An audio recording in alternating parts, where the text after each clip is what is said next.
If you like the story, you can support the author on Patreon. Link is in the description. Chapter 201, Chapter 192.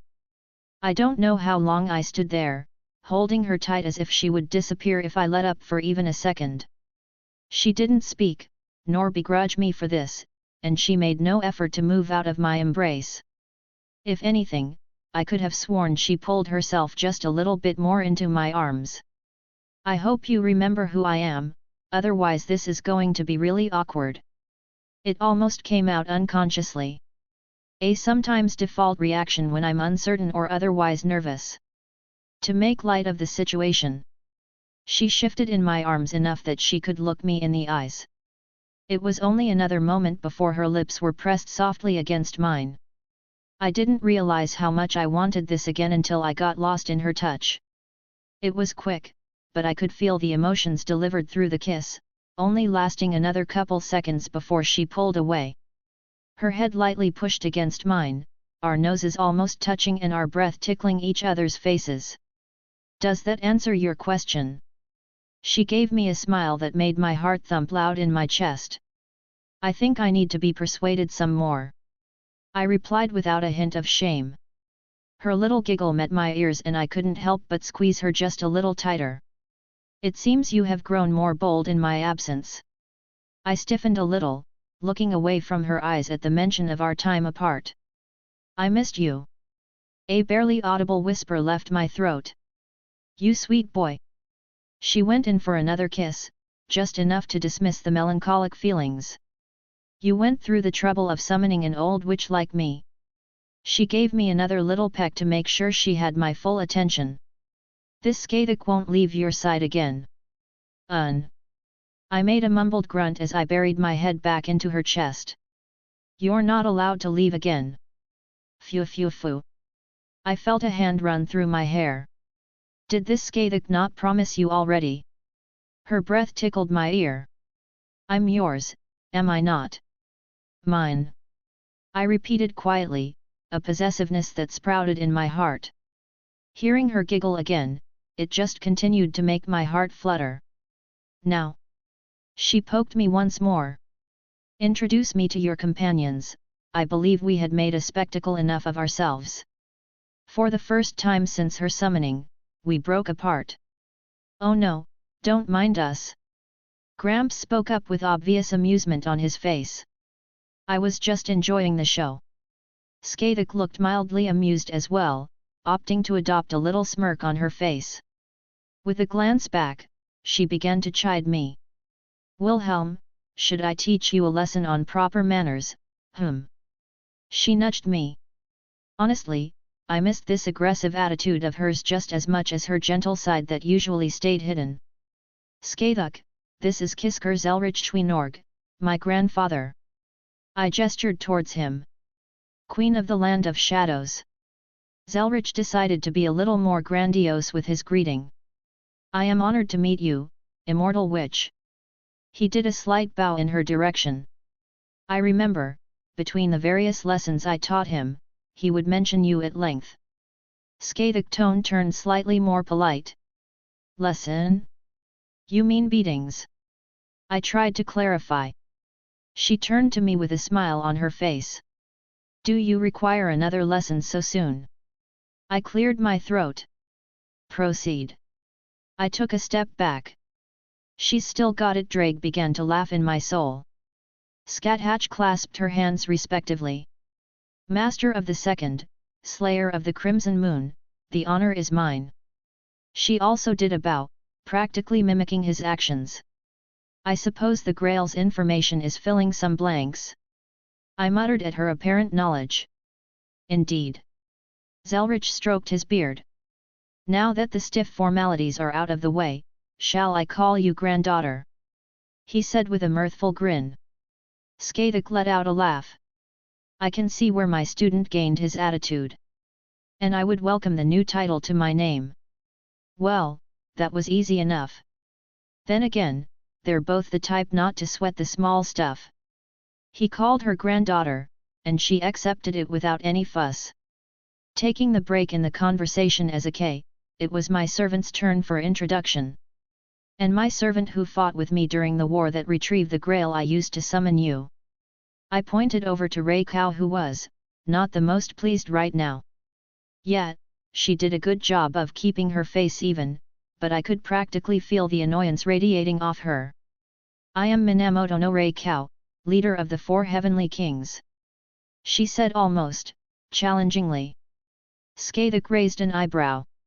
I am Skathuk, queen of the land of shadows. Daughter of Gozu.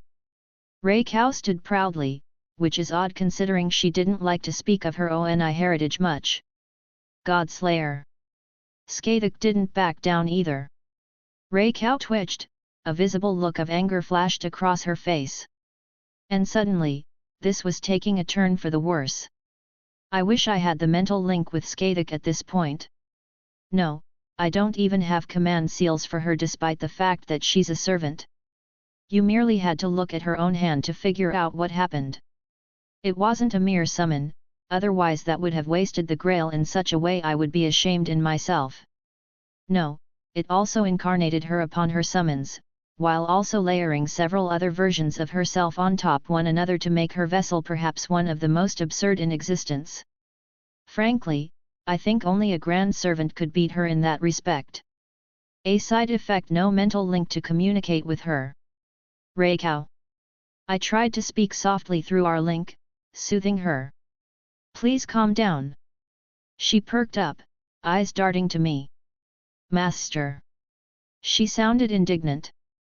You don't need this woman. Your mother is all you need. I can do anything for you better than she can. Raya. I whispered, stepping between them. Skathuk took that as a silent K to step away, obviously able to read the atmosphere. I reached out, lightly taking her hand. No one can replace you. I gave her a genuine smile. Master. She pulled me in, pushing my face between her breasts like she often did. Mommy is happy. She practically purred into my ear. I heard Skathuk harumph, right next to us. I would like to see more than just this room after finally being out of the land of shadows. She latched onto my arm in a strange show of affection. Come, my student, you will introduce me to the other presences outside. Raya scowled, taking my other arm. Master, your servant will help you with whatever you need. Don't bother with some decrepit old lady. Skathuk paused, slowly turning her head towards Raya. Decrepit old lady am I? She repeated, a small twitch of her eye followed the words. Raya returned a strained smile filled with anger. I did not mention your name, why do you assume I was speaking of you? How strange. She feigned ignorance. This bitch. Skathuk frowned. Master, don't spend time with this uncouth woman. Your mother doesn't want you to pick up any bad habits. Bad habits? Skathuk looked at her incredulously. Do we know the same person? All right, all right. I stepped between them again. None of that. This is a happy day, no fighting. Go, go. Zelretch shoot us out after everyone calmed down. I'll get to work on the other project. Go say hi to the others. Other project? Skathuk raised an eyebrow at me while I glanced at Raya. A look of understanding flashed across her face briefly. Very well, let's go. There are a few powerful auras out there, I'm curious who else is here. Raya did not like Skathuk basically pulling me along, but I think she was holding her tongue for my sake. And my teacher unceremoniously pushed the door open to see everyone sitting around. Of course you'd wish for a girl. Mordred was the first to speak up. Seriously, I'm not even surprised. That's, honestly fair. I couldn't even bring up a counter-argument. This is Skathuk. I gestured to her. She's I'm his woman. She said blatantly and without any fanfare. I took a moment, blinking a surprise at her admittance. But then again, she wasn't someone who beats around the bush. Sup, I'm Achilles. The writer server gave a little wave. Heard you're a pretty good teacher. Doubt you're as good as Chiron, but at least you're a treat to look at. Who? Skathak slowly turned to him. I'll have to fill in some gaps in Chiron's teachings then. Ah, that tone of hers still sends a shiver down my spine. I'm ready to go, anytime anywhere. Achilles grinned. Don't mind Achilles, he only thinks with his spear. The archer spoke up. I'm Atalanta, and this is Jackie. The huntress still held the assassin close. Don't all boys? Skathak chuckled. I know of you, huntress. I hope to see your archery skills sometime. The praise of a god-slayer is something I'll cherish. Their conversation was tact and respectful. And this, Jackie? Skathak narrowed her eyes. I've never seen such a conglomeration of ghosts that made such a coherent whole before. Tell me, child, do you wish to be purified? Assassin looked up, not even fazed by my teacher's stare. We want to stay with mommy. She glanced over to Rika, who looked to be half sleeping in the corner. Skathak just smiled, shaking her head. I suppose it's not my place anymore. I'm no longer living, so protecting the world from such things is no longer my purpose. And this is my son, Mordred. I pointed towards the Knight of Treachery, who was just sitting silently. Fuck you. She flipped me off. Skathak cackled. I like her. Mordred grunted in acknowledgement. Heard you're a hard-ass bitch. They seemed to be sizing up one another, similar to Achilles but less lackadaisical. Wouldn't mind going a round or two when we have time. That can be arranged. My teacher nodded in satisfaction, looking over Mordred again. I have a feeling we'll get along well. Scathatch finally back and introduced to everyone. Ray Cow being competitive and Scathatch going along with it because she finds it amusing. Chapter 202, Chapter 193. It was weird, but nice, having this colorful array of people all in one room and happily conversing without any issue. Well, kind of. Of course some heads were butting, but it was mostly in good fun. Skathak was certainly someone who didn't take shit from people, amused by their words and actions or not, she would return whatever verbal licks she received with interest. Maybe that's why she was sort of in this weird competition with Ray Cow. I know for a fact that Skathak isn't one to be so blatantly affectionate in public, yet she was willing to lean into me a little more than normal, and even briefly brush up on me with her hand. It may not seem like much, but this was certainly more forward than she normally was. This was the same woman who would strip naked just to tease me, yet would hesitate to show actual affection. The little smile she sent me, for the briefest of moments when our hands touched. It really made my heart flutter. And Ray Cow was being extra clingy due to the summoning of Skathak. Well, Zelretch was working on something, and it should be done soon. Only a little bit longer and we can fix this issue she had with her mad enhancement. Oi, bastard! Mordred said as she sort of lazily leaned back in her chair, tilting it on the back legs. What's this world of yours like, the one you were going to bring me to? Suddenly, the small conversation stopped, and all eyes were on me. Kinda curious too. Achilles spoke up. You said there was some stuff there I'd have fun with, like during my time. Alright, I may as well explain this properly.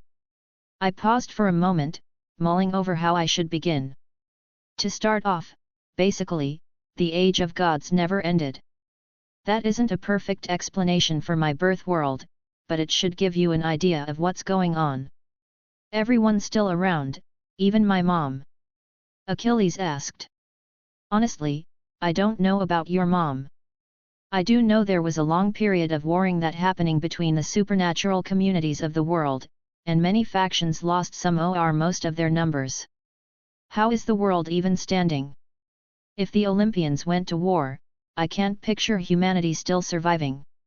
The simple answer is that the gods there are weaker than the gods you think of here. Don't ask me how or why, I can't give you a good enough explanation. Could be the reason they're still around, a trade-off if you will. And second, there were enough entities that wished to preserve the world for the most part. Like who? Skathik was the one who asked this time, looking at me rather curiously. I spoke about my world during our time together, but we never really delved into it. The Abrahamic God, for one. He's like, real? Appears and shit. Mordred was probably the closest to what could be considered Christian in the room. It was during her time that the religion started taking off.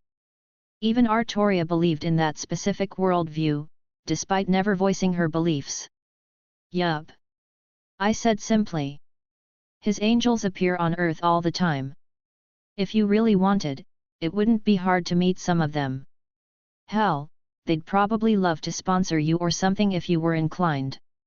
Getting into the deeper stuff at this point would probably be unwise.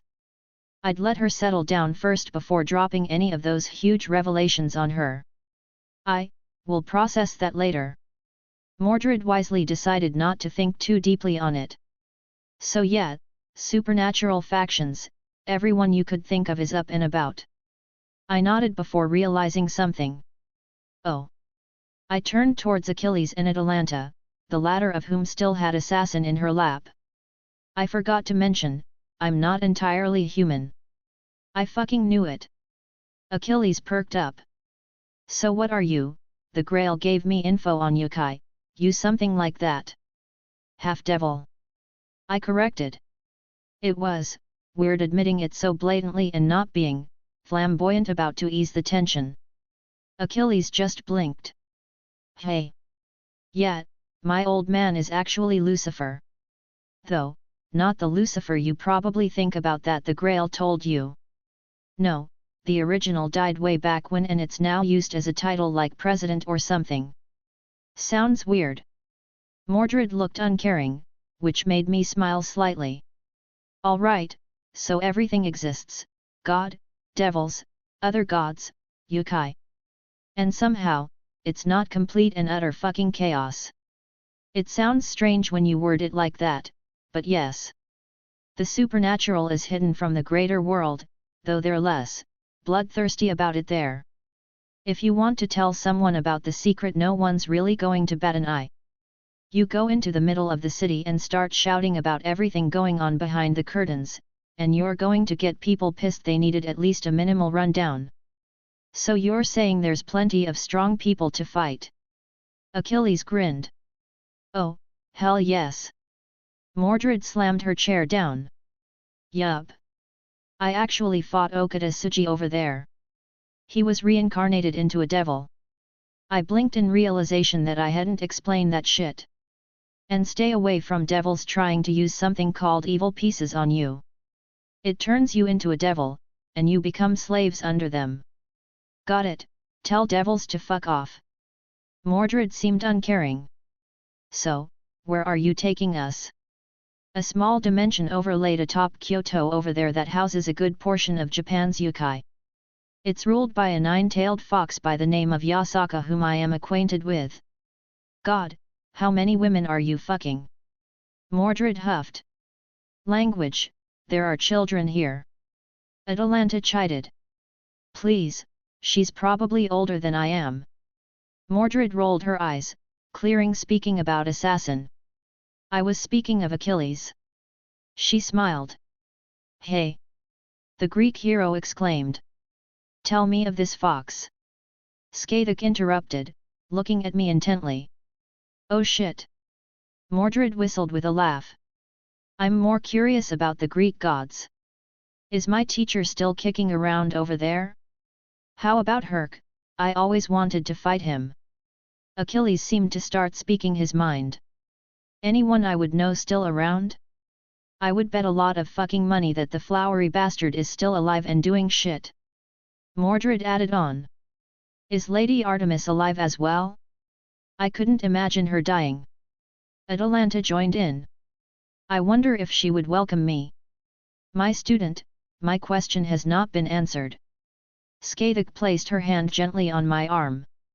Can I just explain without a million questions? I sighed, dropping my head to the table, making everyone quiet down. Thank you. I did reach over and squeeze Skadaka's hand. And to answer your specific question, Yasaka is the mother of my daughter. Skadak blinked, seemingly surprised by my words and caught off guard. I must have been gone a long time. It's been a few months. Then I feel as though you hid some matters from me. She's not my blood daughter, got adopted by her at some point and things just happened. Skadak hummed. I will meet her soon, yes. Yes, I'll be taking anyone who wants to go over. Good.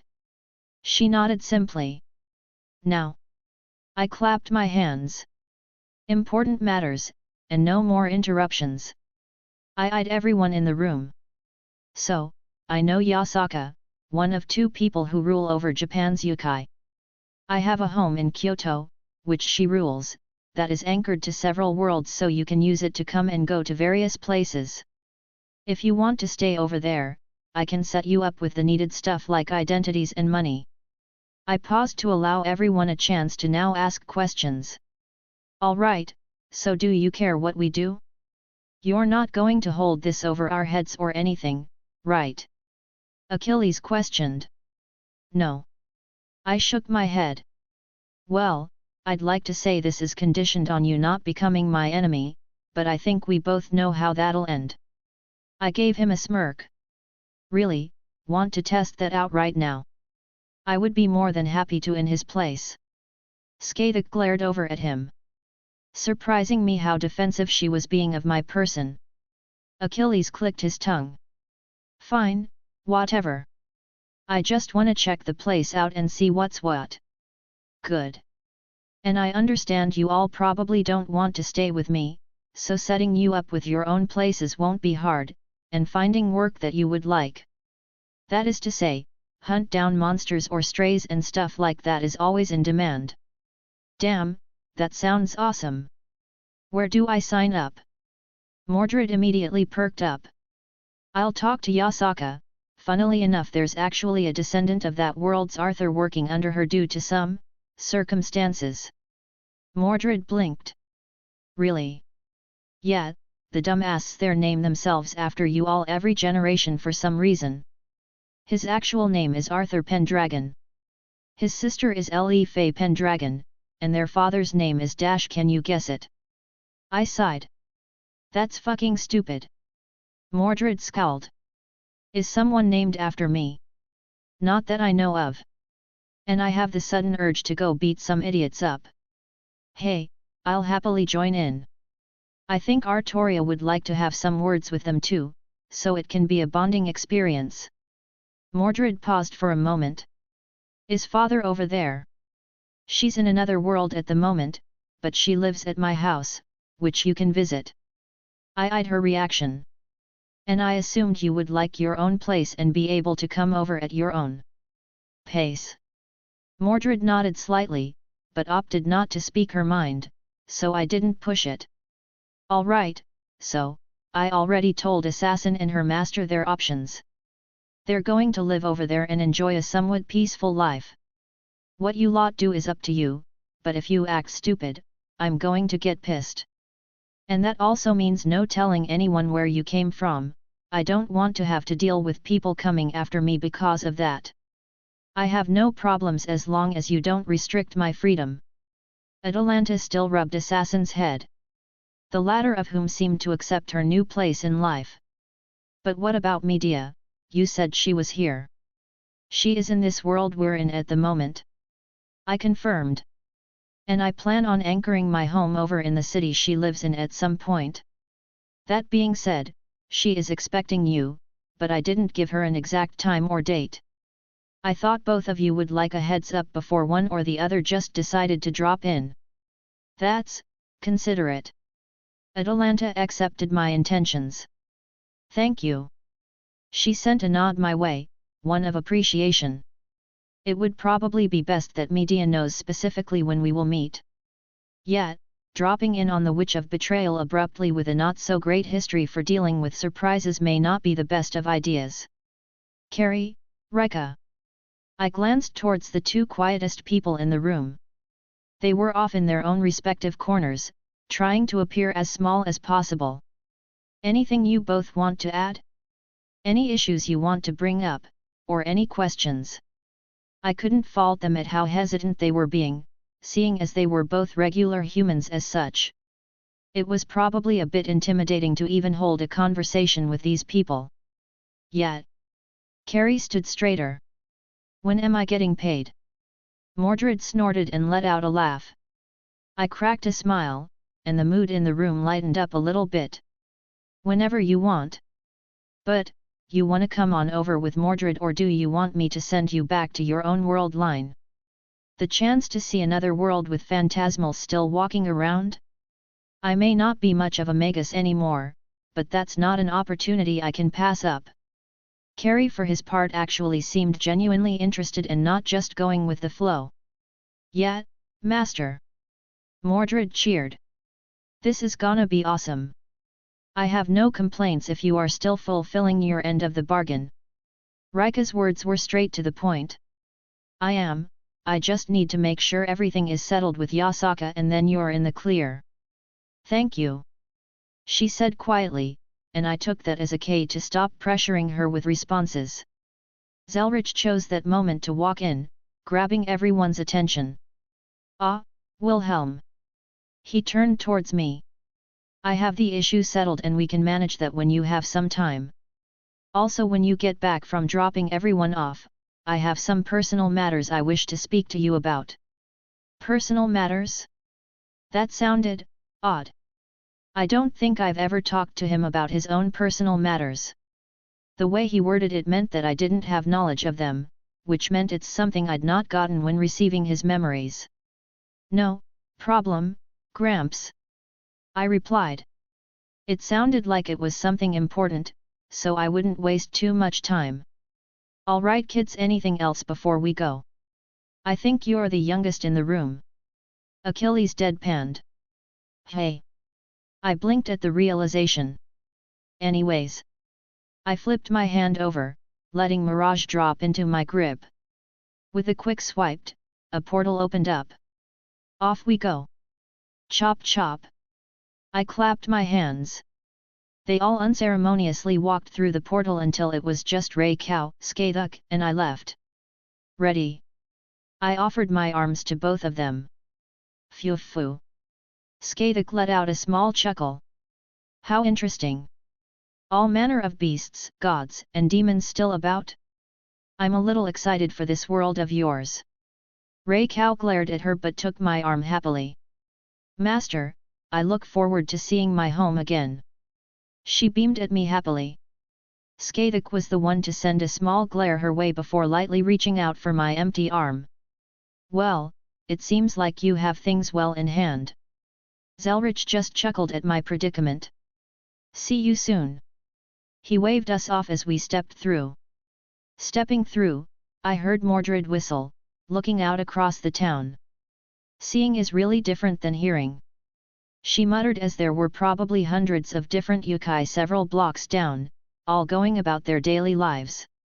The air here does feel a lot like back in our time. Achilles knelt down, scooping up some dirt. Forgot how much more free it felt back then than the current time. He clutched his hands, looking down at himself. They all seemed to just take in the sights until Mordred grabbed my attention. Oi, bastard! She shouted. What's this thing? She knocked against the giant spike I had in front of my yard. Oh, that! I honestly had forgotten about it since it didn't travel along with my house. Fought a giant, dragon-like creature over in America. Took that as a souvenir. I doubt they'd know what Godzilla was. Like Godzilla. Carrie was inspecting it, making me chuckle. Actually, yes. I nodded. Mai and Izzy saw it pop up. The government over there actually has a supernatural division, and they mobilized a giant robot to fight it. You're fucking with me. Carrie looked at me incredulously. Nope. Izzy even has pictures. I shook my head with a chuckle. Izzy, is this another woman I should know about? Skaduk poked me. I scratched my head. She's just a friend. Raya puffed up. It isn't who I think it is it? Oh, and who elicits such a reaction?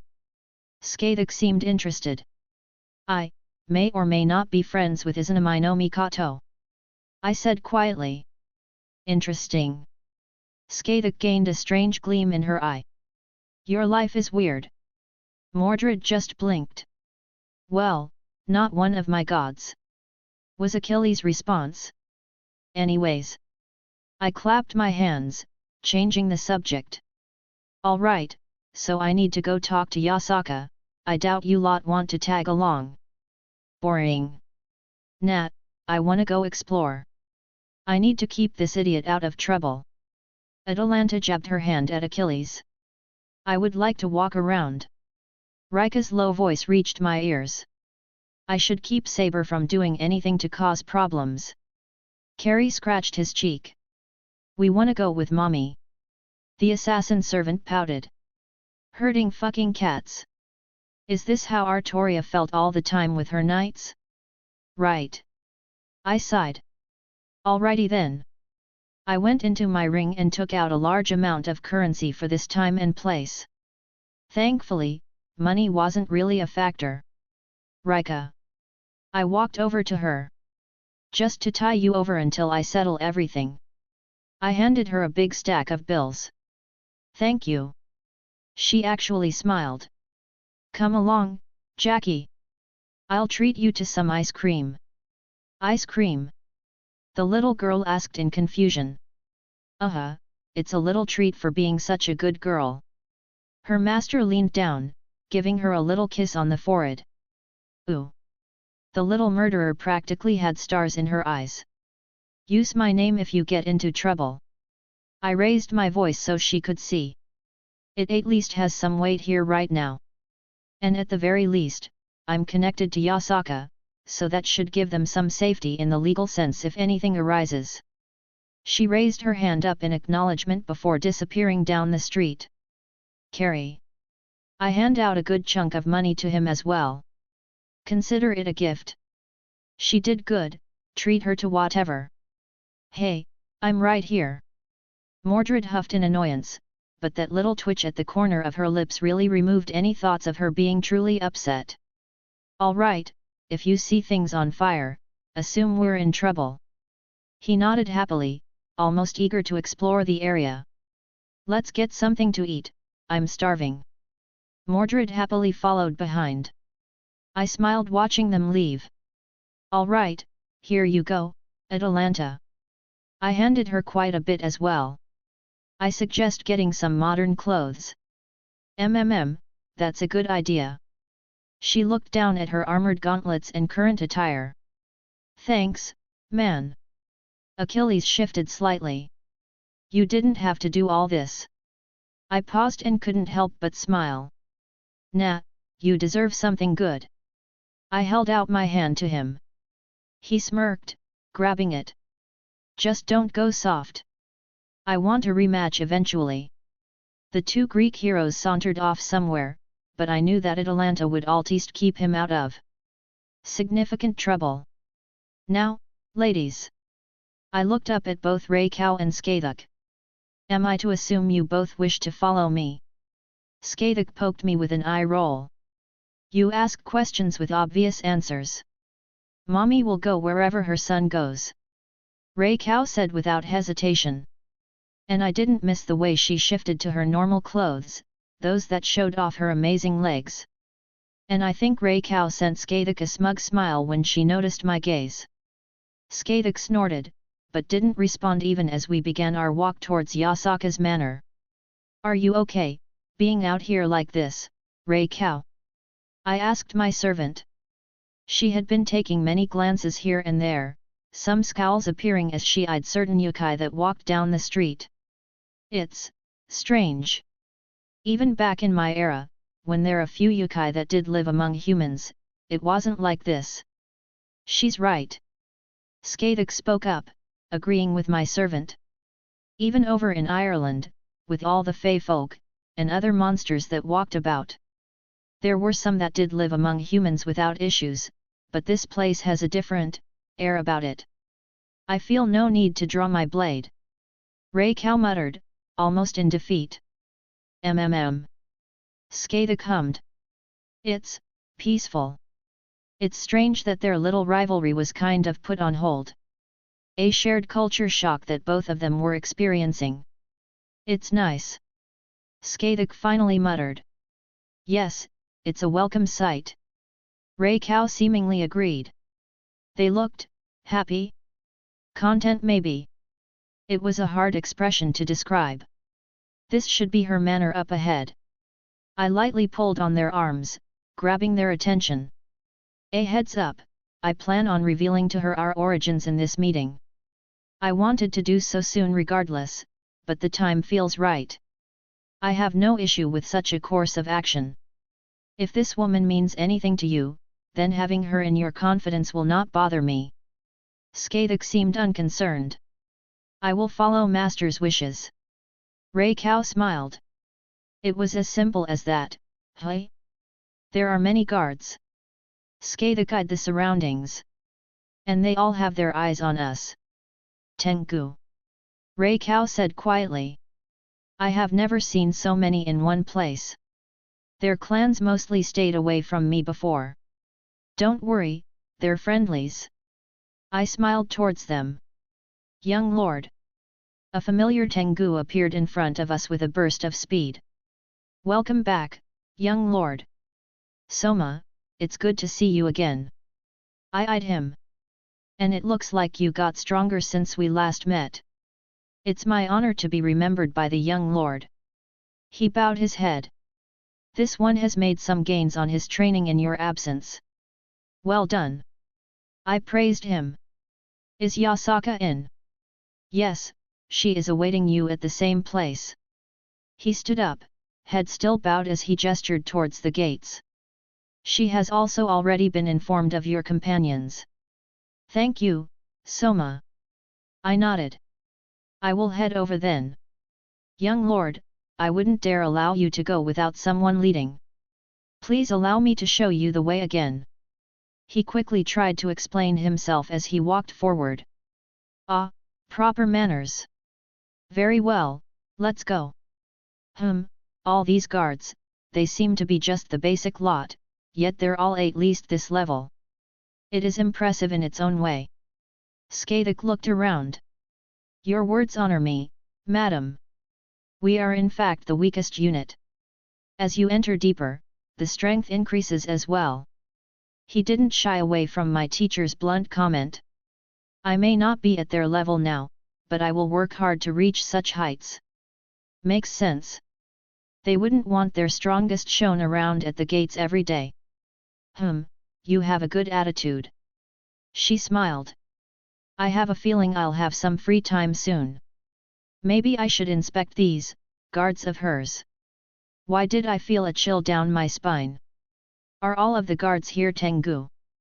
Reiko spoke up, which surprised me. She normally didn't like to converse with other people. No, madam. He shook his head, politely explaining as we traversed the large building. There are many different types of yokai and other species that have pledged themselves to Lady Yasaka. We even have a few humans under our banner. He mused. It is simply that there are about a dozen Tengu clans that have served Yasaka and her predecessors for centuries. We Tengu pride ourselves in our honor and abilities in warfare. Being such, most of our young tend to grow up admiring those who serve Lady Yasaka and follow their parents' footsteps. I see. Reiko muttered. I could guess that the situation was still very strange to her. Here we are, young lord, and ladies. He gestured towards the familiar doors again. Thank you Soma, your help has been appreciated once again. I of course was polite and thanked him for his help. Always, young lord. He bowed one last time before departing. I looked at the two women beside me before pushing the doors open. My day has certainly brightened up. Yasaka sat at a table, 3 more seats had already been prepared with the tea still steaming. Her tail swayed gently behind her. Fluffy. I had to resist the urge to run up and fluff them. Hello, Yasaka. I smiled towards her. You look lovely again, Did you do something with your hair? She smiled back. I did, I'm happy you noticed. She did seem genuinely happy. It was more curled, I suppose. I would say it looked beautiful, but frankly, that wasn't a hard threshold for her to achieve. Pretty fox is always pretty. Some new faces. She gestured towards the empty seats. Any friend of Wilhelm's is welcome here. Thank you for your hospitality. Skadik said with a small bit of respect. It was to be expected, she was of royalty. Basic manners was a must in situations like these. Oh, it's no problem. She grinned. So, who's my new competition, She playfully asked. I let out a sigh, knowing this was coming. Skadik chuckled. Competition? There is no competition, I'm already his woman. Oh, I like you. Yasaka laughed. What about you? She looked at Reiko. I am his mother. She said bluntly as if that answered every question. Okay then. Yasaka seemed unsure of how to reply to that. So, Wilhelm.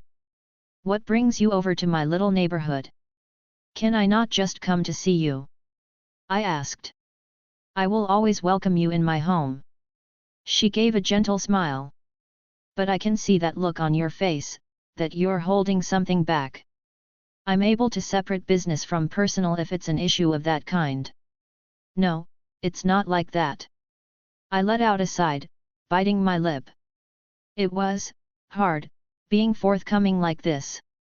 But I wanted to be honest, and I didn't want to keep going on as I had before.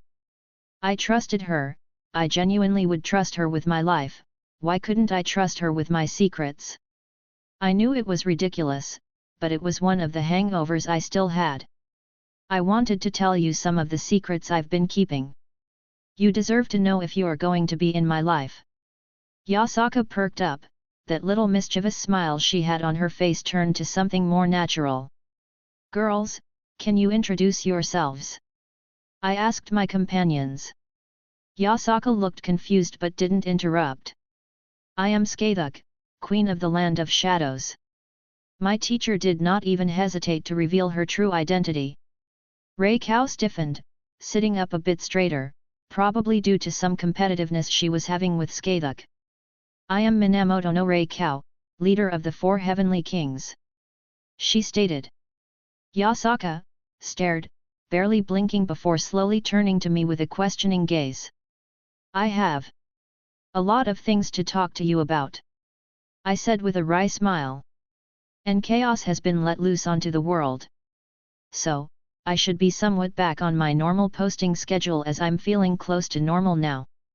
Thanks for sticking around even with the absence of chapters while I was sick. Chapter 203, Chapter 194. It was a little amusing to see her Trito grasp the tale I wove. The description of concepts so utterly foreign to her that she needed very in-depth explanations. It helped that I had both Skadik and Reiko here with me to give credence. Not that I thought she would doubt me or call me a liar, but having someone else confirm something so outlandish, it helped her compartmentalize everything. The small lull, these few moments of silence seemed to stretch on for a long while as Yasaka looked lost in thought. I'm not quite sure how to react. Yasaka finally spoke. Meridia said something similar. I chuckled. Yes, this Meridia too. I had thought her just a lesser goddess I did not happen to know, but I'm guessing that's incorrect.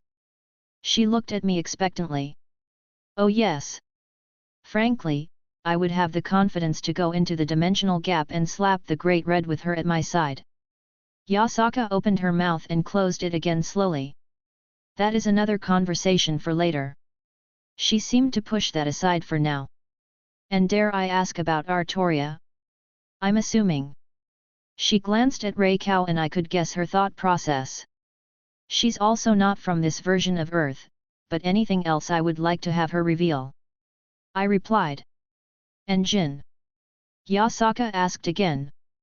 Not much changed. She's from a world called Remnant, but again, it's her tale to tell. Yasaka nodded in understanding. Scathig, she muttered looking at my teacher.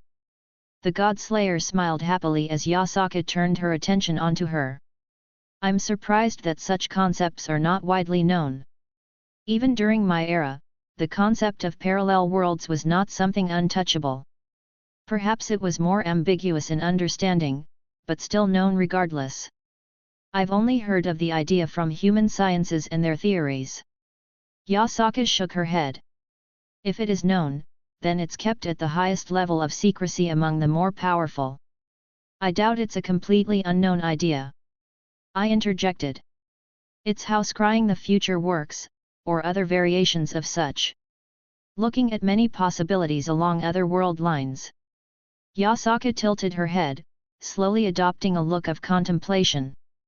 That makes sense now that I have more context. She let out a sigh. But I believe such things are beyond my pay grade. She then turned her attention to my other companion. And Minamoto no Reikau. Yasaka was stiff when addressing her. Are you uncomfortable with me? Reikau blinked for a moment. Am I uncomfortable with you? She didn't seem to understand. Version of you from this world. She appeared to be careful with her phrasing. It was a little bit before my time, but my mother told me some stories on how she used to clash with him. Yasaka pursed her lips. He left a scar on her that never healed. She told me he was a very arrogant and headstrong man, unwilling to compromise with my kind on nearly any issue. He despised Yukai for reasons I do not know. Reikau bit her lip. I have no problems with Yukai. I have known many in my life. I reached over and squeezed her hand, earning a small smile from my servant. I knew she had a hard life and reminiscing about certain things made her depressed. Okay. Yasaka said simply. You are accepting my words as fact. Reikau seemed surprised. Her nature was being questioned, and that was perhaps her more sore spot. I trust Wilhelm. She replied. I have no doubt in my mind he would not bring someone around my daughter that he thought they would harm her. By association I can assume you are not the same person as my mother described in her stories. Reikau usually hated being addressed by other people, like they were so insignificant in her eyes that they didn't matter. From what I could tell, it wasn't some sort of superior complex she had, but a genuine uncaringness for anyone else. And here she was looking, happy. Now that I think about it, she was happy too when Jean dismissed her concerns over her ONI side. I guess she also had her own hang-ups about her origin. I have another question.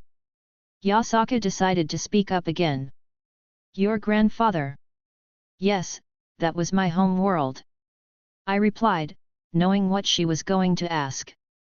Yasaka let out a little cute laugh. You were so worried you took my Kunu to an entirely different world.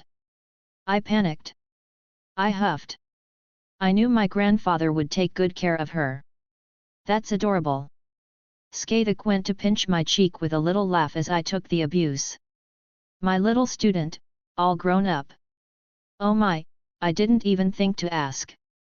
You were the one who trained him? Yasaka inquired. Yes, he sought me out in the land of shadows and asked me to take him as my student. Scathik had a gentle smile on her face as she reminisced. What wonderful days those were! It was quite fun to thoroughly beat some sense into him. She slipped into a slight smirk as she eyed me. But he grew into a good man. Oh master, you're blushing. Reikau pointed out with a mischievous smile. Something I didn't think she was capable of in this state.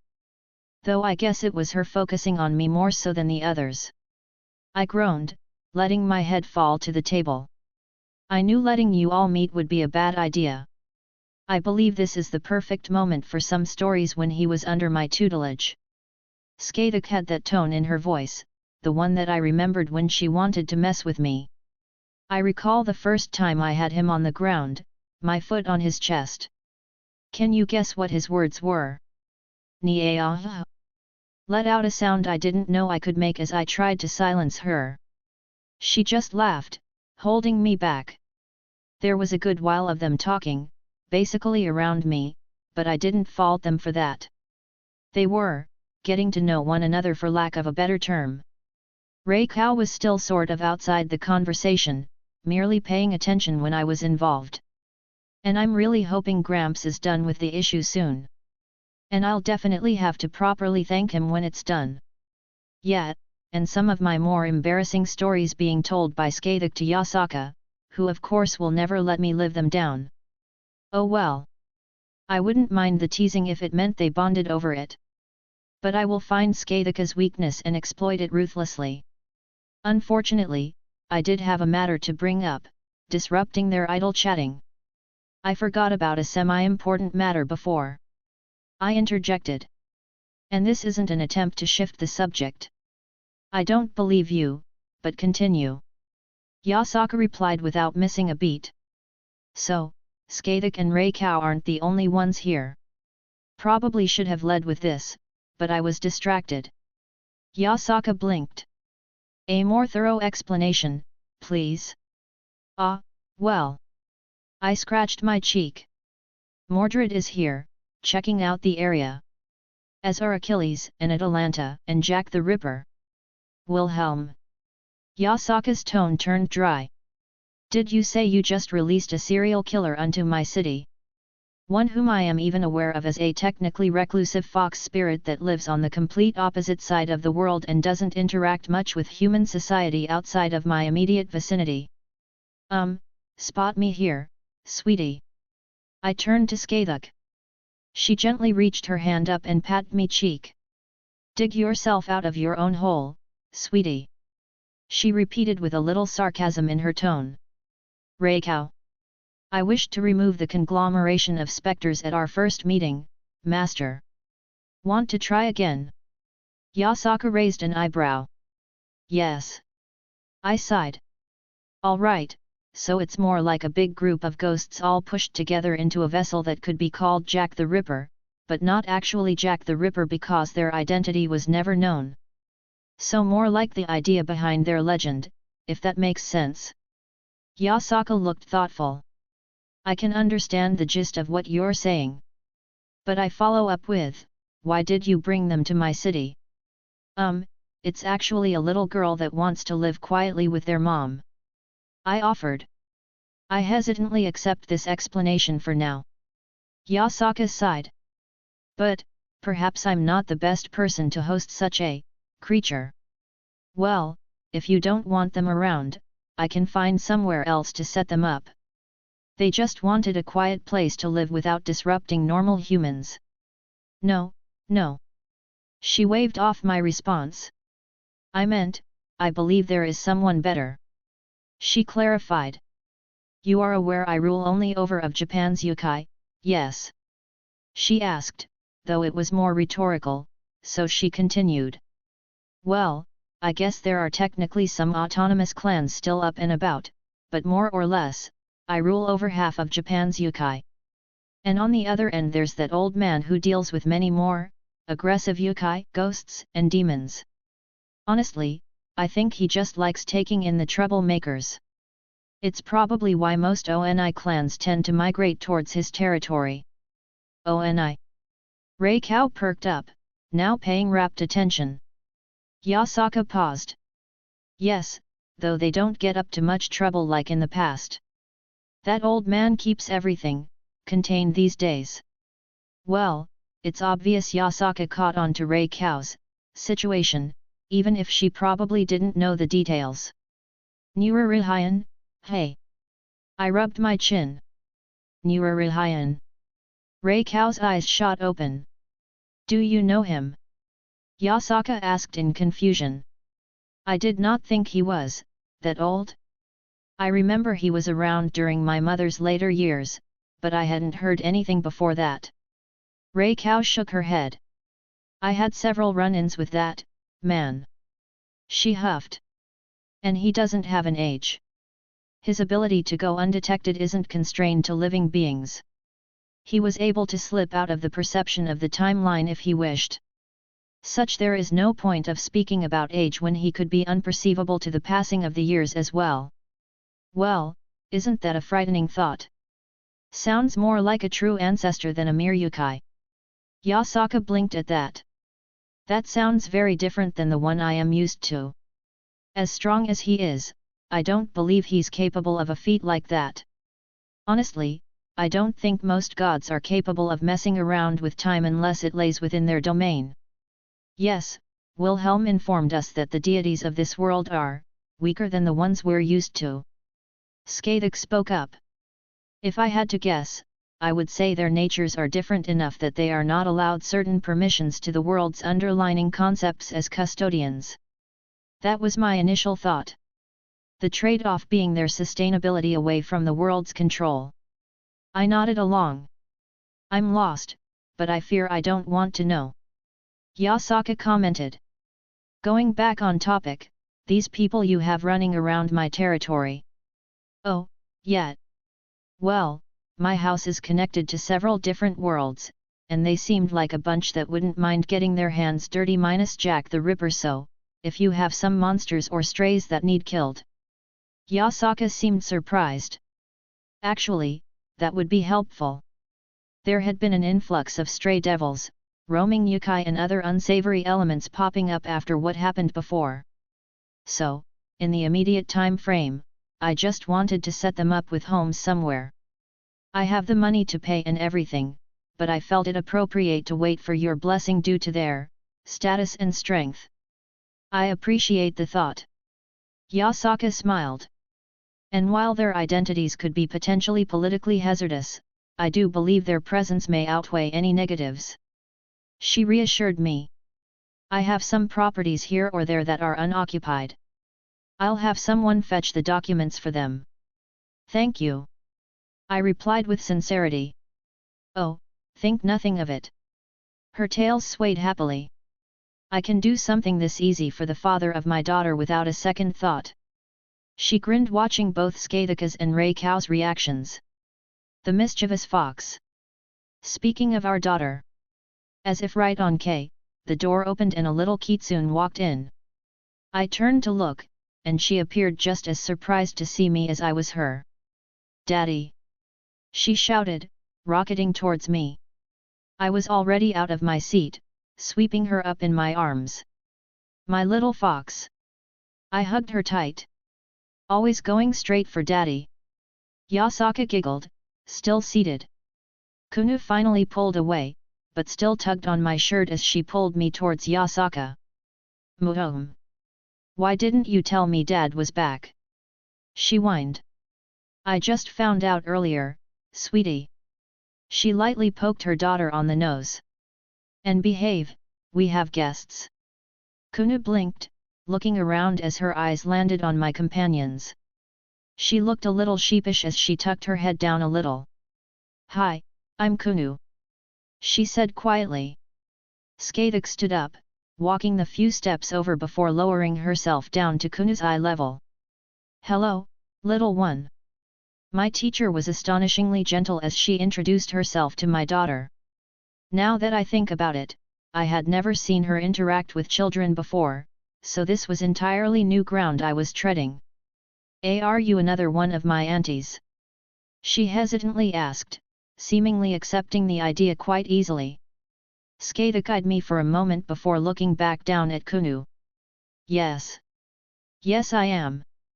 She smiled warmly towards her new niece. And I look forward to spending more time with you. How did you meet Dad? Kusanagi asked. Your father came to me for training a few years ago. She smiled wistfully. And for reasons I still don't understand, he wanted to take an old witch like me as his woman. Auntie, you aren't old. Kusanagi puffed up. You're still so pretty, like Mom. Phew. Skathik gently patted her head. You are just adorable. You may call me Skathik or Auntie if you prefer. She stated with obvious amusement in her voice. Should I be taking that as a compliment, or should you? Yasaka mused, wrapping up Kusanagi from behind. Reiko slowly stood up from her seat and also came over, which earned Kunagi's attention as she escaped from her mom's grasp. Reiko didn't speak, opting to bite her lip like she didn't know what to say. Need help? I asked through the mental link. Master has a daughter, I don't know what to do. Am I supposed to introduce myself? Is it okay for me to hug her? Do I have her call me grandmother? Her thoughts were a little frantic. I decided to help her out. Kunu. I grabbed her attention. I'd like to introduce you to Ray Cow. I gestured towards my servant who was awkwardly shifting in the spot she was standing. My mom. The look on Ray Cow's face when I said that, I honestly thought she was going to start crying. Even when she assumed the role of my mother upon her summoning, I never really acknowledged it.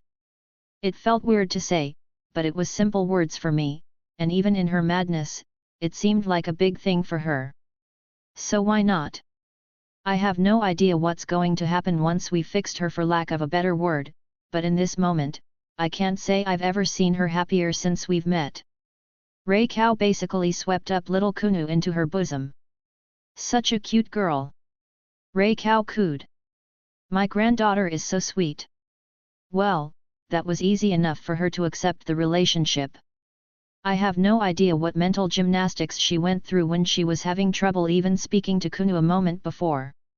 I shared a look with Yasaka, just shrugging with a "what can I do" expression. Any interest in training the young loss? Skaitic asked. I admit, her natural physique does pique my interest.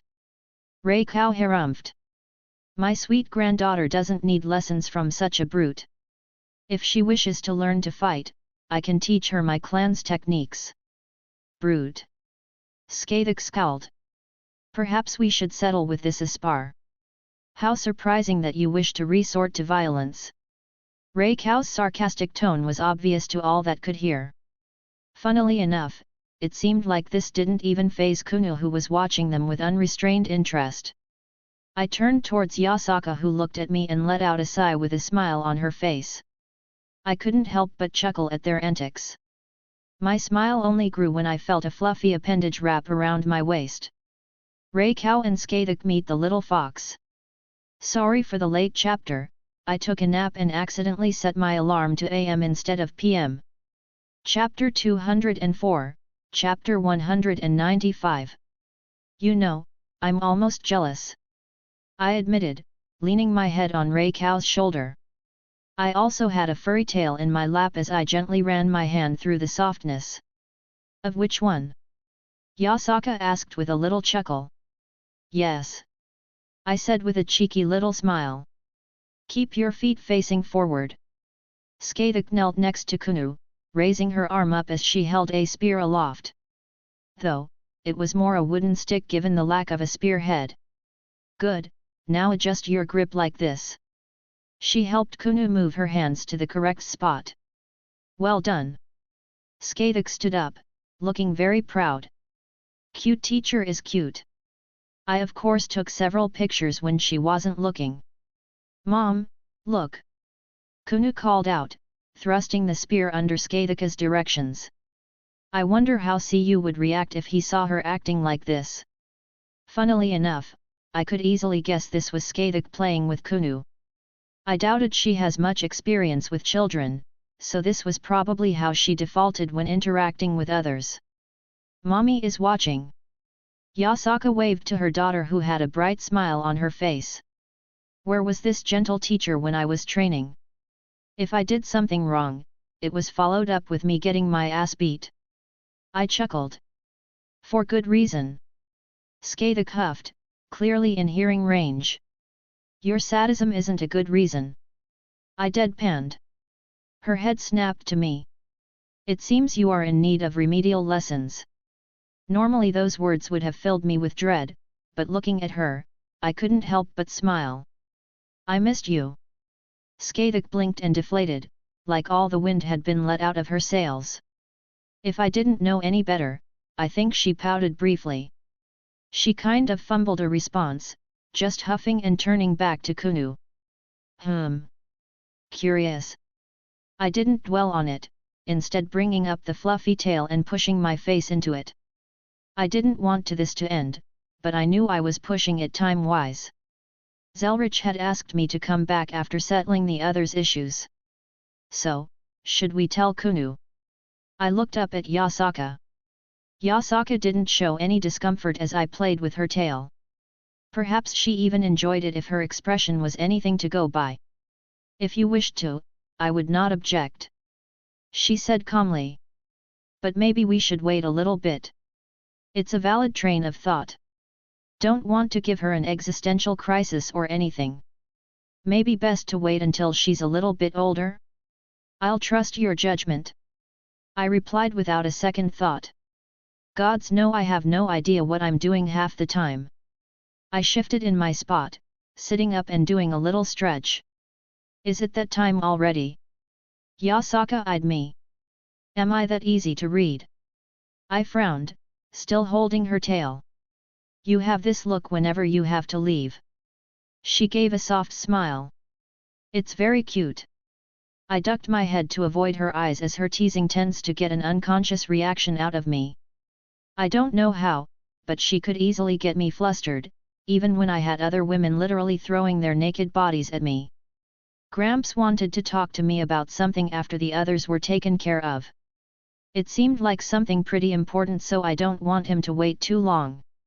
I quickly explained. I still haven't forgotten about your promise. She waved her tail in my face. I haven't forgotten either. I gave her a smile. Let me see what's wrong. I can deal with anything he needs me to and be back relatively quick.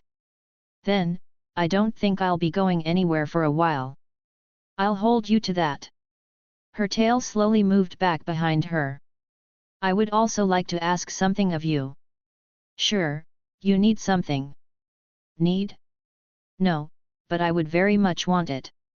The corners of her lips tugged upwards. There will be a festival in a couple weeks, I would like know if you wanted to accompany me. I blinked in surprise. Are you asking me out on a date? I suppose I am. She grinned. I did say I would be pursuing you, did I not? I would love to. I felt my heartbeat pick up. She smiled gracefully, before turning towards our daughter. Kusanagi, sweetie. It's time to wrap it up. Daddy and your aunties have some errands to run. Kusanag's ears drooped. But she whined. Sweetie, what have I told you about doing that? She lightly chided her daughter. Daddy will be back soon, he has to help grandfather out. It was, oddly attractive seeing Yasaka in mom mode. I stood up, giving a little pat on Reiko's shoulder. She had been silent but otherwise didn't have any other reactions after a bit. I'll be back soon. I walked up, wrapping my daughter into a hug. I doubt it'll take long, and I'll be here for a long while afterwards. I reassured her. She buried herself into my chest, her tails waving happily. I'll go make sure the others are settled and get out of your hair. I looked up at Yasaka. I can handle that. She waved my off. They just require somewhere to stay and some kind of identification, correct? Yet, I didn't want them to be cooped up in Kyoto and most of them aren't Japanese. It won't be too difficult. I can send some of my people to handle that. She walked up, cupping my cheek. Go help your grandfather with whatever he needs. I can deal with this in your place. Are you sure? I don't want to just push all thing onto your plate. I am more than capable of alleviating some of your burdens. If I couldn't flex my power for something so simple, what is the point of my leadership? She let out a laugh. I won't say no to the extra help then. I mulled it over. Be careful, most of them are wound up tight. I would suggest not sneaking about. Good, I'll tell my people not to cause problems. But I will require payment. She didn't even give me time to answer before grabbing me by the collar and pulled me into a kiss. You, gross. Kusanagi made gagging noises as Yasaka claimed my lips. Well, I need to stake my claim, She eyed both Reiko and Skathuk. Oh, I feel like we'll get along well. Skathik didn't look at all put off, adopting a humorous smile. Yes, I'm sure. I walked towards Raya, holding my hand out to her, which she happily accepted and stood up. We'll be back in a couple days at the most. I said one last time towards Yasaka and Kunu. At the very least, I could time our return to match those specifics without causing any issues. Lady Yasaka. Skathik was polite in her words. Thank you for your hospitality. Oh, none of that. She waved her hand dismissively. Just call me Yasaka. Skathik smiled. Then call me Skathik, she said, walking up beside me. Yasaka gave one last nod towards Raya, who returned it with a strained smile. With a flick of my hand, a portal to Gramps' home opened up. That was interesting. Skathik commented, walking back into the familiar room. Raya pursed her lips. She was not unbearable. Which was odd considering Raya barely acknowledged anyone else unless I sort of guided her. Wonderful, you're back. Zelretch stepped not the room almost immediately. If you wouldn't mind, I'd like to get started immediately. I looked at the others then back to him. Yeah, let's get this taken care of. I reached out to Raya, taking her hand. Raya, do you trust me? Of course, Master. She smiled brightly. Your servant will do whatever you ask. We're going to do a little something to modify your saint graph. I began to explain. 2. Remove your mad enhancement. Raya tilted her head cutely, as if not seeing the problem. If that is your desire. I glanced at Skathik and it looked like she put all the pieces together. Good. Zelretch clapped his hands. I have everything prepared and even did a little trick so the Grail wouldn't know that the war is over for what we're about to do. He ushered us back into the room from which Skathik had been initially summoned. Altering a servant's saint graph is not an easy thing. Skathik spoke up. Yes, it's like doing brain surgery with a crayon. Zelretch agreed. Even with the Grail, there are many variables I'm having to take into account. What is the plan exactly? I asked. We're going to summon her saber self into her berserker body. Zelretch explained. That is one of the option I'd thought up. Is it not simpler to just remove a part of her saint graph? I questioned. Ironically, it's harder to just remove that specific ability. I devised a small workaround that should solve everything in one quick motion. Gramps began. But for this to succeed, you need to dissolve the current contract with her. I looked down at my hand, the last command seal I possessed that represented our contract. The oath she gave to me and I gave to her upon summoning. I glanced up at Raya, who continued to look unconcerned, opting to give me a gentle smile. I wanted her to be happy and not be under duress by this curse. Raya. I focused on the seal in my hand. By the power of this command seal. I took a deep breath. Take a nap. Master. She looked at me with confusion as the waves of magical energy washed over her. Her eyelids became heavy and she slowly closed them, her body swaying. I quickly caught her before she fell, gently laying her on the ground. Good choice, it will be easier if she is asleep. Zelretch nodded in approval. I understand now. Skathik inspected my servant. I was confused as to why she was acting in such a manner. A mad enhancement, but she is not lost in the traditional rage that other berserkers show. Yet, I said quietly. She seems to be unable to form meaningful bond with other people. Treating them as if they're insects or otherwise irrelevant unless I give them my attention. She was decently good at hiding it, but she did not like me being close to anyone else. I wasn't oblivious to the signs, but at the same time, I was literally unable to do anything about it. Mad enhancement was intertwined with her existence. I could no more tell her to stop than I could tell the sun to dim its light. Let's hurry, you don't want her to disappear. Zelretch broke me from my thoughts. I assume I need to do the summoning again. Indeed, but without the berserker chant added.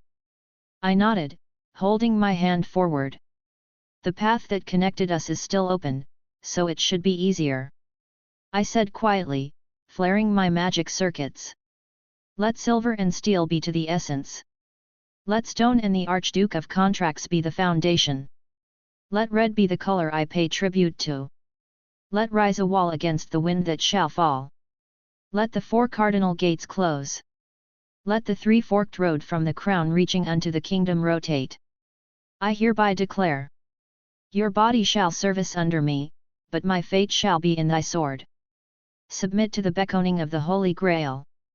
If you accept this will and reason, then answer. Here is my oath. I shall obtain all the virtues of heaven. I shall hold dominion over all the evils of hell. From the 7th heaven, attended by the 3 great words of power, arrive from the ring of restraint, O keeper of the holy balance. There was less environmental effect this time around. I wasn't summoning an entire servant and creating their ether-based body, but more so summoning another portion of a servant into an already existing body. A stream of light slammed into Reikau's unconscious form, her body spasmed slightly as her existence became more. Zelretch had his hand on the grail, a look on concentration on his face as he worked his magic. It's done, he declared, stepping back with a sigh. The summoning opened up her Saint Graph, so I was able to snip her mad enhancement from it before everything solidified. It looked simple on the surface, but I knew how difficult it was to truly do such a process in that meager time frame. I would admit that I would have trouble doing it perfectly, yet he accomplished it without any fuss. Just what I would expect from my former self. Zelretch let out a breath. When you have a moment, I'll be waiting in my office for a chat, he said simply, walking out of the room. I reached out, and gently scooped up Reikau in my arms.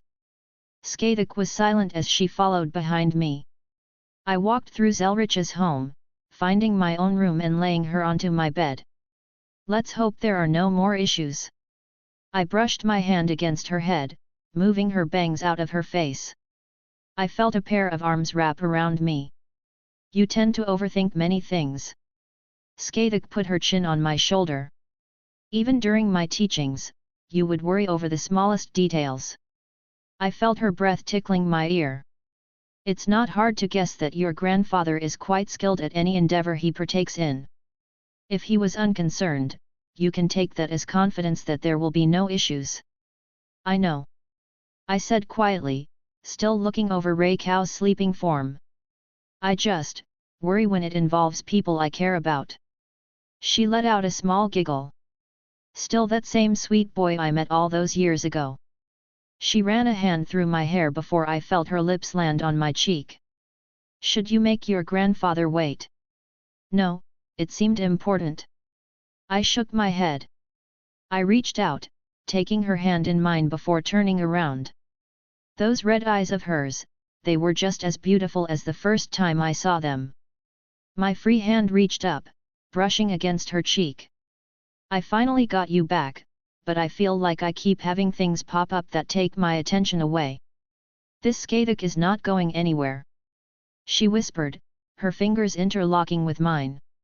Take care of your business. I will watch over your servant, so you need not worry. Thank you, I mumbled. Humph. She squeezed my hand. I won't be outdone by that fox.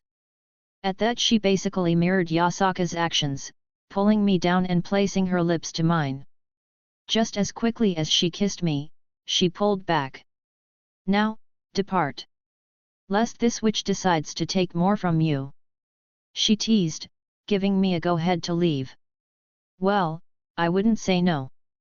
I flashed her a cheeky smile. Phew, my student has become confident. Have you gained some experience in my absence, Are you no longer that blushing virgin that couldn't even handle seeing me naked?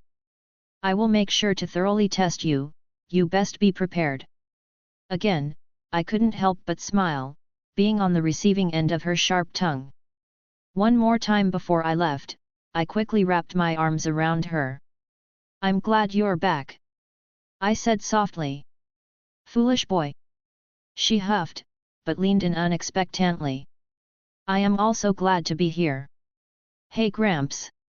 I walked into his office after a knock. Looking over the room, my eyes landing on the bottle of scotch that was open on his desk. Going to be one of those talks, hey? He smiled bitterly, pouring 2 glasses. This is more for me than for you. He was, unsarcastically melancholic.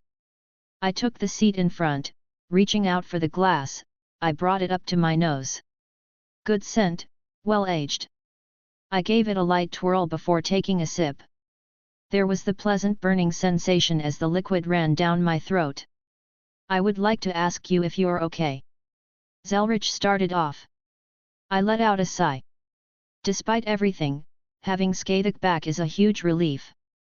He nodded, taking his own little drink. Did something happen during the war? Just got taught a lesson or 2 by Greece's greatest teacher. I snorted, remembering how he led me around by the nose.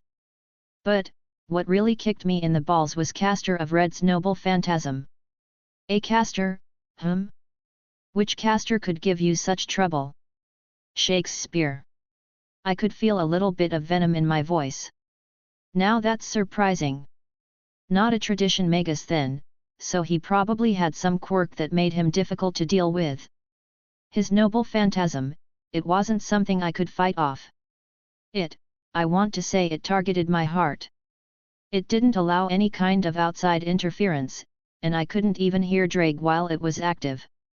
I couldn't use my magic because a mental world overlaid on top of me. I shook my head. I can see how such an opponent would be difficult for you to deal with. Zelretch nodded along. He dredged up a lot of things I thought I was over, or pushed down. Granted, I think many of them were small things that his noble phantasm seemed to magnify. I bit my lip. It summoned a mental projection of my father. I did not think you were particularly hung up on that bit. I'm not, or at least I don't think I am. I questioned. I can't deny that I have some resentment I've hung onto. I think it's understandable in my situation, but I haven't really given it much thought in a while. Honestly, he seems so irrelevant to me. But seeing him face to face, it made me angry enough that I think Shakespeare's noble phantasm was able to worm its way into my heart and really twist the proverbial knife. So you think it was all hot air? No. I shook my head.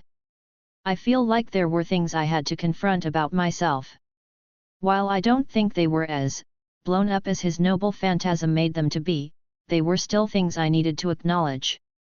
Yet, his noble phantasm wasn't merely saying mean things. There was an actual component that attacked my psyche, my heart and mind.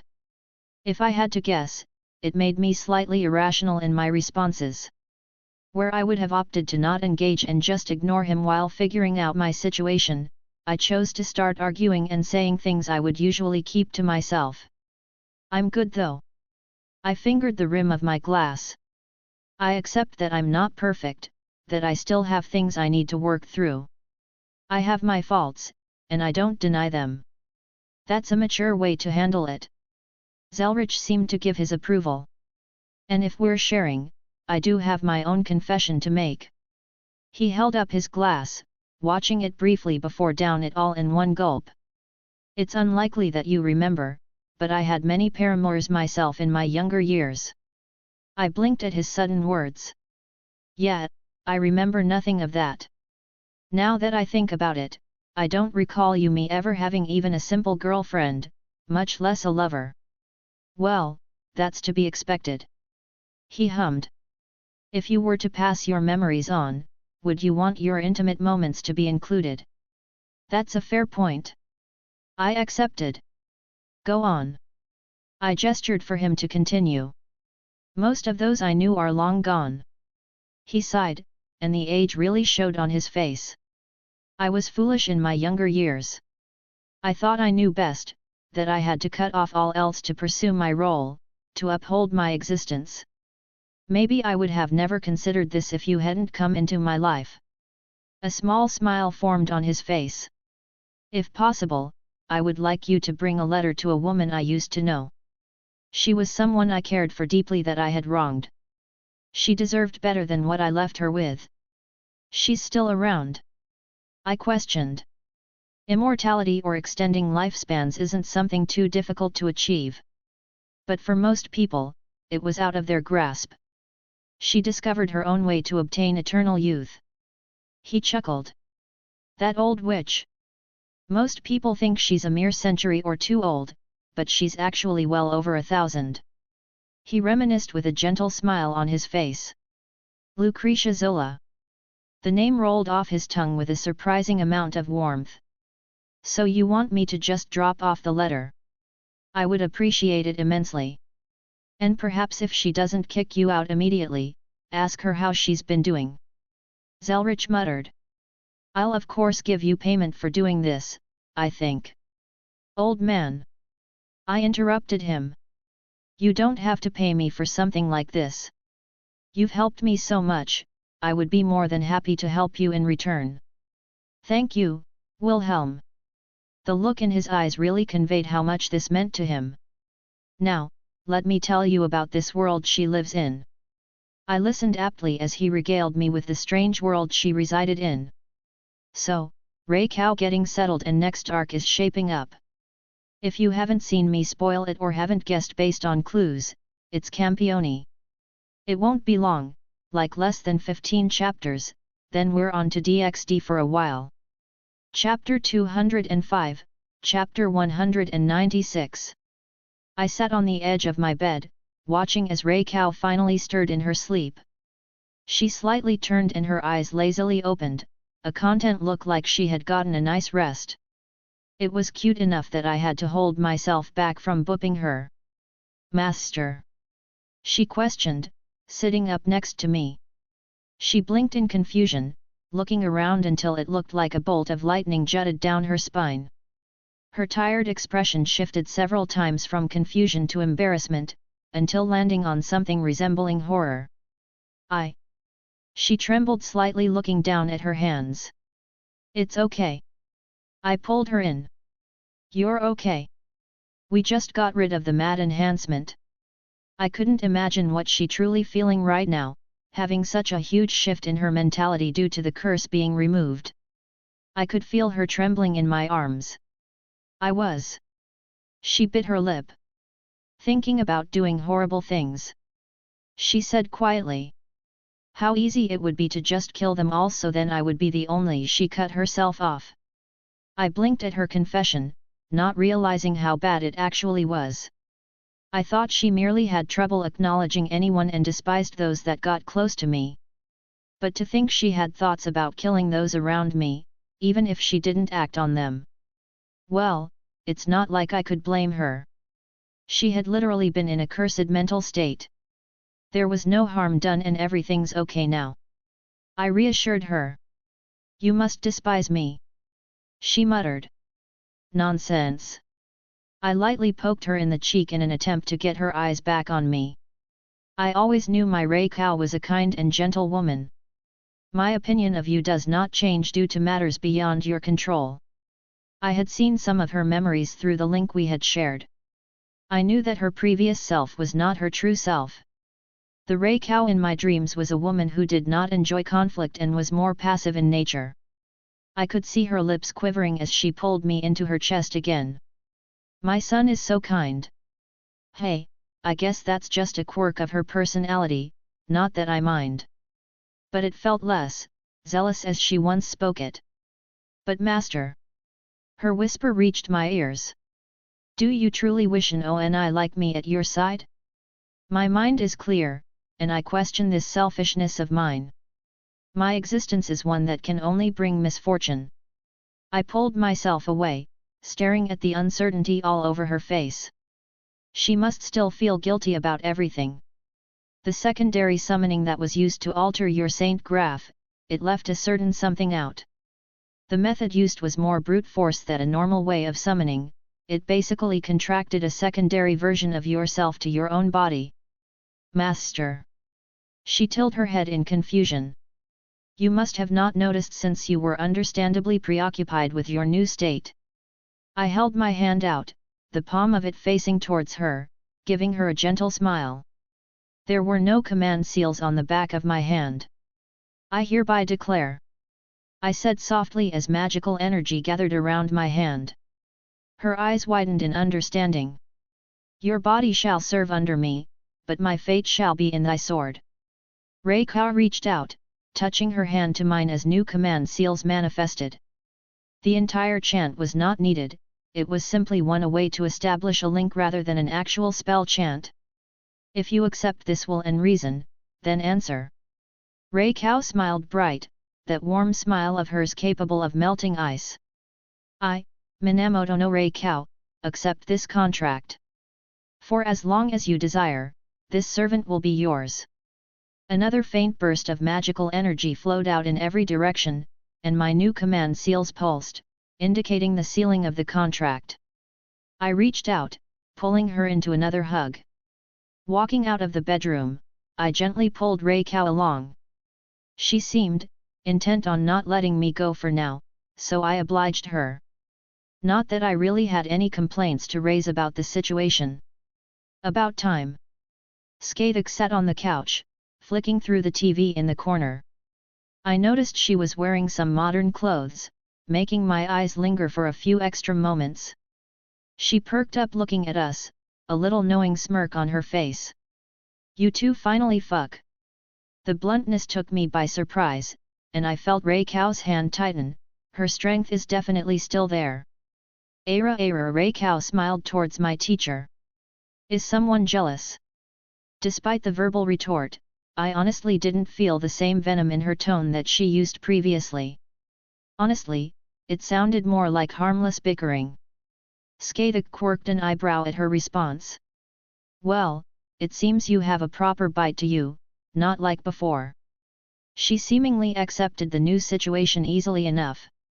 Wonderful, you're all here. Zelretch stepped into the room with an abrupt portal. He swept his gaze around, lingering on Reiko for an extra moment. And it's good to see you up and about. Thank you for everything, grandfather. Reiko bowed her head. Zelretch quirked his head, giving a little nod. With a flick of his hand through the air and grabbed a letter out of wherever it was he stored such things.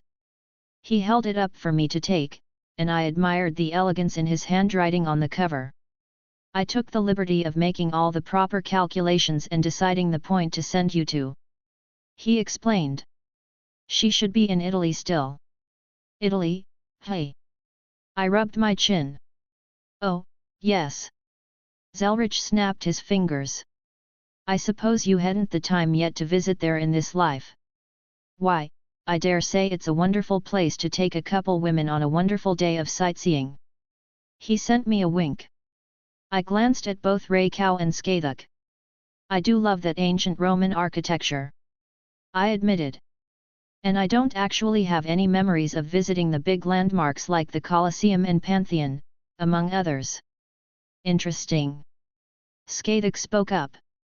I have knowledge about it, but I too wish to see this Colosseum that the Romans built in their era. The idea of such a large structure dedicated to battle sports with an emphasis on spectating is intriguing.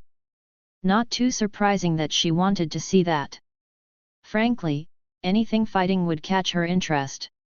Hell, she'd probably love going to a modern boxing match or MMA fight. It doesn't matter that she could break the sound barrier with a casual step, seeing people push themselves to their limits in a fight, it would probably still be fun for her.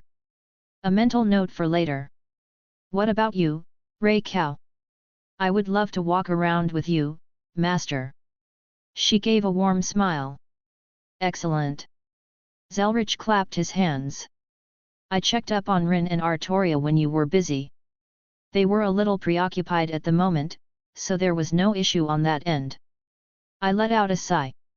Yeah, the Mordred situation is going to be tense, I want to be there for her when it happens. The King of Knights. Skadik mused out loud. I also look forward to meeting her, among your other women. I reached for and squeezed her hand, earning a little pout from her before she returned to normal. I'll gladly introduce you to everyone when we get back. I did miss my other girls as well. It had only been a few days, but it felt more like weeks. "Shall we get a move on, Master?" Raikau asked. "I'm good to go if there's nothing else, Gramps. I told you about the dangers of this world, but they shouldn't be a problem if you're just dropping off a letter and doing some sightseeing." "Dangers?" Skadik and Raikau both asked. "I'll tell you both when we get over there," I replied. Like he said, I have no intention of start anything, so it should be fine. It's not like a heretic god is going to descend just because I suddenly pop up. I'm sure they had much better things to do. I paused in my musing, looking up at Zelretch. "Hey, Gramps. You said that this woman is a witch, right?" "Yes, she's perhaps the strongest human witch on the planet." Zelretch nodded with a little hint of pride. "What are the chances she starts throwing spells at me once I introduce myself?" Zelretch stopped, silence filling the room. "Well, you have your aura." That wasn't an answer. I pointed out. "Indeed, it wasn't," he laughed, waving his hand as the portal enveloped up. "Have fun, and thank you." His words barely met my ears as my vision was filled with a myriad of colors. When I enter my own portals, there's usually that little brace before scenery around me changed, a warning so I don't get any sudden sensory overload. I let out an annoyed grunt as the sun shined right into my eyes. "So, about these dangers your grandfather spoke of?" Skadik asked with a mild amount of curiosity. "Gods here still exist. But they live in a separate realm that is the myths and legends of old. They can actually descend to the human world if they rebel against their myth." I began to explain. "Rebel against their myth?" Skadik looked at me in confusion. "Do they not subside off of human worship and remembrance? How could they act in a manner that goes against their own continued survival?" "Well, it isn't so cut and dry. For instance, Cronus might rebel against the idea of Zeus defeating him and descend to the mortal world, becoming a catastrophe for humanity. The way Gramps described it to me is that when a god rebels, they become something known as a heretic god. They also exist to bring disaster and fulfill their whimsies. A sun god may raise the temperature of the planet, an ocean god might flood coastal cities, etc. Is it a common occurrence?" Raikau questioned. "Nah, if it were, most of the world would be destroyed. Gods are mostly content to exist in their separate realm away from us. It's why Gramps didn't seem too concerned about the whole thing." "Oh well. I suppose I can't hope for such a thing to happen then." Skadik just shrugged. "Of course she would look forward to a fight with a god." "Is that the Colosseum?" Raikau pointed over in the distance. "Yup." I stood there, admiring it. It really is a marvel of engineering for the time. The history alone makes it quite the national treasure. Technically, it's actually the biggest amphitheater in the world. And it wasn't just gladiatorial fights that were hosted here, they even had things such as naval battles. "Phew, you must have really read up on it." Skadik seemed amused. "Yup, I loved reading about ancient history when I was in school." I smiled. I had forgotten about it since everything in my life became a bit more complicated. However, I had some small dream of visiting the places I read about, this being among the highest on my list. "Master, I have a question." Raikau interjected. "What's up? Where exactly is this Lucretia Zora located?" I opened my mouth then slowly shut it. "He didn't say." I said quietly. "Damn it, Gramps, now we're going to have to look all over the city for her." I rubbed my temples. "It just means we can inspect the city." Skadik poked me with a small smile on her face. Your excited face was adorable. She grabbed onto my arm. "Come, let us go view this structure that you wanted to see. We can seek out Zelretch's former paramour at our leisure." I was admittedly very excited. It may seem silly since I can travel various worlds, but this was more or less a childhood dream. Definitely going to take pictures. "Do you think?" Boom. The earth around us shook, buildings visibly vibrating in place. I quickly caught my footing and looked around. I was about to open my mouth to say something, but I suddenly saw both Skathik and Raikau staring into the distance. Inside the Colosseum was a massive red boar stomping around. What the fuck? And we're in Campione. Raikau is working under what could be considered normal for her as well. Chapter 206, Chapter 197. I was miffed. I think I was allowed to be, under these circumstances. Was it so much to ask for just a few hours of nothing happening, just enjoying spending time with Raikau and Skathik? I believe that beast to be divine in origin, Master. Raikau spoke up. It's a bit far away, but the taste in the air is one I remember from divine beasts. Skathik also confirmed. It's not an inconsequential one at that. This boar is mighty and would have been a foe I'll happily raise my spear towards. Joy. I scowled. And the fact that people aren't pointing and shouting monster in the direction of the Colosseum means that there's some kind of perception filter targeting mundane people. I let my annoyance drop down, letting it all out in a sigh. Before we could even move again, the boar disappeared. Just as quickly as it sprung up on the skyline, it had dispersed like it had never existed. The only evidence was the slowly falling walls of the ancient structure, and the cascading bellow of dirt and dust that blew out in every direction. I'm not angry. I said quietly. Master. I'm not angry.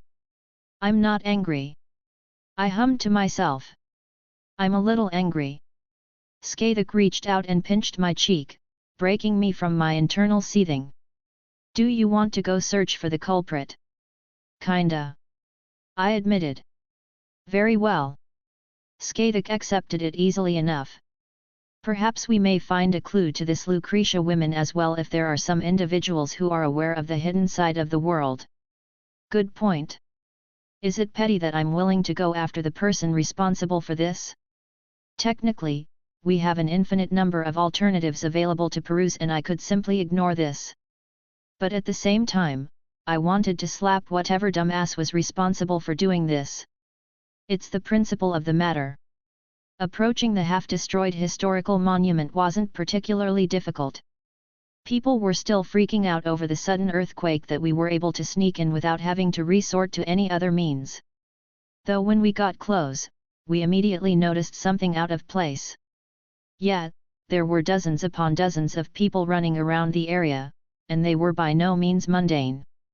The signs of magical energy permeated the air, and spells already enveloped the area. Game plan? I asked.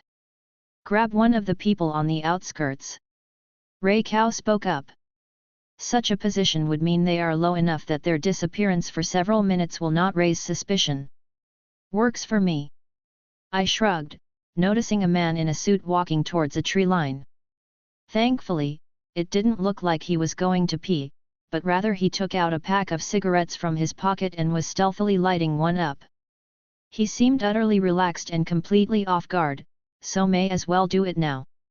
I muffled my steps and did my best to erase my presence, and the casting of muffle spell erased the noise. Though, I don't think he's particularly perceptive enough to notice me anyways. Those things will kill you. I whispered right into his ear. Seeing his body jerk and his cigarette fall from his mouth made me almost chuckle. Who? He slid to the side, catching himself. He was about to speak again until both a sword and a spear were placed on his respective shoulders. Hello there. I greeted him face to face. He shakily held his arms up in surrender. Hello.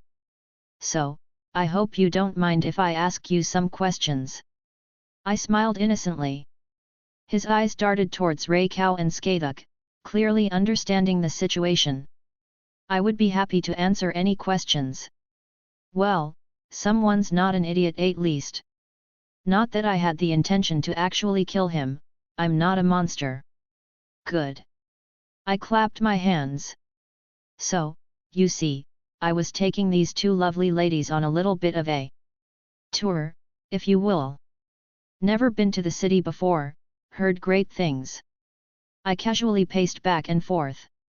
But you see, I was looking forward to some of the historical monuments. And wouldn't you know it, a giant boar tramples one in particular I was interested in. So, I believe you can understand my current annoyance. What do you want from me? I'm just a squire. He muttered. A squire? As in an apprentice to a knight? I inquired. Yes. My bosses don't tell me anything important and I don't have any connections to move up. Some type of organization like the Mages Association? I didn't care too much to delve into the political landscape of this place. Shame. I shook my head. So that means you don't know anything. I raised an eyebrow. And no. He quickly shook his own head. I heard the rumors and some whispers. Oh, that's more like it. So, who do I have to thank for this mess? It was the latest Campione. The other squires mentioned that the higher-ups were testing him and he released his authority and destroyed the whole area, that's all I know. I hummed to myself as if considering his words. As you can see, I'm a foreigner. I gestured to myself. Would you be so kind as to explain what a Campione is, in your own words, so I better understand the terminology here? Might as well get some information while I'm at it. A god's lair. He quickly spat out. A mortal who killed and took the power of a god. A god's lair. Skathak spoke up with clear interest. Boy, elaborate. He looked at my teacher with confusion, but continued. I don't know the specifics, only that when a mortal kills a god, they can usurp some part of the god's authority. They become a devil king and no one's allowed to disobey them. Why can't anyone disobey them? Besides the obvious reason, I wanted to know any metaphysical implications. What is a human like us supposed to do against someone who can kill gods? Ah, well, better to have asked. I hummed to myself, letting him stew for a moment. What organization are you part of? Call it a mild curiosity, even if I had no desire to dig any deeper. The Copper Black Cross. He quickly replied. I'm just a grunt. And what about this Campione? I asked, deciding to dig for a little bit more information. I'm surprised Zelretch didn't mention anything about these people. I mean, they couldn't have been a new occurrence, right? Did he think I would go pick fights with them or something? I don't know anything except he's Asian, I think Japanese. He shuddered slightly between the two weapons. Japanese, hey. I rubbed my chin. Convenient I suppose. I paused in my words. I shared a look with Raya and Skathak, they apparently both noticed just as I did. Well, you have been very helpful, but I believe our time together has come to an end. Wait, please don't kill me, I know other things. He trembled. Relax, I'm not going to kill you. I patted his shoulder as both Raya and Skathak lowered their weapons. I'll even pay you for your help. But, going to put you to sleep for a little bit. He blinked. Really? Are you upset? I laughed. Withdrawing some gold coins out of my ring. This should be a substantial sum for you, right? More than I make in a year. He said quietly. Kid, you deal with magical nonsense, you should not be making less than this a year. Let me give you some advice. I put my arm around his shoulder. Maybe figure out how to apply these skills you've developed for something mundane without stepping on any toes. He looked thoughtful for a moment, and I took that as an opportunity to cast hypnosis on him. He was unprepared as I saw his eyelids start to get heavy and close. I supported his weight, lowering him to the ground. Well, that was easy enough. I cracked my fingers. While I now have more questions, I believe we should address our little voyeur. I snapped my head over to the side. There was no movement for a moment until a red light blurred out from behind me, bloodlust erupting from its chosen path. It collided with a tree, utterly destroying it. And right as it connected, a shadow literally moved across the ground, coming to a stop in front of us. Slowly, a figure emerged. A woman, rather a girl. She wore something resembling a school uniform with a strange hat on her head and silver hair underneath. Though her stature, her overall look failed to portray what she actually was. Careful. Drake warned from in my soul, something he didn't do often. That is a goddess.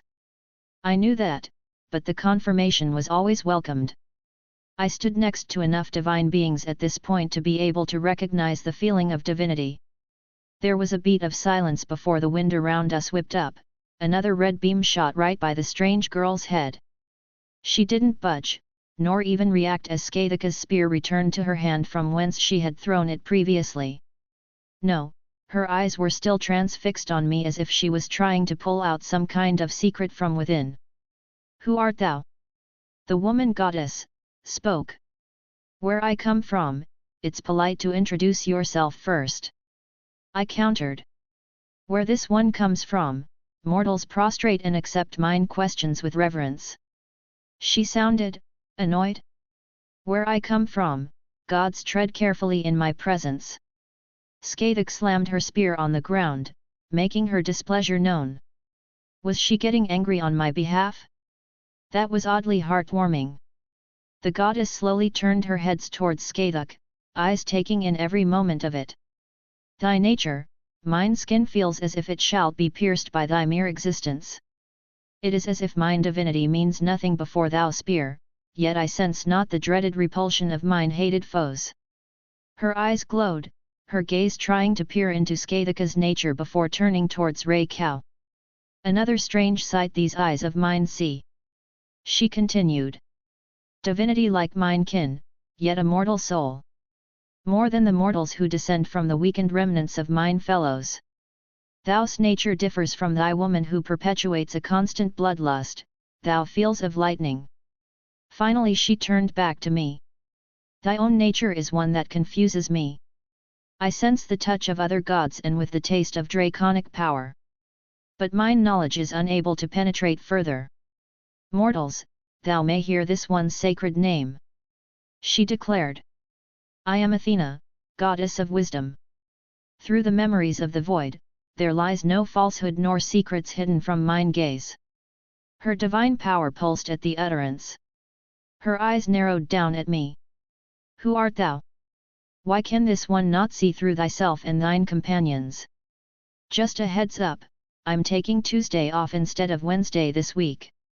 Gotta drop my mom off at the airport, so I'm switching it up. Chapter 207, Chapter 198. Have you tried getting glasses? I offered helpfully. There was a beat of silence as the goddess stared at me incredulously. Doth thou not have an ounce of fear within thy body? She seemed more confused than angry. Thou speaks to a goddess. Mortals tremble at the very mention of mine name. Yet, thou jests at mine expense. No, no. I rolled my eyes. I'm so overcome with fear and awe that I can't help but act this way. This one's patience is being tested, mortal. She narrowed her eyes. This one allows your disrespect out of curiosity. But questions can be answered even if thou lacks a tongue to speak. I crossed my arms, not even batting an eye at her threat. You know, I've heard that the goddess Athena was quite the beauty. I visibly swept my gaze upon her. Yet, all I see is a little girl. Then again, knowing you Greeks, I wouldn't be surprised if you lot consider this the height of beauty. She raised an eyebrow. This Athena was known as the most beautiful. She scoffed. What thou sees before thee is an atrocity that shall be rectified. Once this one regains mine proper authority, mine true form will grace the world once more. So, you approach me and my companions, making demands, but then claim to be reduced. Goddess of wisdom? Are you sure that title still belongs to you? Do not speak as if you can comprehend mine strength.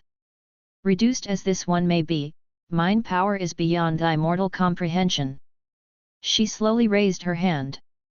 This one has grown tired of thy blathering. I didn't even move as a familiar bloodlust erupted next to me. Really, I should call it an expectance. I could guess that Skaitik was ready to throw down as soon as the goddess appeared, and I was not in the mood to dance around the goddess's supposed superiority to assuage her ego. My teacher, she moved as soon as she sensed the accumulated power began to gather. The goddess looked surprised at the speed behind her movements. The deadly spear snaked out faster than I could blink, a collision of opposing powers erupting at the focal point.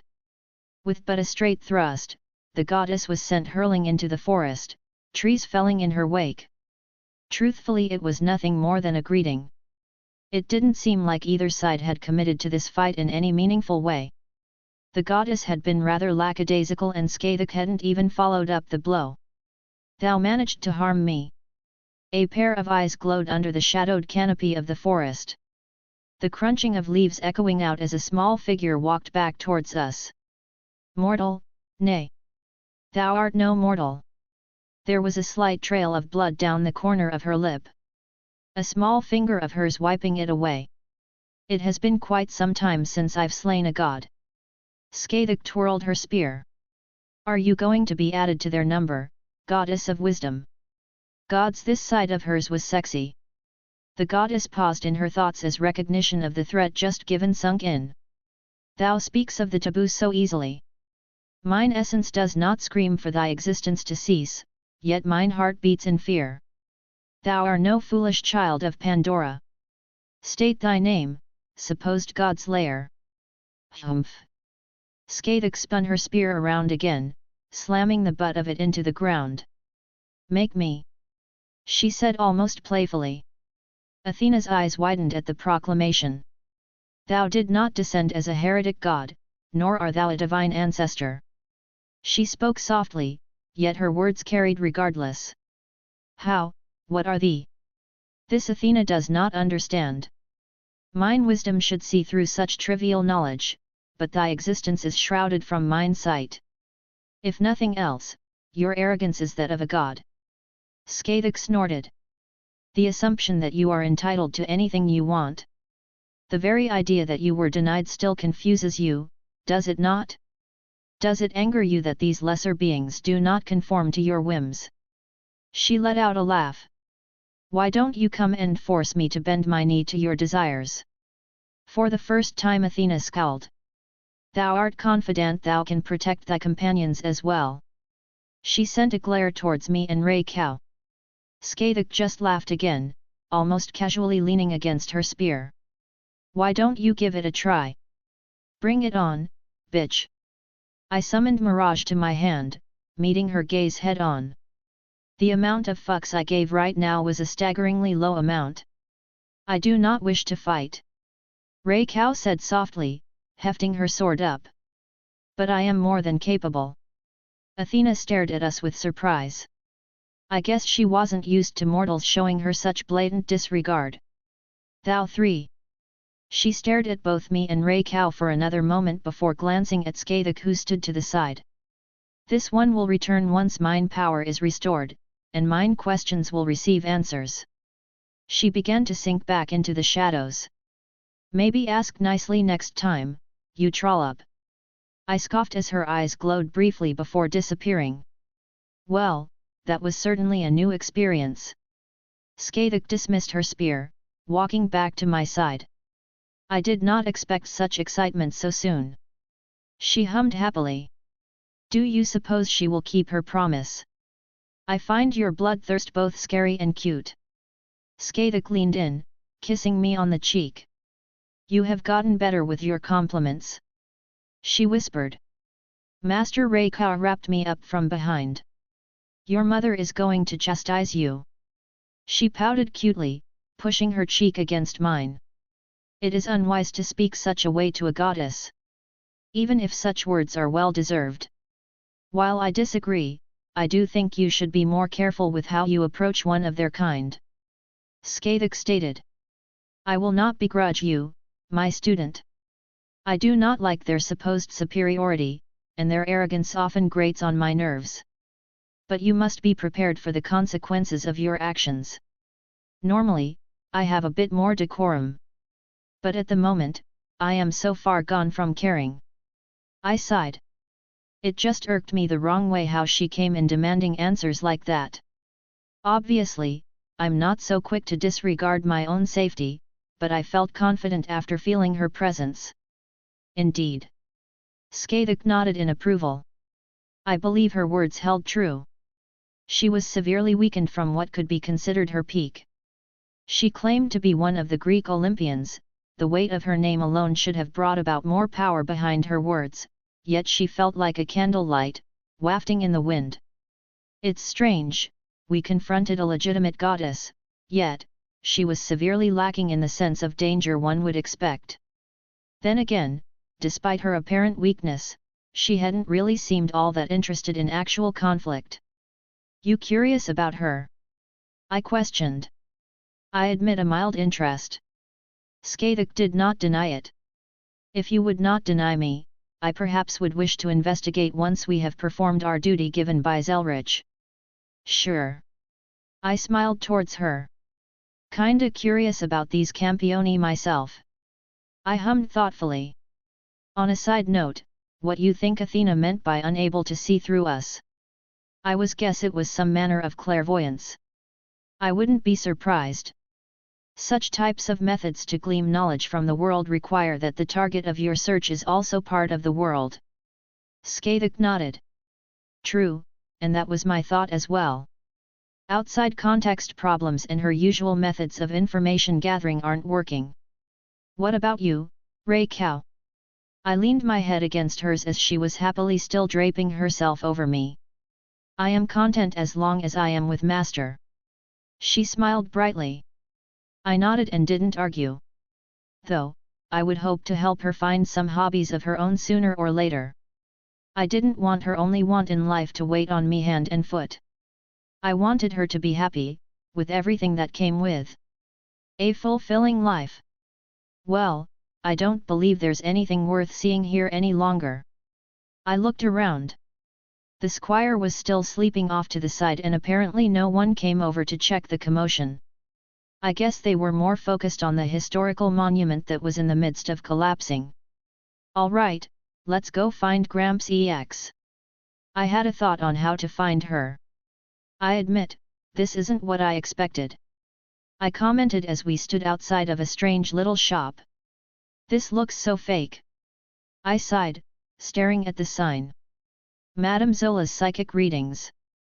She has a sense of humor. Raya eyed the sign as well. It is not a bad cover to have.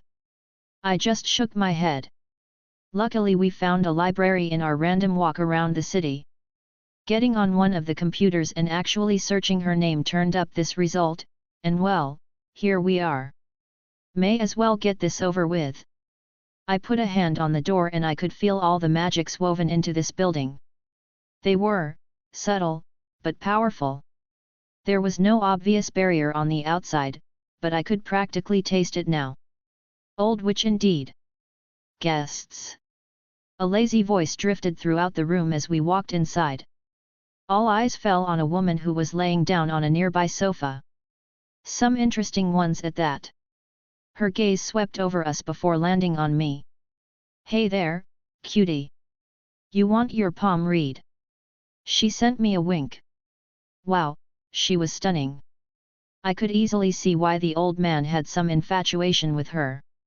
Obviously, I was judging based on looks here, but she checked many of my boxes. Not that I would ever, honestly the thought of it kinda of put me off since the old man said he was sweet on her before. What's an actual witch doing palm readings for? I was a little curious. She didn't look surprised that I called her out, instead, she sort of slid down, head hanging off the edge of the sofa as she stared at me playfully. I get bored easily at my age. She smiled. It's fun to see some of the strange things people get up to through their fortune-telling. That's fair. I nodded in approval. And once again, definitely someone Zelretch would get along with. So what brings you three to my little OL shop? She asked again. I do other services, but those are a bit more expensive. Or if you want some information, I can do that too. Well, I've come to deliver a letter. I withdrew it from my ring. Oh. She sat up. I wasn't expecting anything. She hummed. And who's it from? Someone I know. I hesitantly say you know him. She pursed her lips coyly. Don't worry, cutie. I don't bite unless you pay a little extra for that. I cleared my throat, pushing the letter towards her and turning away. Please don't start throwing spells at me. She blinked, looking down at the letter, taking it without a second thought. Pfft, don't worry, kiddo. I'm not the type to shoot the messenger. Especially the yummy ones. She chuckled, watching my discomfort. You sure you aren't part of the delivery? I could teach you a thing or two your two friends probably couldn't. Unlikely. Skathuk said abruptly. Lucretia blinked, staring at Skathuk. There's something strange about you. She took out a pipe from somewhere. I didn't question it. Tapping it against the coffee table, she put it into her mouth, blowing out a puff of smoke. About all of you, actually. That's not the first time we've heard that today. I said dryly. What exactly were we giving off that basically makes us such obvious targets? Athena somehow noticed us, and here this witch was able to glean something. Oh well. She casually let herself fall back into the cushions of the couch. She set the letter down on the table, practically ignoring it. Anything else you need? If possible, could you read the letter? I'll do it later. She waved me off. Just tell whoever sent you that you completed your job. She seemed uninterested. I bit my lip. This was getting awkward. I never did introduce myself. I cleared my throat, getting her attention.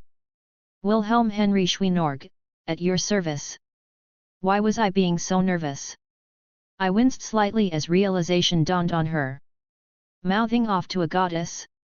I could do that all day.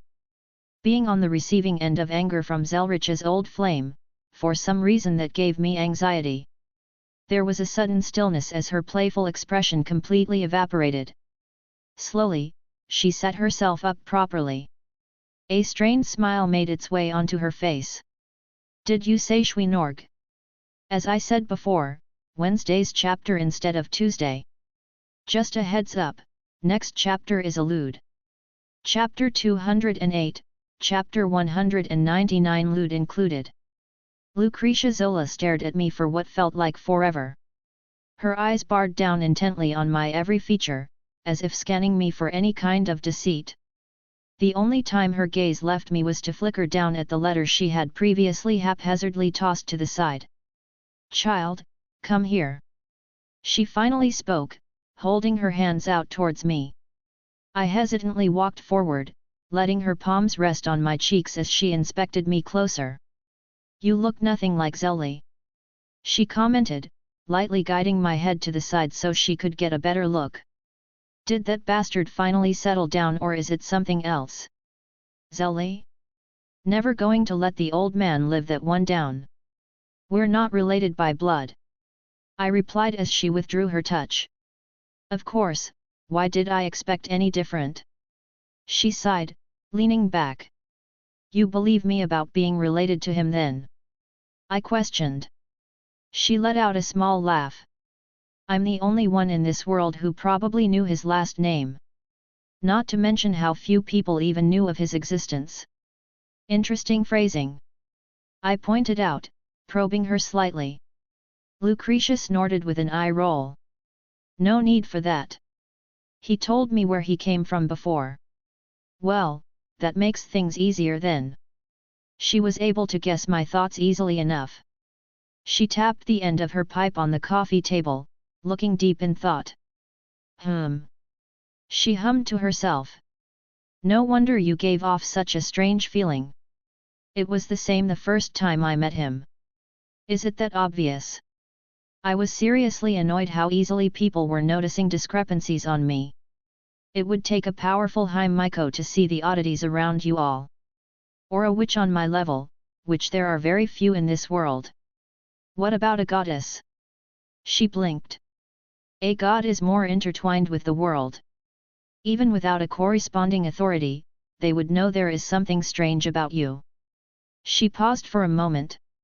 Did you run into a god already? Yet. She let out a sigh. You really are one of Zelli's. She shook her head with a small smile. He could never stay out of trouble. Maybe that's why Gramps didn't tell me about these campioni before asking me to come here. Lucretia let out a groan as she processed my words.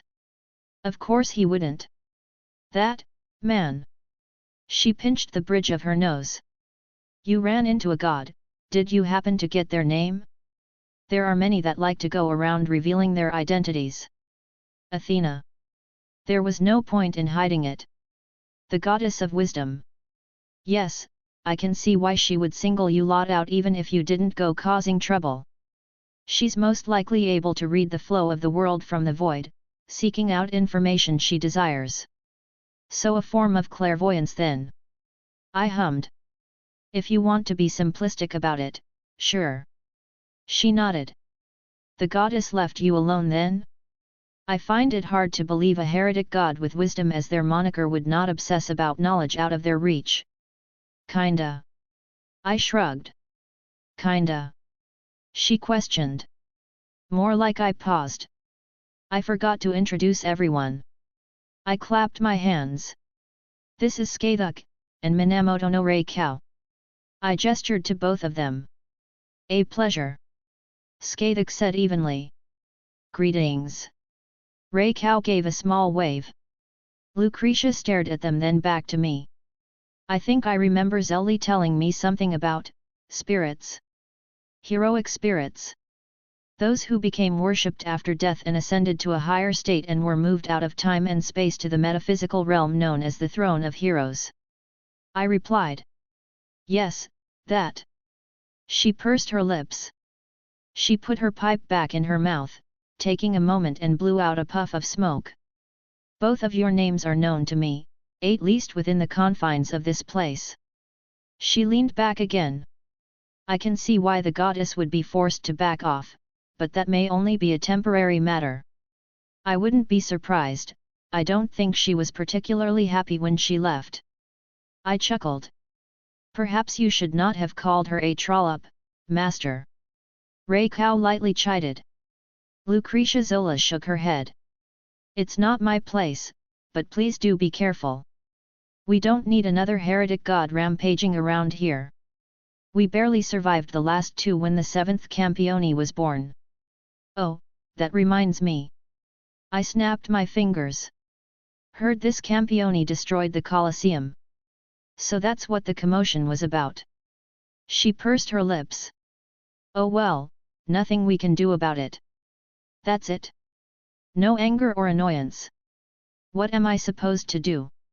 I can boast about being one of the most powerful witches in the world, but I am still nothing in front of a campione. She let out a sigh, setting her pipe down. Don't read too much into it. I met the boy before he became the latest child of Pandora. He's not a bad kid, probably just swept up in everything and in a bit over his head right now. Regardless. She continued on. It's not my place to say anything, but please be careful.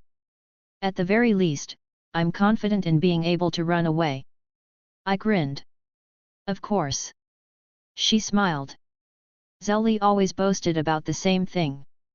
Her hand slowly reached out, grabbing at the letter she had previously dismissed. I didn't interrupt her as she slowly opened it, taking out the parchment handwritten by Zelretch.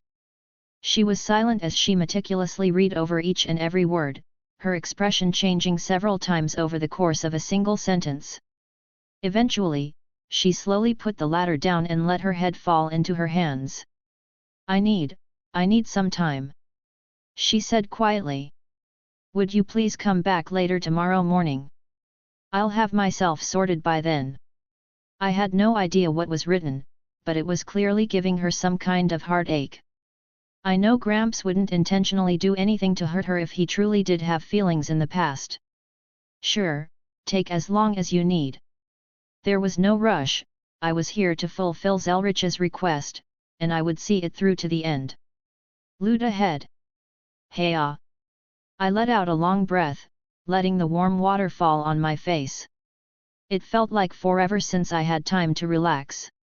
It's not like the Grail War was a constant source of stress, but there was always that feeling of something hanging over my head that made me a bit anxious.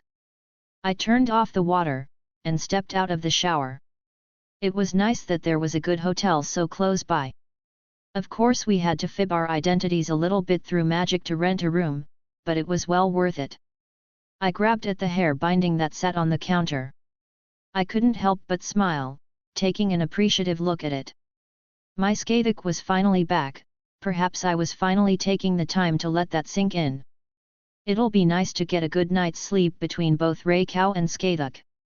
They were both okay with sharing one bed. Putting on a shirt and some comfortable shorts, I made my way out of the restroom. I paused in my steps as I noticed both of them giving me strange looks. Fufu Skadek flipped her hair back, sending a grin my way. "My precious student. Why don't you come and sit over here? Master, come sit down next to mommy." Raikau pat the edge of the bed right next to her as Skadek stood nearby. Danger senses were tingling. I admired their current state of dress. Skadek only had a t-shirt on and a pair of panties that really hugged that round butt of hers. And Raikau was wearing something similar but with those shorts she got previously that really showed off those magnificent legs. "Do either of you want a turn in the show? Sit down."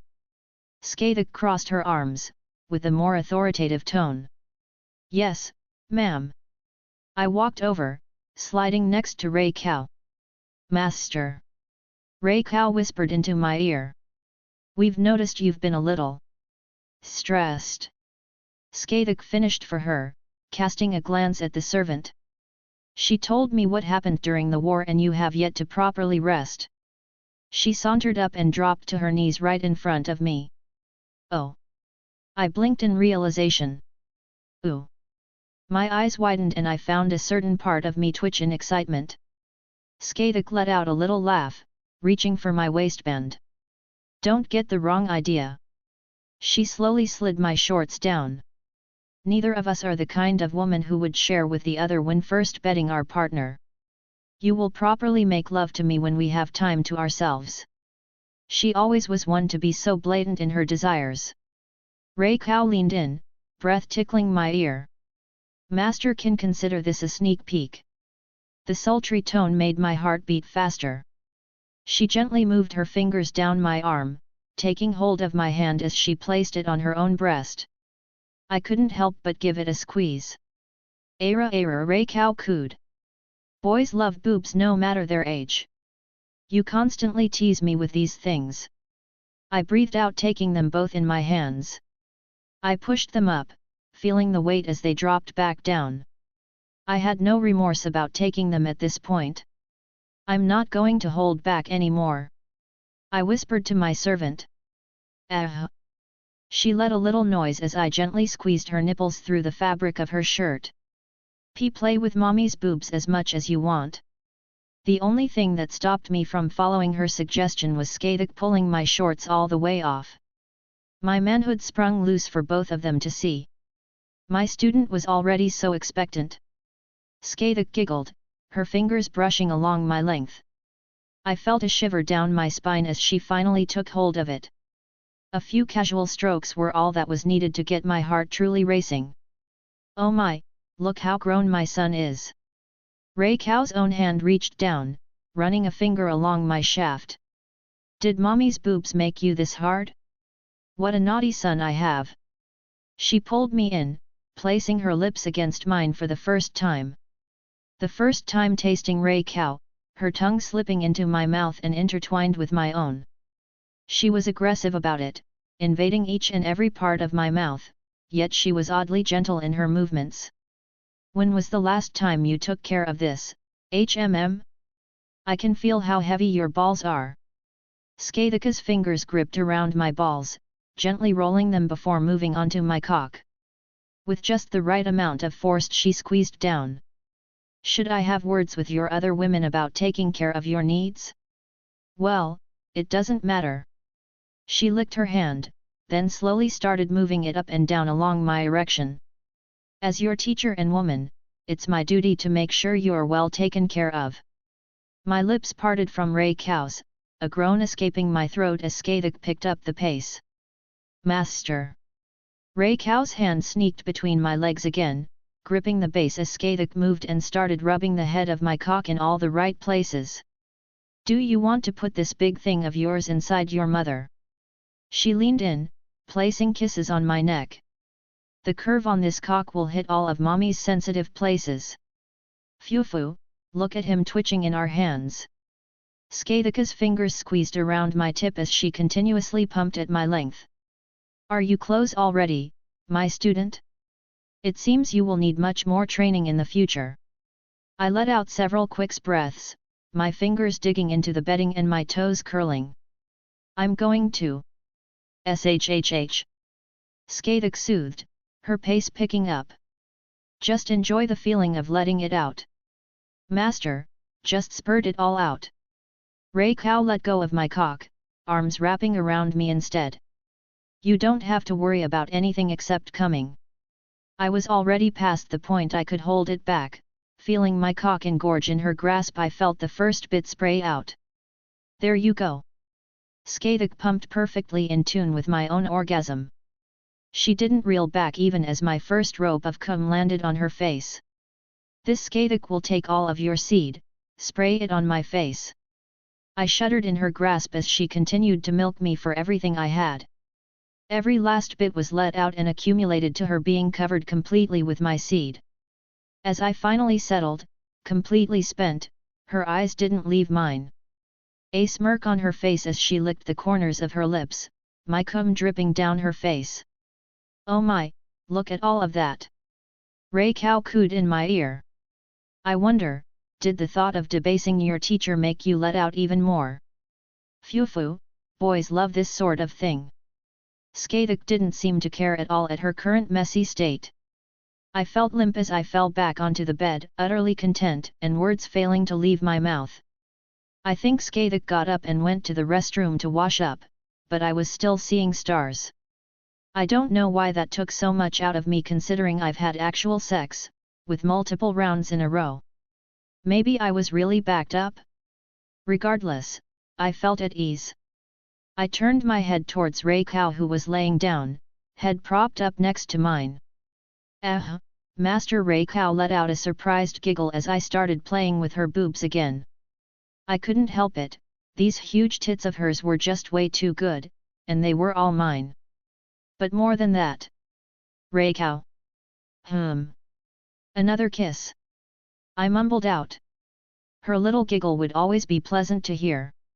She leaned in and gently placed her lips to mine. It wasn't as deep as our previous one, but I enjoyed it just as much. It lasted but a brief moment before we part and she snuggled up next to me, my arm wrapped around her warmly. I do hope you haven't forgotten about me.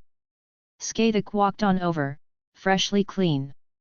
She quickly crawled onto the bed, opposite of Ray Cow as I held my arm out for her to get in as well. Don't expect this to be a common occurrence. She gently flicked my nose, reiterating what she said before. I do not particularly enjoy having multiple people together when I do things like this. Of course. I wouldn't push her on anything she didn't feel comfortable with. Good. She nodded happily. Now. I think her cheeks turned a little red and her voice dropped to a very quiet tone. You shared many kisses with Ray Cow, I believe I am due for some myself. Was she being bashful after everything that happened? Cute. I didn't respond with anything but my lips meeting hers. She was almost needy in the way she grabbed hold of me. Letting her lead, I enjoyed the taste I had longed for since we last parted. The warm smile she gave me once we finally settled, and she snuggled in close just like Ray Cow had. A beautiful woman in each of my arms. I let out a content sigh as my eyes closing, drifting off into what would be one of the best nights of sleep I'd ever had. Wilhelm gets a little helping hand from both Ray Cow and Skathik. Chapter 209, Chapter 200. The feeling of waking up with your arms around someone you cared for, it was something I would never tire of, and it seemed to remove any kind of fatigue I had built up over the past several days. There was also something to be said about having 2 girls in my arms rather than 1. Am I the last one to wake up? I muttered, as my eyes groggily blinked open. Master looked so peaceful. I heard Rei Cao's soft voice on my left. We didn't want to disturb you. You worked hard, it is a rest well deserved. Skathak gave a little smile as I welcomed the morning light.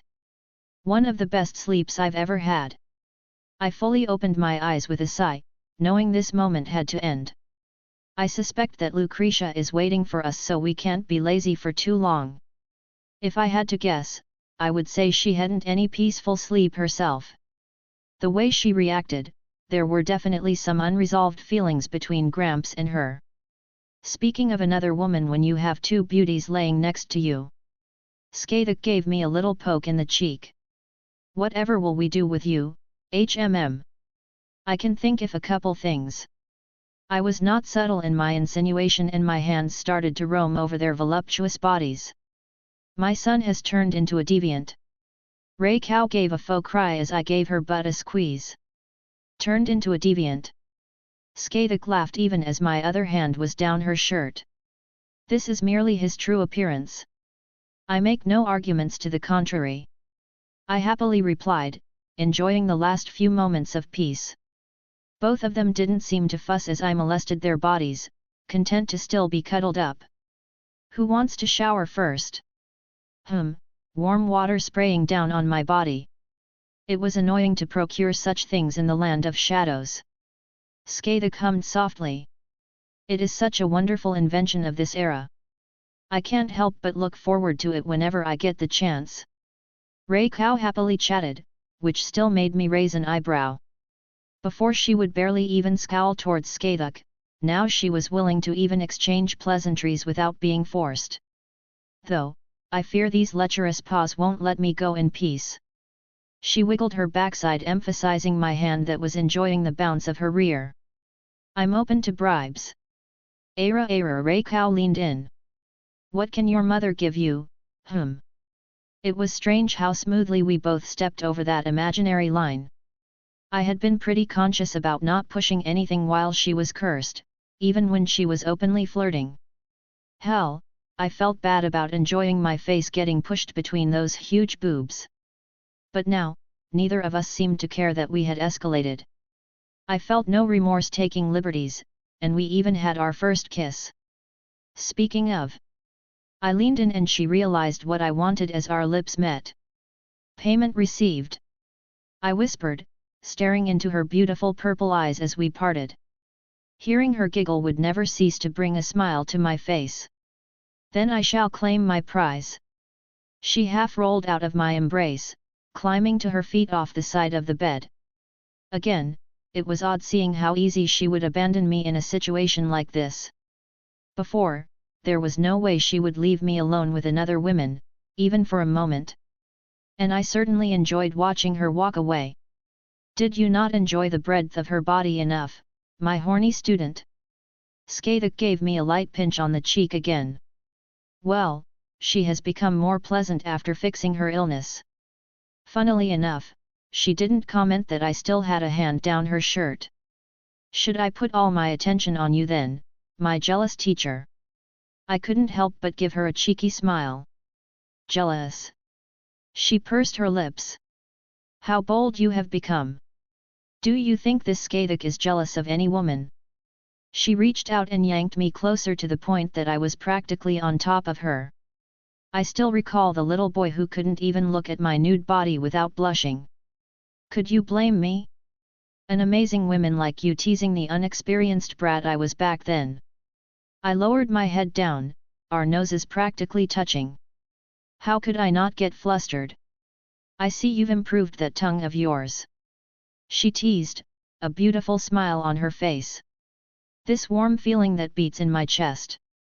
How is it that you can bring this sensation to me by just being near? Her hands reached up, wrapping around my head as she smoothly locked lips with me. I have lived as a woman when I was younger. She briefly broke the kiss only to reinitiate it again. I have been a queen, a warrior, and even a lover. She pulled away once more. But never has this heart of mine been given to someone else. The heart of Skathak belongs to me then. I smiled. I saw her turn away a little and her cheeks turning a surprising shade of red. I knew she was weak to things like this, but not this much. Don't get ahead of yourself, boyo. There is still much you have to do if you dare proclaim that you have fully conquered this Skathak. I couldn't help but laugh as she tried to hide her embarrassment. Don't worry, I'll properly make sure to court you so that there's no doubt. I'm going to give you all the love and affection that you deserve. Humph.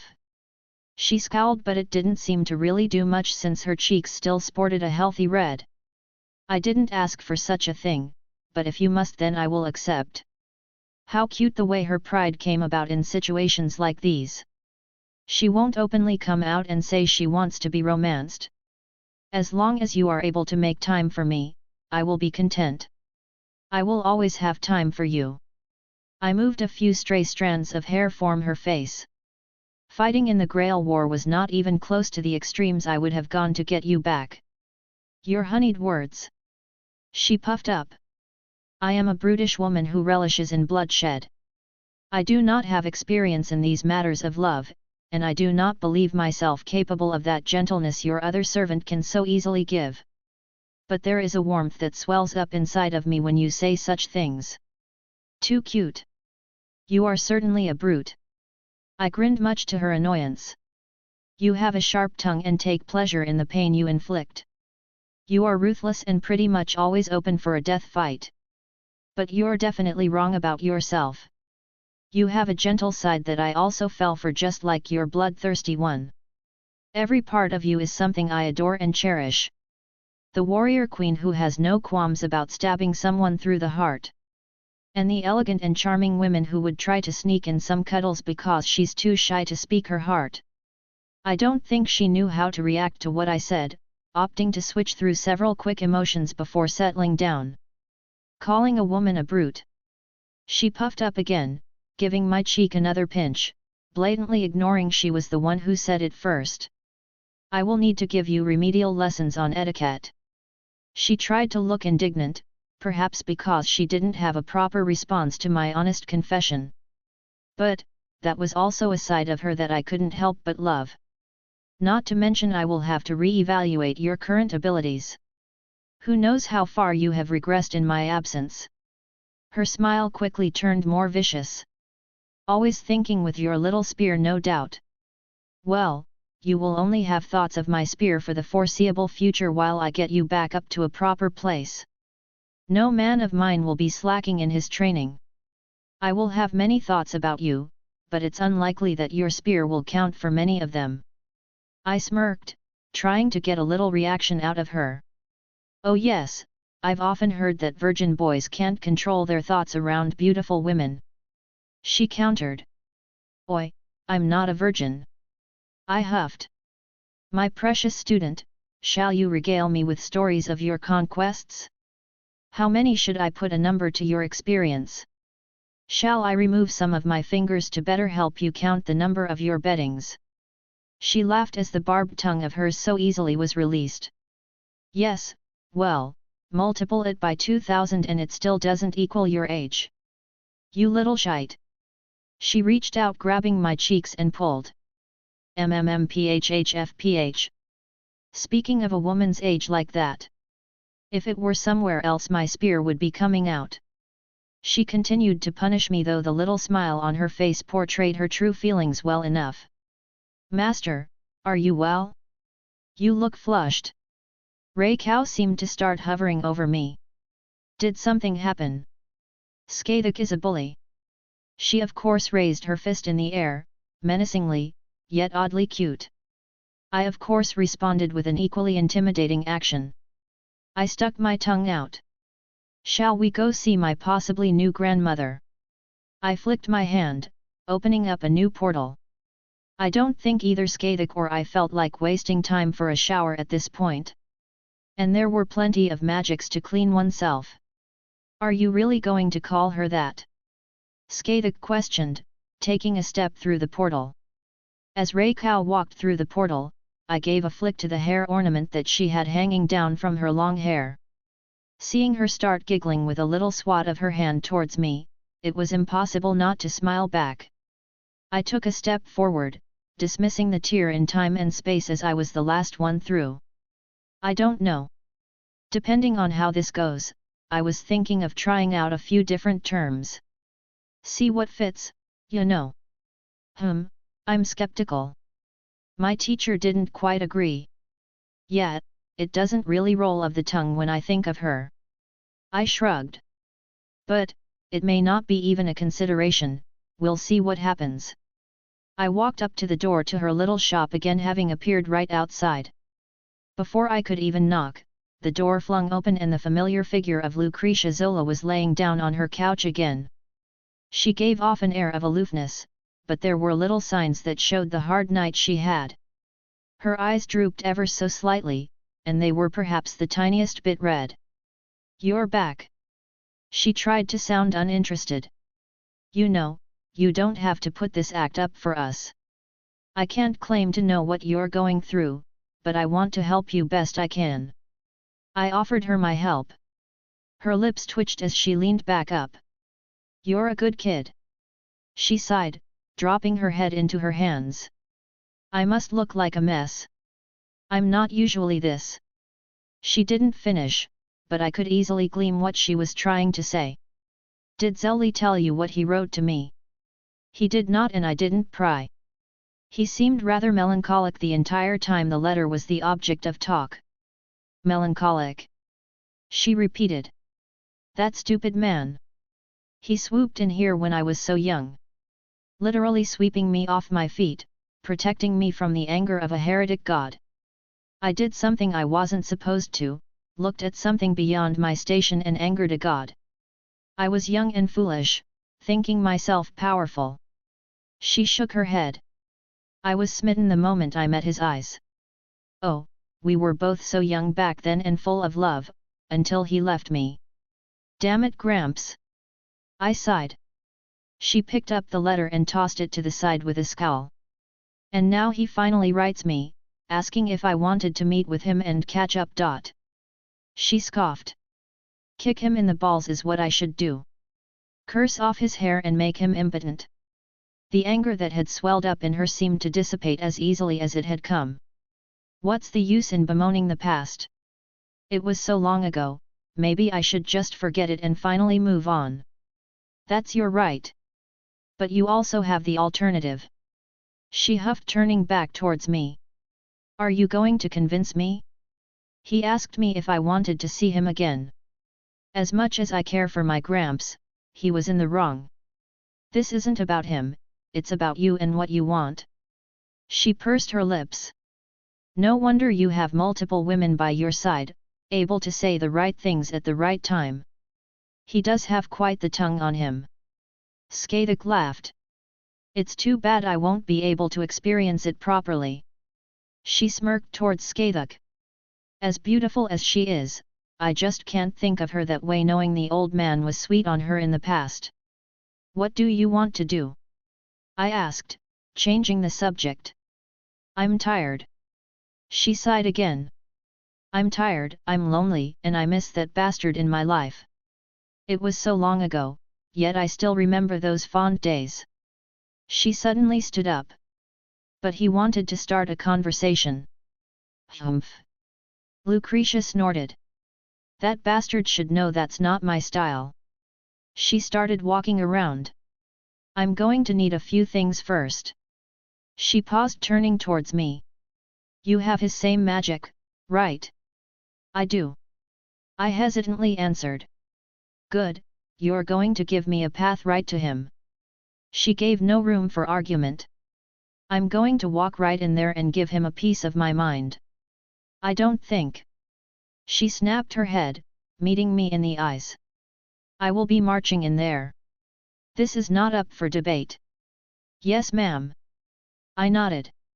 Truthfully, anyone else I would tell them to pound sand. But by the sound of it, the old man needed a kick in the arse for how he treated her. And I was sure he would be happy to see her again. The only real issue, though, Please hang something on the door so I know not to go in. She started to cackle. Oh, you sweet child. She cupped my cheek. You should probably stay away for the next few days. Noted. I will forever appreciate the heads up. Before I send you on your way, I wanted to ask a few questions about Campione and this latest on in general. She paused in her running around. I have a bunch of books in my library, feel free to help yourself. Oh, and I already made a profile on the newest Campione. It should have all the information you need.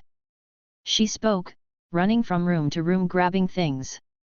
I just blinked as she quickly started grabbing things from every which place, a suitcase already stuffed full of her belongings. I have nothing secretive here that I don't want you getting into, so help yourself to anything you need. I appreciate it. I smiled towards my new grandmother. Maybe. Anything else before I think it's about time I settle some things with that man. She hefted up her suitcase. I flicked my hand, opening up a portal to Zelretch's living room. I gestured for her to enter. Feel free to kick him in the balls. She walked up, and gave me a kiss on the cheek. Though it lacked the same affection that one of my girls would have, it still was accompanied by a certain warmness in it. I would love to talk more later, after I take care of your grandfather. She cupped my cheek again, giving a little smile before turning and walking through the portal. Zelly, roll your ass out here. She screamed at the top of her lungs as soon as she was inside. I quickly shut the portal off. Are we going to pretend she didn't stuff her bag full of lingerie? I asked. Yes. I am, yes. They both answered the same. Well, that just happened. And now I was trying to forget it did. So, want to go check out that Campione or whatever? I'm curious about him. Skathik nodded. Though I also wish to know the whole mechanism behind this phenomenon in detail. I have no desire either way, I am happy to follow along. Ray Cow didn't seem too concerned. Well, I admitted to being a bit curious myself. Time to go see what the big deal is about this so-called Campione then. Just a heads up, found out I have to work Saturday tomorrow. So expect either a very late chapter, or none at all depending on how that goes. Chapter 210, Chapter 201. Hey, she has tarot cards. While I searched through the rows of books, I had found the stack sitting on the shelf. Skathik, who had a couple books in her hands, turned to look at me with interest. The Grail had given me knowledge of such things. A method of scrying the future, if rather obscure. Perhaps they work. I shrugged, flipping through a few. They were made of a strange parchment and the ink felt heavy. Well, probably not best for me to meddle considering our origins. No, no. Feel free to meddle. Skathik gave a little chuckle. If you startle some god, I will simply clean up the mess. She gave a big smile towards me. Well, that's an obvious trap. I snorted, putting the cards back up. There's no way you would be that considerate. Humph. She huffed, smacking my shoulder, though lacking any true force. I am very considerate. For instance, my foot is not buried in your rear for making such a comment. I just chuckled, reaching for another book before stopping. Oh, I think I found it. I started flipping through the pages. It has a list of all known Campione and their known abilities, personalities, and living places. Tea is ready. Ray Cow took that moment to pop her head out of the nearby kitchen. I haven't had a good cup of tea in way too long. Not my preferred choice of drink, but I welcome the new experience. Skathik held a small smile on her face as she followed me on over. I cannot claim to have mastered the art of tea making, but I have some previous experience in making it. Ray Cow said happily. I hope you enjoy it, Master. I'm sure I will enjoy anything you make for me. I made sure to give her a quick kiss on the cheek, making her brighten up. Yes, I will enjoy it as well. Thank you for asking. Skaidic said dryly. Oh, you're still here. Reika replied in an equally dry tone. I hadn't noticed. Well, it only matters that my precious student can't seem to take his eyes off me. She countered with a smirk. There was a beat of silence as they exchanged a look. The little standoff was different than before. I couldn't feel any actual hostility between them. Honestly, I think it's just a way for them to bond at this point. I sat down on the familiar couch that Lucretia greeted us at before, a steaming cup placed in front of me with 2 at either side. Despite what she said, Reikau wasn't inconsiderate and happily provided one for Skaidic. Having both of them on either side of me, it was quite nice. It almost made me wish I was unable to read the atmosphere and do some lewd things. But, there was a time and place, and this was neither. Honestly, I can't wait until I have everyone all together. I intended for everyone to meet up earlier, but Gramps asked for this favor, so I wanted to settle everything, and my attention was taken. But I could easily get back without much time having passed, so no harm.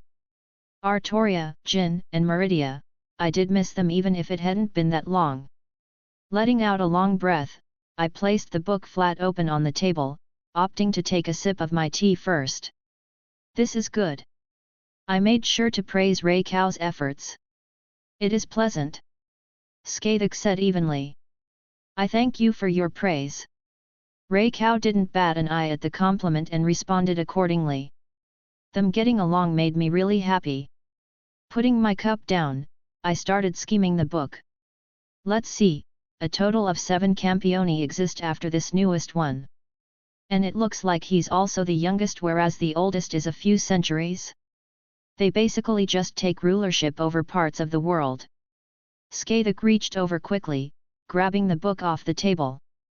I was about to say something, but the look on her face stopped me. Am I supposed to believe that a boy who hasn't even left his teenage years was able to slay a god?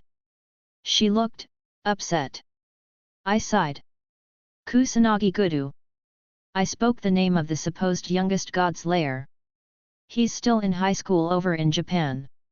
I do not understand. Does my effort mean nothing? That a simple child could slay a god, whereas it took me dancing on death's door my first time to overcome my limits and truly ascend beyond the mortal shell. Does my existence mean nothing in the face of this? She tossed the book on the table. It wasn't that cut and dry. I picked it back up, turning the page and skimming it for a moment. It says here that he somehow got his hands on a grimoire that allowed him to temporarily steal the god's authority and utilize it one time. I tapped a paragraph on the inked pages. Skaidic pursed her lips before letting out a sigh. Getting so worked up at my age. I should not be jumping to conclusions. It's a weird enough situation, it's completely understandable. It reached over, squeezing her hand. I began reading it some more as both Reikau and Skaidic silently looked over my shoulder. There was some rather in-depth information. Kusanagi Godou, 17 years old, living in Japan. Apparently, the god he killed was identified as Varethragna, the Zoroastrian god of victory. Curious. A god of victory, that doesn't really reveal many hints towards the god's authority, and I wasn't super familiar with this particular pantheon.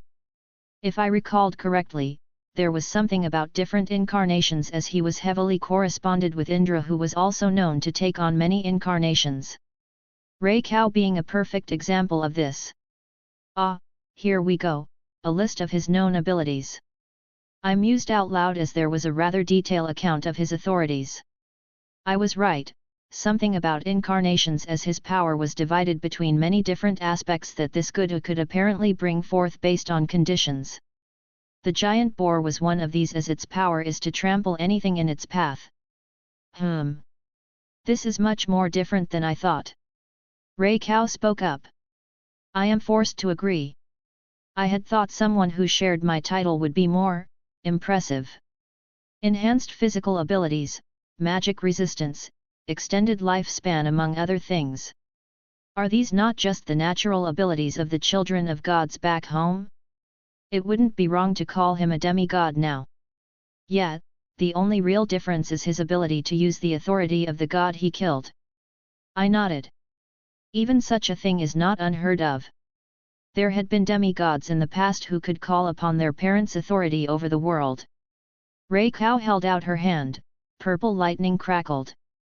My lightning is something my father passed down. Encarna's divine flames were a little more potent in their origin. Overall, it's strange. I rubbed my chin. I kind of want to meet one even more now. Like, what would possess a kid who had no knowledge of anything supernatural to attack a god? Skadek hummed. I can't bring myself to call him a peer, but his audacity to do something so foolish deserves praise. Oh well. I leaned back. I just want to read a couple more of these books. But afterwards, how about we head over to Japan and go meet him? I would not be against it. Skadek seemed to agree. At the very least, I am curious, and a book can only relay so much about a person. I am also curious how my home has changed here due to the oddities present here. Raya agreed. All right, well, I saw a book about campiones in a general sense I wanted to read. May as well read up on everything real quick before heading out. Is he really here? Raya looked at the building down the street in skepticism as we exited a new portal. Once again, I am forced to agree.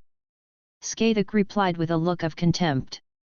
Did he truly come back to this place? I don't look down on the modern facility, but this just continues to feel so mundane. Yet. I scratched my head. I haven't been back to this kind of place in a while. Not since I started walking this path. I was feeling a bit nostalgic. It was a school. An ordinary, if bit cliché, school building. Kills a god and immediately goes back to school. I shook my head.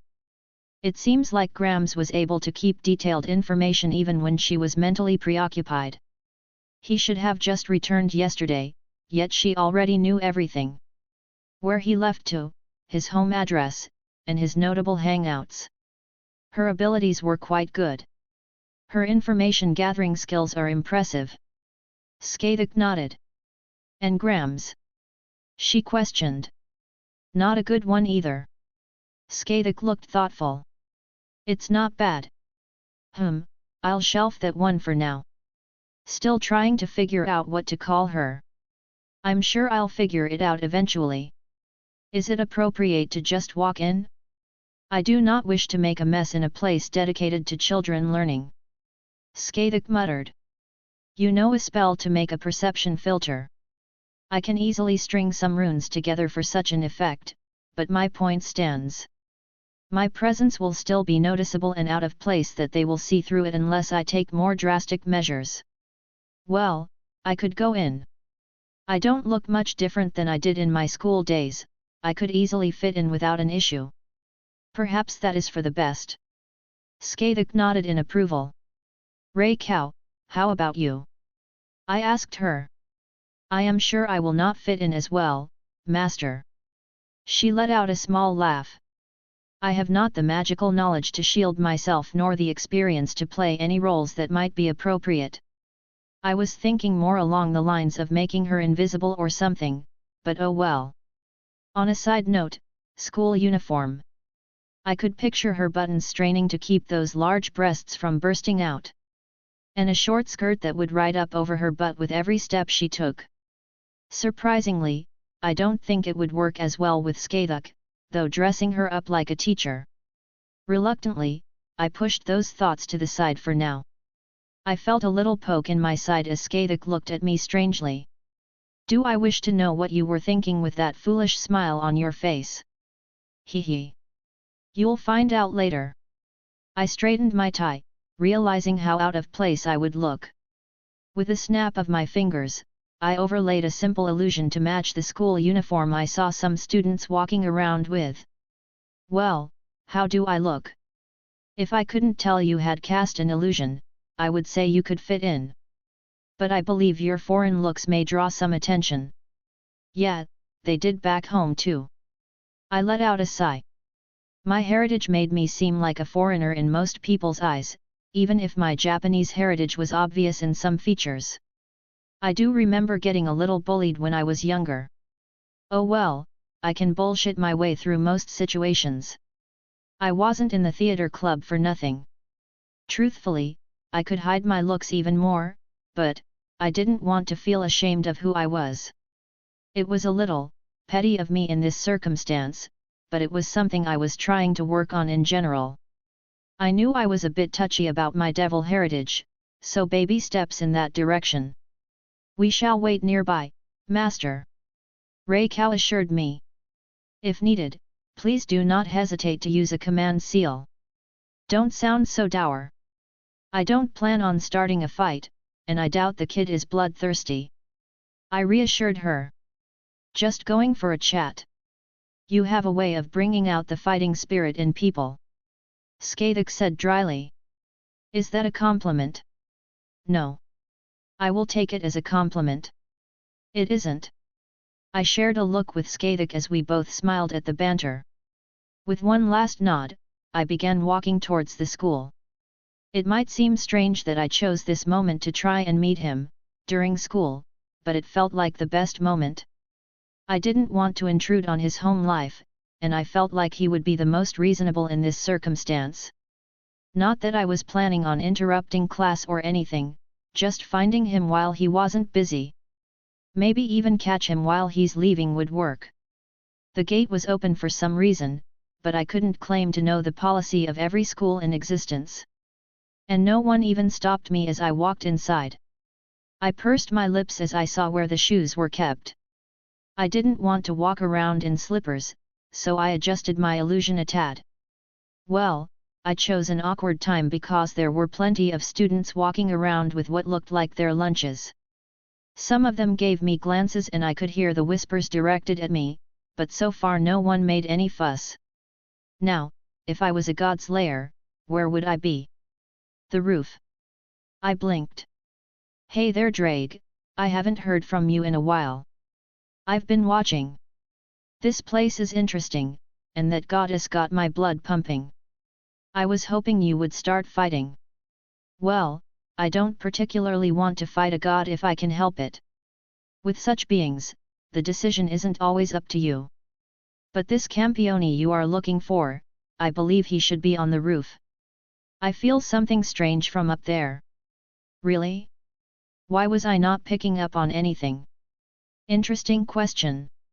Maybe my existence as a soul lets me feel these things easier. Or it could just be my experience with such entities that I can recognize certain things. Both are valid thoughts. Something to consider later. Finding the stairs wasn't hard, the layout of the school wasn't so different from Kuaha. And it wasn't until I started ascending that the feelings Drake described started to become more pronounced. It felt like a higher existence was above me. Like a predator was curled up, sleeping. Fear? No. I did not feel fear from this presence. No. It was a more primordial feeling.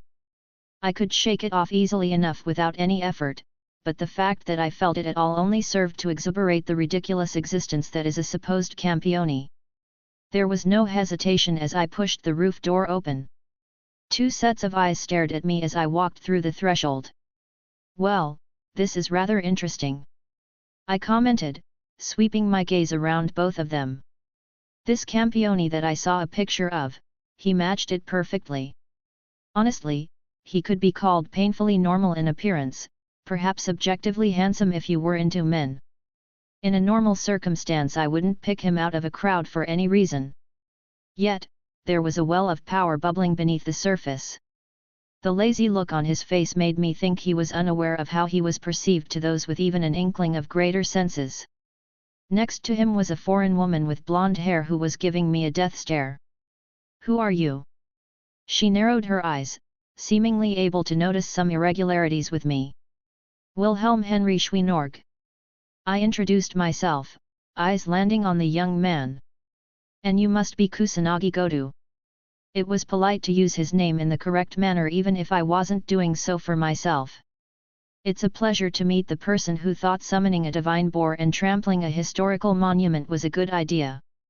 I was curious, so I probed him a little bit. To my surprise, he sort of cowered under my words. It was an accident," he said sheepishly. The sheer amount of power that was contained inside him, and this is how he responds. "Hey," was all I could muster at his very meek look. "Didn't expect that. So, what's up?" "What? Who are you? Why are you questioning my Godou?" The blonde-haired woman stood up, almost protective of the kid. "I just introduced myself," I replied with a dry tone. "Something you did not do afterwards, being very rude." "Erika, please don't fight." The supposed godslayer tried to soothe his companion before turning back to me.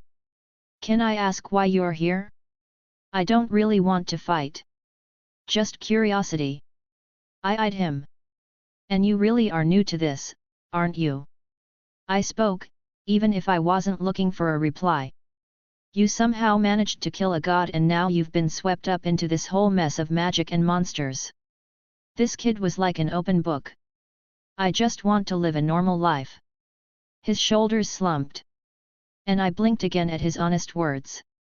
They were ridiculous, but I couldn't doubt the genuineness behind them. Great, now I can't even get angry anymore. I let out a sigh. "Kid, you seem way in over your head here." Godou let out a sigh. "I didn't ask for any of this." "Godou, don't listen to him. You're the 7th king. Don't let him speak to you this way. If you wish, I can take care of him in your stead." The young woman Erika proclaimed next to him.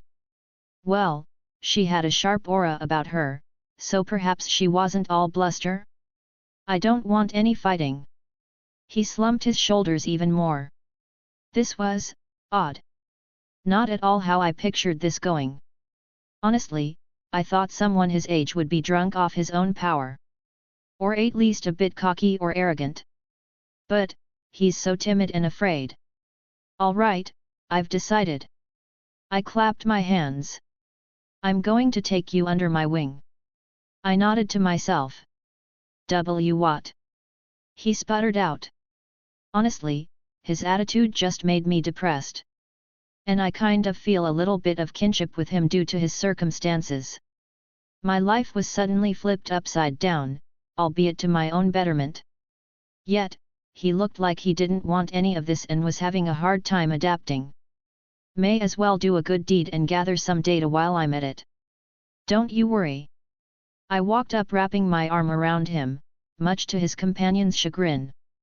"Big Brother Wilhelm is going to teach you how to live in the supernatural world." Early chapter for Sunday, woo. So, I got back super late last night and just kinda collapsed, sorry. So MC finally meets Godou and just gets depressed at what he sees and decides to take action to rectify that. Chapter 211, Chapter 202. "How dare you touch my lord, ... The blonde shouted. "Who are you? Where did you come from? Which organization do you belong to?" I know your mouth moved, but all I heard was screeching. I replied. "How dare you? I'll teach you some manners." She held her hand up and I could feel the magical energy gather in large quantities. A large, red, magic circle appeared in the air. It was obvious to tell she was about to do something, so I simply took out a talisman and threw it at her. She looked surprised as the piece of paper smacked her in the face and she fell to the ground, her magic dissipating and her body unmoving. "Rude," I said pointedly, wagging my finger. Why did she just stand there and let me do that? Did she think I'd wait for her to do whatever it was she was doing? Well, I guess I do in fact do that sometimes. What just happened? Godou raised his voice. "Just a paralysis talisman. It'll wear out in about 20 minutes based on how her magical energy is fighting against the effect." I hummed, eyeing her over. Though if she were more skilled in her control, it would only last a few minutes at most. To be honest, a true expert would have been able to brush it off without any effort. But this girl seemed rather inexperienced with the admittedly impressive amount of magical energy she could call upon. I guess I could just chalk it up to lack of certain experience. She's probably used to blow through obstacles with strength. Magic. Godou said lightly. Well, I would like to point out, she tried something first and I just defended myself. Godou sighed again. So I just have to take off this piece of paper? He questioned, pointing towards it. Yup. I shrugged. Godou paused, turning back towards me. Despite being dropped into the deep end here, he seemed rather unafraid about the whole ordeal. What do you want from me? I hope you aren't here to fight me like Doni. Doni. I tilted my head trying to recall where I heard that name. Oh, another Campione. I vaguely remember reading about him. Some idiot who runs around picking fights with people. I glanced down at the blonde who was giving me a very angry look even if she couldn't move or speak. I of course just smiled brightly at her. Why does this keep happening to me? I heard him mutter under his breath and it made me feel bad. I let out a commiserating sigh of my own. It must be hard. Suddenly going from a normal high school student to suddenly being called a lord by people you just met. I could guess that his relationship with this blonde girl was shallow and probably due to his new status.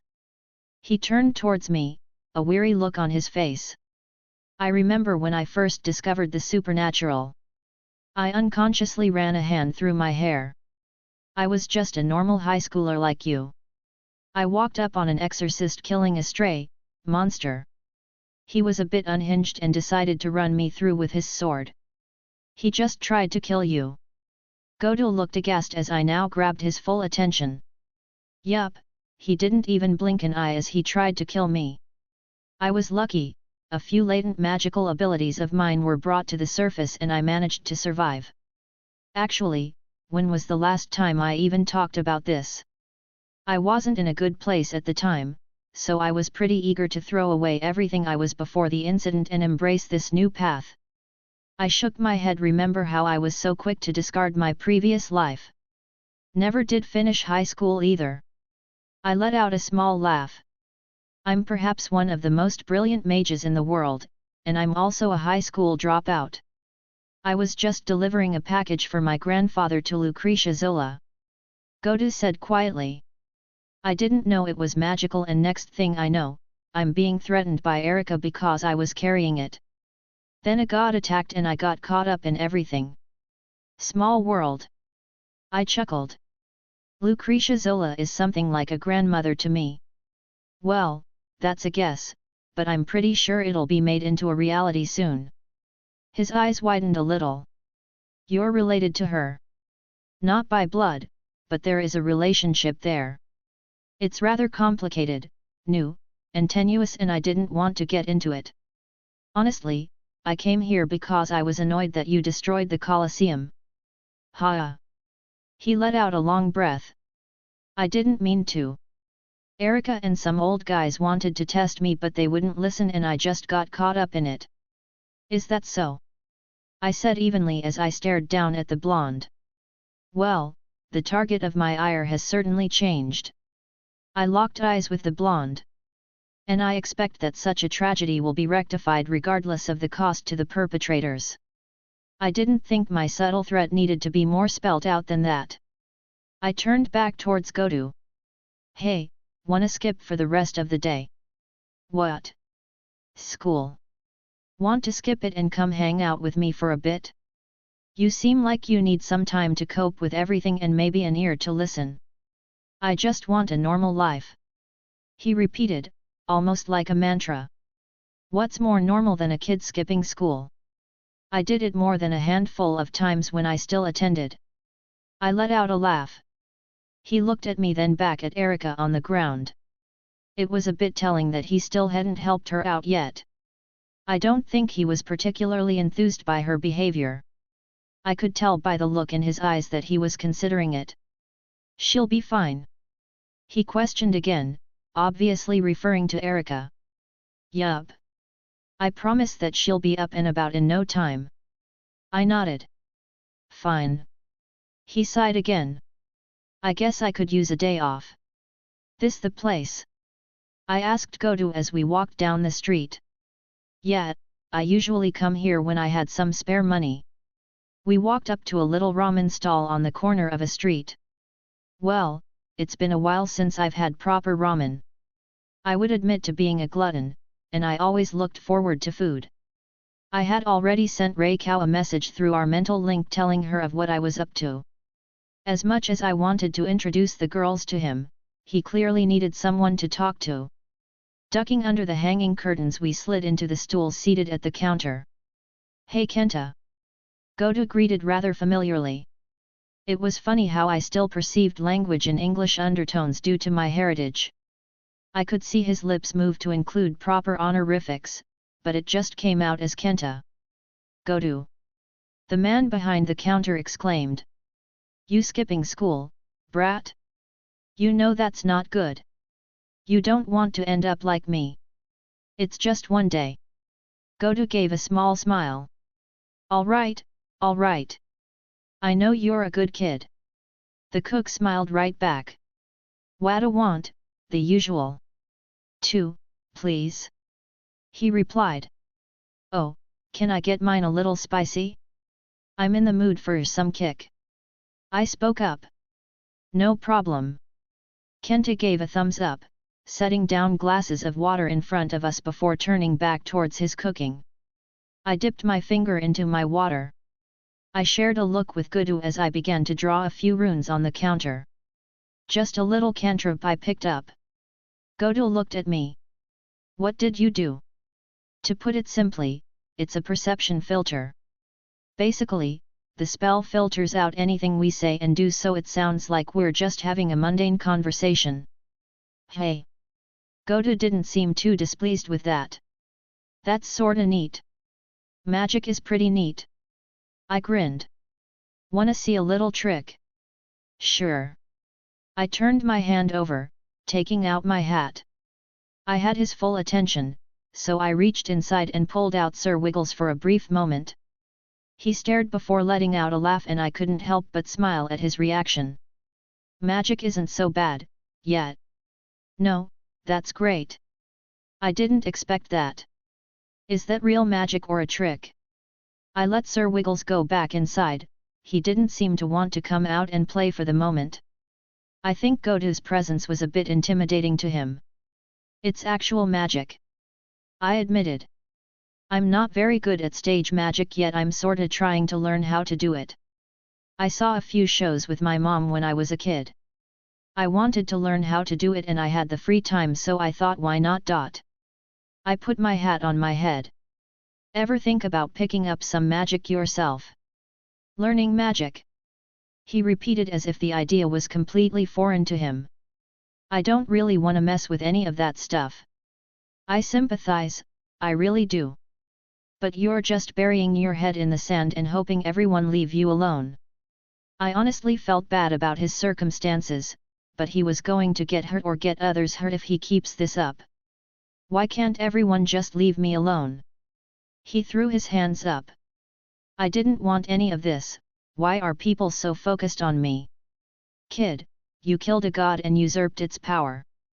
That isn't something that can be ignored. I pointed out. Let me put it this way. Would the government ignore someone who walked around with a nuke? That's not the same. He said quietly. Isn't it?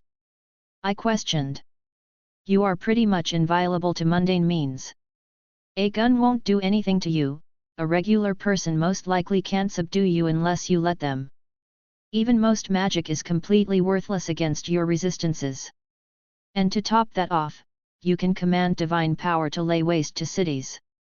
He was about to speak up, but I wanted to push home my point. Now, I'm not accusing you of anything. I've known you for all of a half hour at this point, and I know you aren't that kind of person.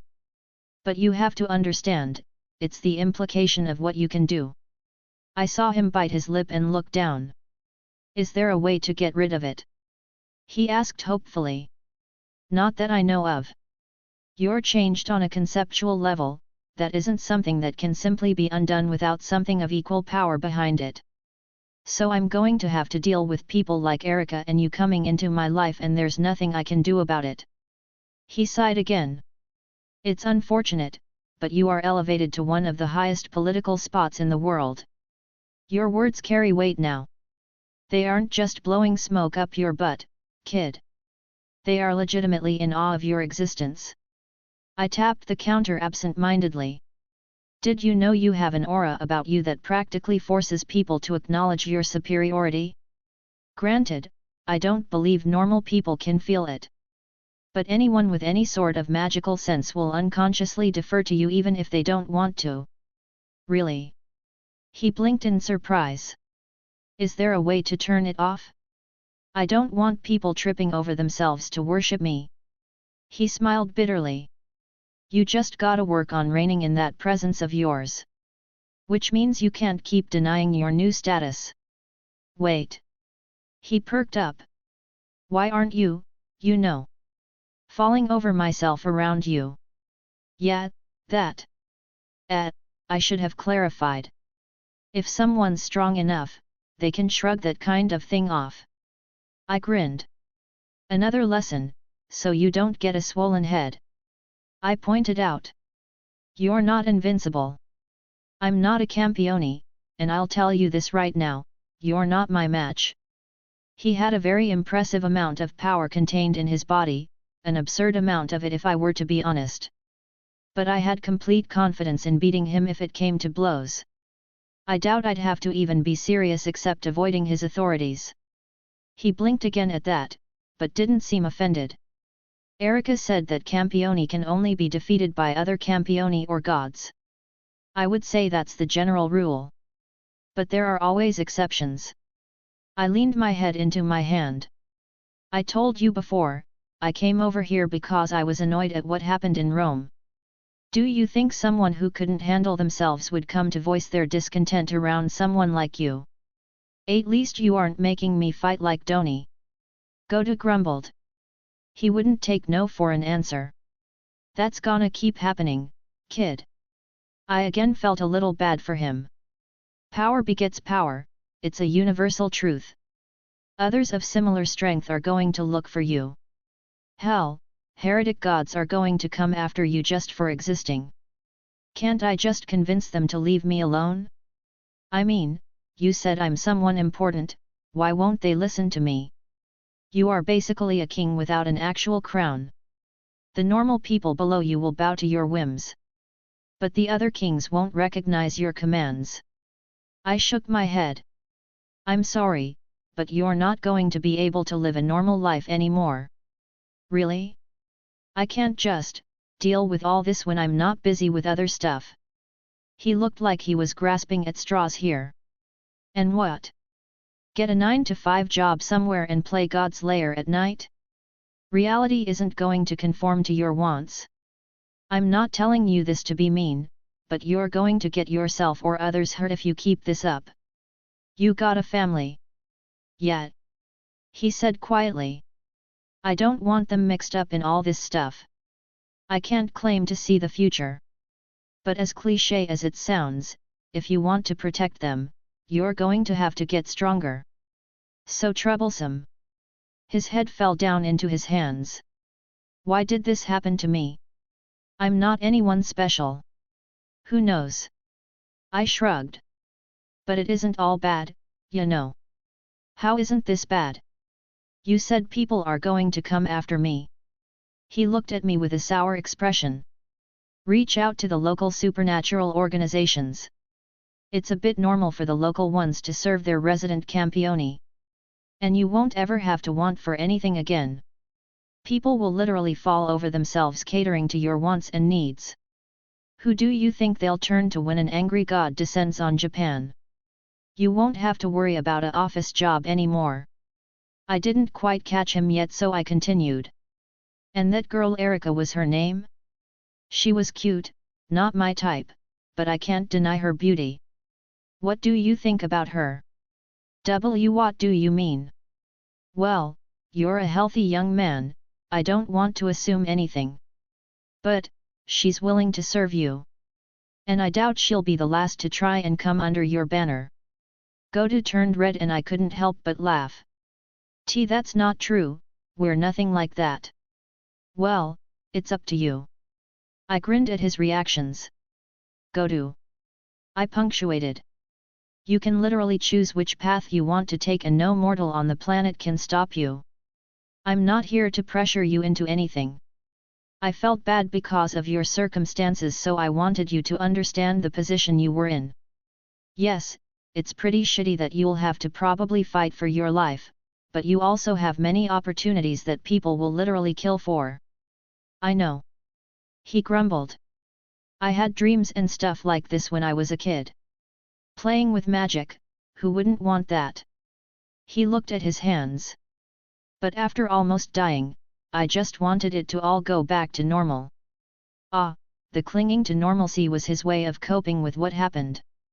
It must have been rather traumatizing to face down a literal god. I put a hand on his shoulder. It gets better. You'll find people to help you out and you won't have to shoulder everything yourself. The corners of my lips curled up. Maybe a few beautiful women, Watching him turn red again would be something I always found amusement in. Is that how you dealt with it? Well, having a harem certainly helps. I nodded. And no. He squeaked out. I mean, having other people. He paused for a moment. Wait, you have a harem? Yes I do. I wouldn't deny that I took a bit of pride in the women in my life. But yes, it certainly helped me come to terms with everything in my life. I honestly don't know where I'd be right now without the support I've had along the way. That doesn't sound so bad. Right. I nodded with a smile. Now, for my next lesson. I'll teach you all about managing a harem. What? Why would I need to know that? Don't worry, Godou. Let your big brother do his duty and teach you all about women. I need an adult. Already wanting to move on to the advanced stuff. Don't worry, I'm well versed in how to handle older women. Wilhelm gives Godou a much needed talk about his new status in the world without trying to fight him, worship him, or manipulate him. And oddly enough, he's more receptive to that, who'da thunk it. Chapter 212, Chapter 203. Scathing POV. So this is the country that both you and Wilhelm grew up in. I admired the view as I watch people walk down the streets. Yes. My student's servant responded. Though it looks too foreign for me to recognize. The passing of the years changes everything. I said quietly. I am hesitant to approach my own homeland. I wonder if I would even think of it as the same. Would the island I grew up on be nothing but dirt in the centuries I had been away? I was feeling strangely nostalgic. I do not know. The woman shook her head. My knowledge outside of Japan is minimal. But I do know the name of your home carried on and people still live there happily and your story has passed through the years. Is that not enough? I let out a small laugh. I suppose it is. This woman has become much more pleasant after Wilhelm cleared her of her madness. No longer was that thinly veiled disgust in her gaze. No longer did she have to force herself to interact with other people. Her gentle attitude is rather enjoyable. I can see why my student had become enamored with her. Besides the obvious that is. I briefly glanced at her chest. I was by no means jealous of any other woman, I felt I had a very generous bosom myself. However, I can't help but admit that her tits are impressive, more so than mine. Truly, I can only say that my rear doesn't lose out to hers. Well, I know that Wilhelm still enjoys my body, so I do not feel any dissatisfaction. Yes, I certainly felt his desire when I held him in my grasp. That boy decided to abandon us. Shall we go explore while he is occupied with his matters? I offered. I would not mind spending more time with this woman since we will be around each other much in the future. He didn't abandon us. The swordswoman replied. He had something important to take care of. Perhaps. I pursed my lips. It is true. She relayed my students' words through their link as servant and master. From what she spoke, the young god-slayer was truly in over his head and Wilhelm had taken it upon himself to help the boy out. I was mildly annoyed since I had a desire to meet the young un that managed to slay a god. However, I also quite liked that kindness he shows. How he was so upset earlier, yet it all evaporated the moment he found out the young god-slayer was suffering and decided to lend a hand. That side of him is cute. Regardless, I would not dwell on it. He had matters to settle and we were not required at his side for the moment. We have some time, let us go explore the clothing of this era. I have some strange knowledge about certain things I wish to investigate. I would like to acquire some more garments from a modern merchant. Besides wanting some variety in my wardrobe, I do believe my man would enjoy it if I wore different styles. Are you sure it's okay to leave him alone? She hesitantly asked. You are a very kind woman. I truly admired this about her. But you should acknowledge your own desires as well. You are someone who exists as a separate entity and you need not have your existence revolve around Wilhelm. I placed a hand on her shoulder. I could understand her thoughts, but I could guess what my student would wish in this circumstance. You are allowed to do things because you desire. We are both in a similar situation, but I am aware that I do not need to spend every moment living for him. And I am sure he would wish you to be happy as well. It would not be good for her to only care about Wilhelm's needs. For both of them, it would develop into a distorted relationship and become something that poisons those around him. I do not wish to see either of them hurt due to leaving certain things unspoken. I did not mind lending a hand in this matter. She looked hesitant, but the fact that she was considering it all was a good sign. The remnants of her time under madness did her no favors. I do wish to look around and explore a little bit, she said softly before a smile claimed her face. Very well. I will enjoy some time away from my son. She puffed up happily. Well, I will not judge her if she wishes to still play at being his mother. My deviant of a student certainly enjoys it, I could tell that much. And that is nowhere close to the strangest fetish I have had the displeasure of witnessing in my existence.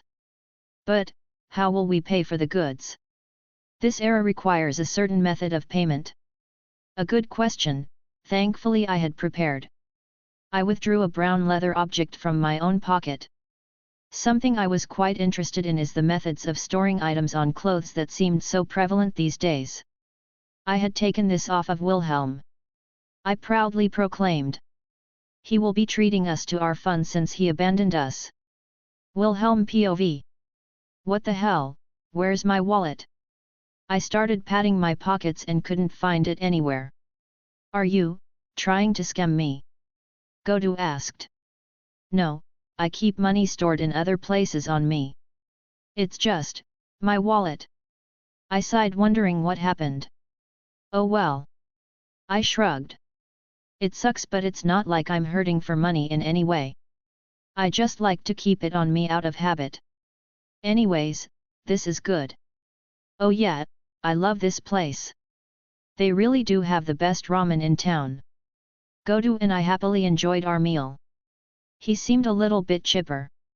So, I was curious. He muttered, quickly swallowing. Why exactly did you destroy the Colosseum? You're not going to let that go, are you? Dude, it was a historical monument. We could always talk about how to handle women again. I think I'm more scarred than when my grandfather tried to give me the talk when I was 10. He sighed. It was an accident. Yeah.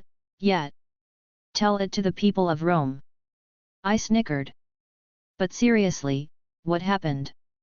Godou sighed again, something that was happening a lot. Erica took me to meet some people of the group she's part of. A bunch of old guys wanted to test me to make sure I could keep something safe from a god. Why didn't you just not fight? I don't want to sound mean, but that's almost exactly the circumstances where you could just walk away. I tried. He threw up his hands again before sighing once more. But Erika summoned her sword thing and started attacking me. I had no choice. Wait, the girl from the roof. Yet. Shit, why is she even still around you? I'd be pissed at her for pulling some crap like that. I don't know. I realized. She's probably the only person you can rely on right now. You didn't want to drag your family into your mess, so you had no one else to even share your burden with. Once again, I felt bad that he was forced into this circumstance. So, what was so important that you had to protect it? Oh, it's this thing. He immediately reached into his back pocket and pulled out a stone-like object with a carved figure on the surface, holding it out for me to inspect. Forgot the name, but it gives me a strange feeling. I did in fact take it from him, but I also flicked his forehead. Ow, what the hell? Don't just give strangers objects of power like this. I chastised him. I could have been luring you into a false sense of security. I already revealed I knew about you, it wouldn't have been odd that this was all a trap. Is it a trap? He questioned. No, but it's the principle of the matter. I flicked him again. Ow, stop flicking me. I will when you don't make foolish decisions. I huffed, inspecting the strange thing. I could feel the pulsing of power. Definitely divine in origin. There is something bubbling beneath the surface. It feels similar to the goddess you encountered before. Yeah, and she spoke about being lessened. Want to bet that this is the source of her power and she's going to come for it? Fool's wager. So, the god coming about this wouldn't happen to be Athena, would it? He blinked. How'd you know? Ran into her in Rome. Wait, really? She was that close by. Yeah, she knows you have it as well. It would do no one good to not tell him. She's weakened though, if that helps. Godou groaned. It helps a little, but I still don't want to fight another god. You could always seduce her. I offered an alternative. Will that really work? He snorted, almost humored by the idea. Probably not, but stranger things have happened. She's a virgin goddess in myth as well. Like what? Well, some random kid in Japan managed to somehow kill a god. Really damn weird. Oh, screw you. Hee. At least he was smiling. Here. I handed it back to him. No way, you keep it. He reeled back. Wait, what? You said a goddess is going to come after it. He stated. Besides, you said you were strong, right? If you're stronger than me, then shouldn't you have it? You sure? Weren't you specifically given this to protect it? As I said before, you don't know me. I can think of several rituals that I could use to abuse this thing and hurt people. He gave a little smile. I think you're a good person. And it was kind of forced on me, so. Geez, why do people always say that? I muttered, staring at the strange object. It looked almost like an amulet that depicted Medusa from legends. Other than some horrific ways to utilize this thing, I could also think of some interesting ways for it to benefit me. Well, I can't just take this for nothing. It's fine, I really don't want it. He waved me off. How about I paused, perking up. Oh, Godou. I would like to introduce you. I spun around in my stool as two familiar women walked up. He turned around looking at them as well. Well, more so staring, but I couldn't fault him. They were both extremely beautiful and I often found myself staring as well. These are two of the women in my life. I gestured towards them. And I noticed that they were carrying several new bags with them. I do believe I now know what happened to my wallet. Are you the rumored Campione then? Skatha eyed him inquisitively. So young, so very young. She said lightly, and I don't think it was in reference to just his age. You are so full yet so empty at the same time. Child, who had this burden forced upon you? She seemed to almost pity him as she walked up next to me. You stand at the precipice of choice. You can go in any direction, but you should choose wisely. Thanks. Godou replied in confusion. She means that you have many avenues available to you to get stronger, but you shouldn't bite off more than you can chew. Oh. He nodded. Thank you. Fufu, you are a gentle child. What a strange turn of fate that you are the one out of the masses that lucked into this position. I've always had bad luck. He sighed. Bad luck, good luck. What matters is how we deal with the consequences of destiny. Skaidic looked rather wistful. You are new to this world, child. Know my name as your senior. I am Skaidic, the queen of the land of shadows. Ah, it's nice to meet you. He clearly didn't recognize her name and title, but still was respectful. What a silly boy. Skaidic just laughed. In another time and place, I would have enjoyed training you. I don't think he quite knew how to react to that since he seemingly didn't know Skaidic's true history if he didn't react to her name. I am Rei Kao. Rei Kao simply introduced herself instead of her full name and title. You have suffered. Oh well, what can I do? He let out a self-deprecating laugh. I felt Rei Kao's arms wrap around me from behind. I always welcomed her gentle touch and it would always be soothing for me. You enjoy yourselves? I asked towards my servant. Oh yes, it was quite enjoyable. I have procured many things I found pleasant. Rei Kao smiled happily. I turned towards Skaidic. Yes, well, I'm happy I could provide for both of you. My tone was very dry as I looked towards my teacher. She of course just smirked at me and dangled my wallet in her fingers. Not that I at all minded, but it was the principle of the matter. But I should seriously make sure none of my girls have to come to me for money. Just makes for a weird power dynamic between us. Anyways. I turned back towards Godou. What plans do you have moving forward? Godou was able to shake off the initial surprise of meeting my two girls easily enough. I'll probably do what you said, look for whatever people are taking care of the place. You said that they would welcome me, right? Yeah, there's a really good chance they would jump at the opportunity to pull you to their side. I nodded. It's not a bad idea either, you'll get some much needed support. I do suggest learning about the wider world and know where you stand with everything. Joy, more studying.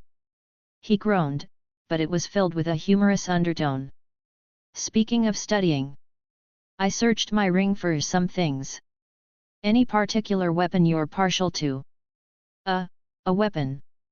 He questioned. Well, I do have an ability involving a sword. Oh. My eyes sparkled. Interesting. How are your sword skills?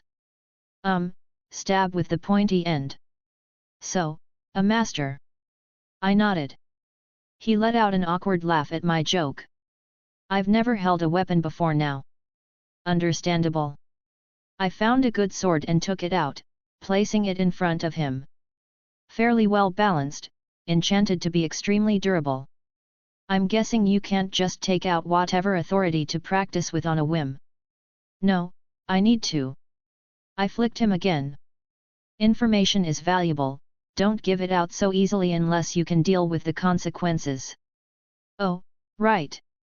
He nodded at my little lesson, ignoring that I flicked him again. Thanks. He didn't even express his dismay at the whole idea anymore. Instead, he grabbed onto it and held it in front of him. Interesting. Skaidic muttered. Indeed, he adjusted his grip almost subconsciously to hold it and distribute the weight to fit his needs. Rei Kao looked intrigued as well. It just felt right. Well, I did hear that Campioni have some insane instincts. Perhaps that transfers to things that involve their authorities. He said he had an authority involving a sword, so perhaps he instinctively knows how to wield one even if in a basic manner. An interesting thing to note. Here, a few more things. I added some books to the counter. Some basic spell books to get you started. Really, books on magic. He sounded genuinely interested, a complete 180 from how he was earlier. And I can learn this. Child, you have an obscene amount of magical energy contained within your body. I can feel it even as it bubbles under the surface. If you cannot learn these, then no one in the world is allowed to call themselves a wielder of magic. Skaidic chuckled. One last thing. I might as well go the extra mile. I took out a few bottles and placed them on the counter as well. From what I understand, a Campione's magic resistance is skin deep, literally. You are so cram-packed of magical energy that normal spells can't penetrate, and that includes beneficial ones. So here are some health potions in case of emergency. Health potions, like in games. His eyes widened. Yup. I grinned. Awesome. He looked at them in awe. Why? He paused. Why are you being so nice to me? It seemed like everyone else wanted something from me, but you're just giving me stuff and helping me out without asking for anything. I suppose it was a fair question. I'm under the belief that mundane people should not be forced into the supernatural side of the world. It's something that angers me to the point where I would willingly fight a god if needed. It should be a choice to enter our world, and in my eyes it's a crime to take that choice away from people. I gave a wry smile. I don't think myself some kind of hero or anything, but when something happens in front of my eyes, I can't help but lend a hand. You were wronged, and I felt bad. It's as simple as that. I'm sorry you had to go through something like this. Almost dying is not something one gets over easily. I would be lying if I said I still don't vividly remember being run through by that exorcist. The me from back then was so terrified and I truly thought I was going to die. Thank you. He said quietly. You're the first person to say something like that to me. I put a hand on his shoulder. Stay strong, kid. Train yourself, live a long and happy life. It was the best advice I could offer since I wasn't planning on sticking around too long in this little trip. He would need to stand on his own 2 feet if he wished to survive. I could only give him some advice. I decided to probably come back and check up from time to time, but I couldn't babysit him. Regardless, this new trinket of mine was rather interesting. I wonder what secrets it held. Early chapter today, woo woo. On a side note, my beta didn't look over this chapter, so I'm sorry for an increase in errors and will probably be fixed at some point later. Have an Omake coming up with their women talk. Chapter 213, Chapter 204. Are you disappointed? I asked Skaidic as we walked down the street. No real destination in mind, but just idly spending some time together. Disappointed? She repeated. I do not know what I expected when I heard about him. Perhaps the other Campiones are different, but looking at that boy, he was no warrior. At least not yet. From what I understand, he already fought another Campione. Not to mention the god he defeated. And you don't think he's a warrior? I was just curious about her thoughts even if I agreed. She shook her head. The ability to throw around divine power does not make him a warrior. There were plenty of gods that wielded such might but were felled by those weaker than them due to martial prowess. It was kind of you to help him like you did, Master. Ray Cow spoke up. I let out a sigh.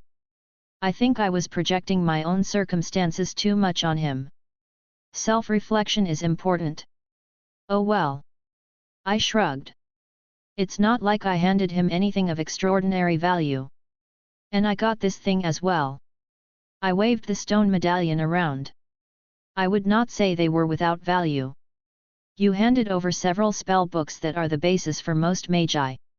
It will set a firm foundation if he wishes to pursue that particular path. Skaidic replied. And what is that object? I can sense the touch of divinity about it. It feels almost like a seal of some kind as it's preventing the majority of the power contained from leaking out. Remember what Athena was talking about, how she wasn't at her best. I flashed the object again. Skaidic just hummed, eyeing it for a moment then ceased to care. How interesting. You truly know how to keep showing me fun and new things. I look forward to this goddess reappearing and accosting you for that object. Ominous. That reminds me. Would you like your spear back? I didn't know if she preferred the one she wielded in life or not. My spear. She said quietly. Yes, you used it as a catalyst to summon me. I am surprised you kept it around. She eventually shook her head. The one attached to me as a servant is required to activate my noble phantasm.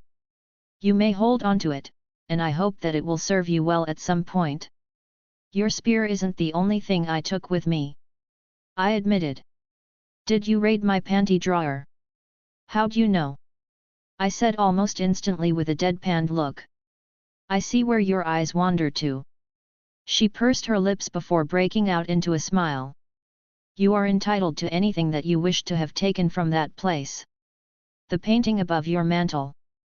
The painting. She paused looking at me. I thought it might have been something important to you. I scratched my cheek. The one of you and your family. You are a kind man. She moved and her arms wrapped around me.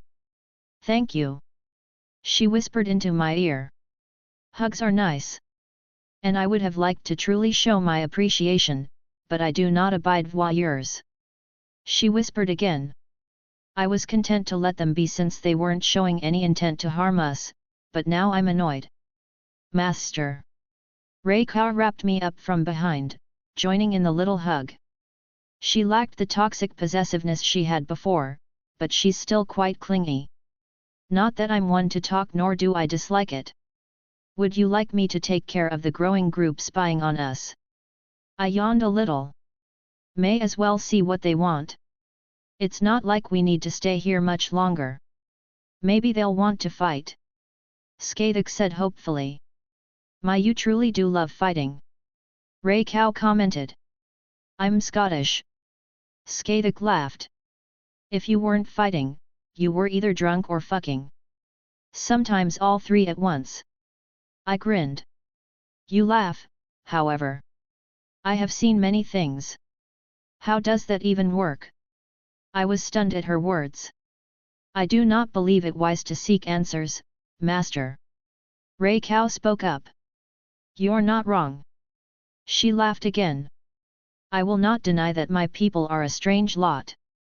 Our little conversation continued as we made our way to an empty park a few blocks away.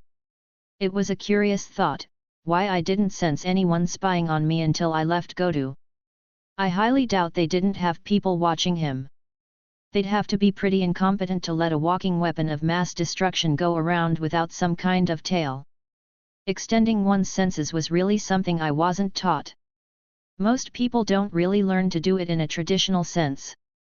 There are many methods to do it and people generally just gravitate towards the one that feels the most correct. Detecting bloodlust, fluctuations in the air, magical energy being pulled about, or even space being manipulated. There were a plethora of ways. All of this could just be described as a sixth sense. So to say that I sensed no one spying on me before meant a bit more than what was understood on the surface. HMM. I hummed looking around as both my girls took a position next to me. This should be good. I said idly before turning back around and staring blankly into the surroundings.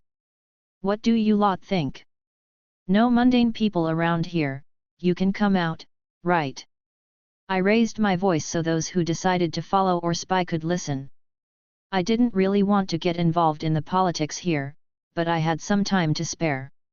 May as well see what the magic users here were like before we head back. Some interesting data to mull over in my free time. The air visibly shuddered as a man and several women stepped out of a fold in space. Not a traditional method of teleportation, but I would give credit where credit is due. The man leading the front looked rather strange. No, the oddity is that he was out of place compared to the women at his side who were dressed as shrine maidens. He was in a business suit and looked like your average office worker. Perhaps he gave off a sort of fatherly vibe about him. Greetings. The man smiled in a way that was noticeably practiced. I am Ameka Toma. I represent the History Compilation Committee. I said dismissively. It was amusing to see him get thrown off by my lackluster response. Yes, well, if you wouldn't mind coming with us? We have a few questions that we'd like to pass. I denied right away. I believe you don't quite understand the situation. He cleared his throat. You see, we have become aware that you acquired an object of power from His Majesty around an hour ago. And how did you become aware of that? I raised an eyebrow.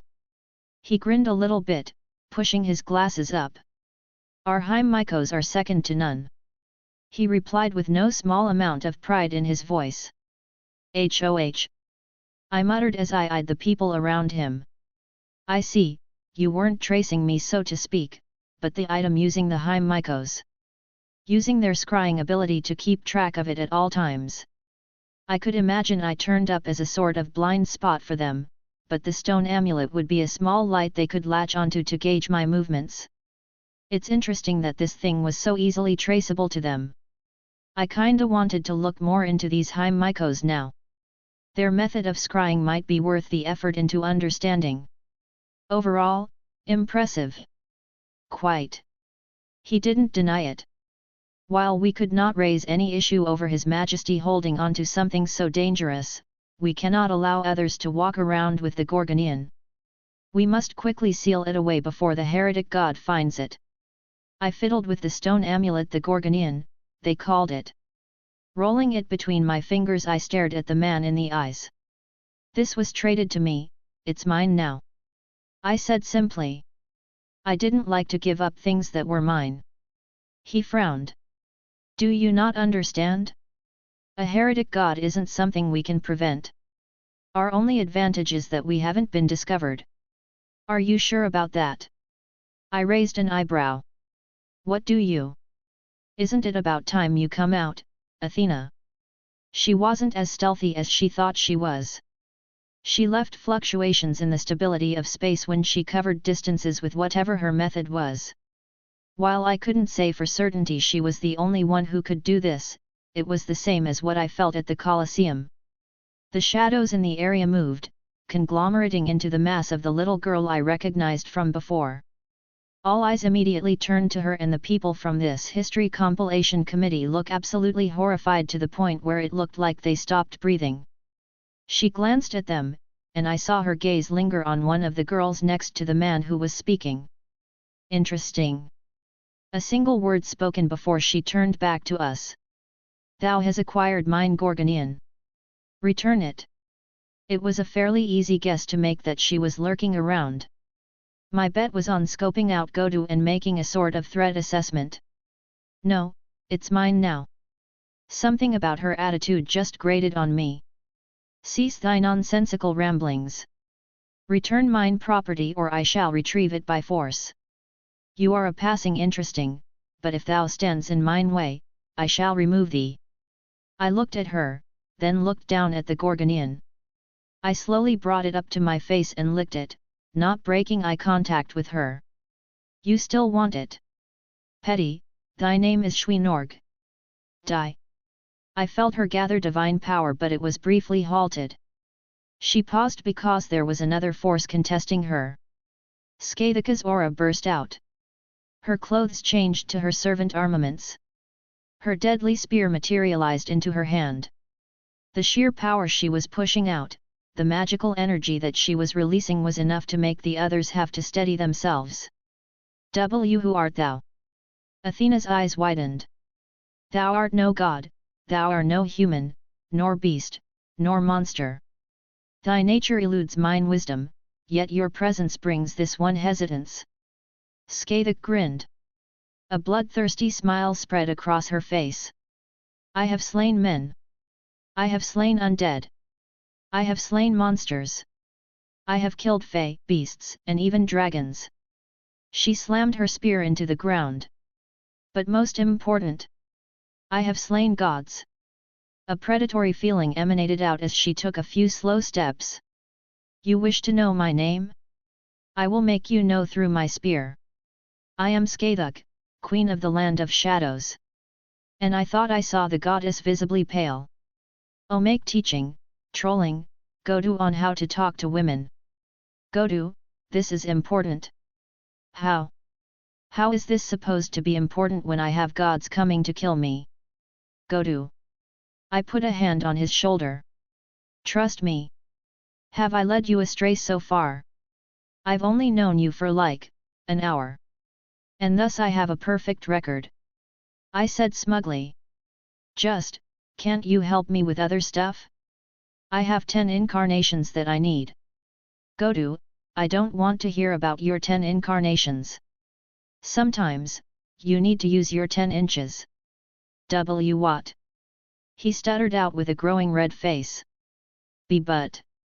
What? Where am I supposed to get 8 more inches? What? I mean. He looked away. Never mind. Anyways. I decided not to dwell on it. Look, I have a foolproof plan. I'm going to teach you how to talk to the ladies. This is stupid. Now. Who has the harem here? This is still stupid. Alrighty. I clapped my hands. So, I'm going to create an illusion, and we're going to do a little bit of role play. Kill me. That's a kink we don't touch. Hey I hate my life. Let's see, we'll start off with a woman I've met in my life. I of course wouldn't use any of my girls. With a wave of my hand, I focused and created an illusion of a female figure. Godou, meet Semiramis. Now Godou, she's going to start a conversation. Oh, she's pretty. That she is, now get ready. Oh okay. He nodded staring at her cleavage. I controlled my illusion to speak. Hey Godou, you got a nice cock. He almost fell back in his chair, choking on air. Why? Come on, Godou, this is the easy stuff. I sighed. Why did it speak with your voice? It's only an illusion, what else did you expect? Now. I clapped my hands again. Answer her, Godou. Don't wimp out, Semiramis is flirting with you. Too. He stuttered out. Damn it Godou. I'm sorry. I panicked, I'm not very good at this stuff. He whimpered. And it's kind of weird.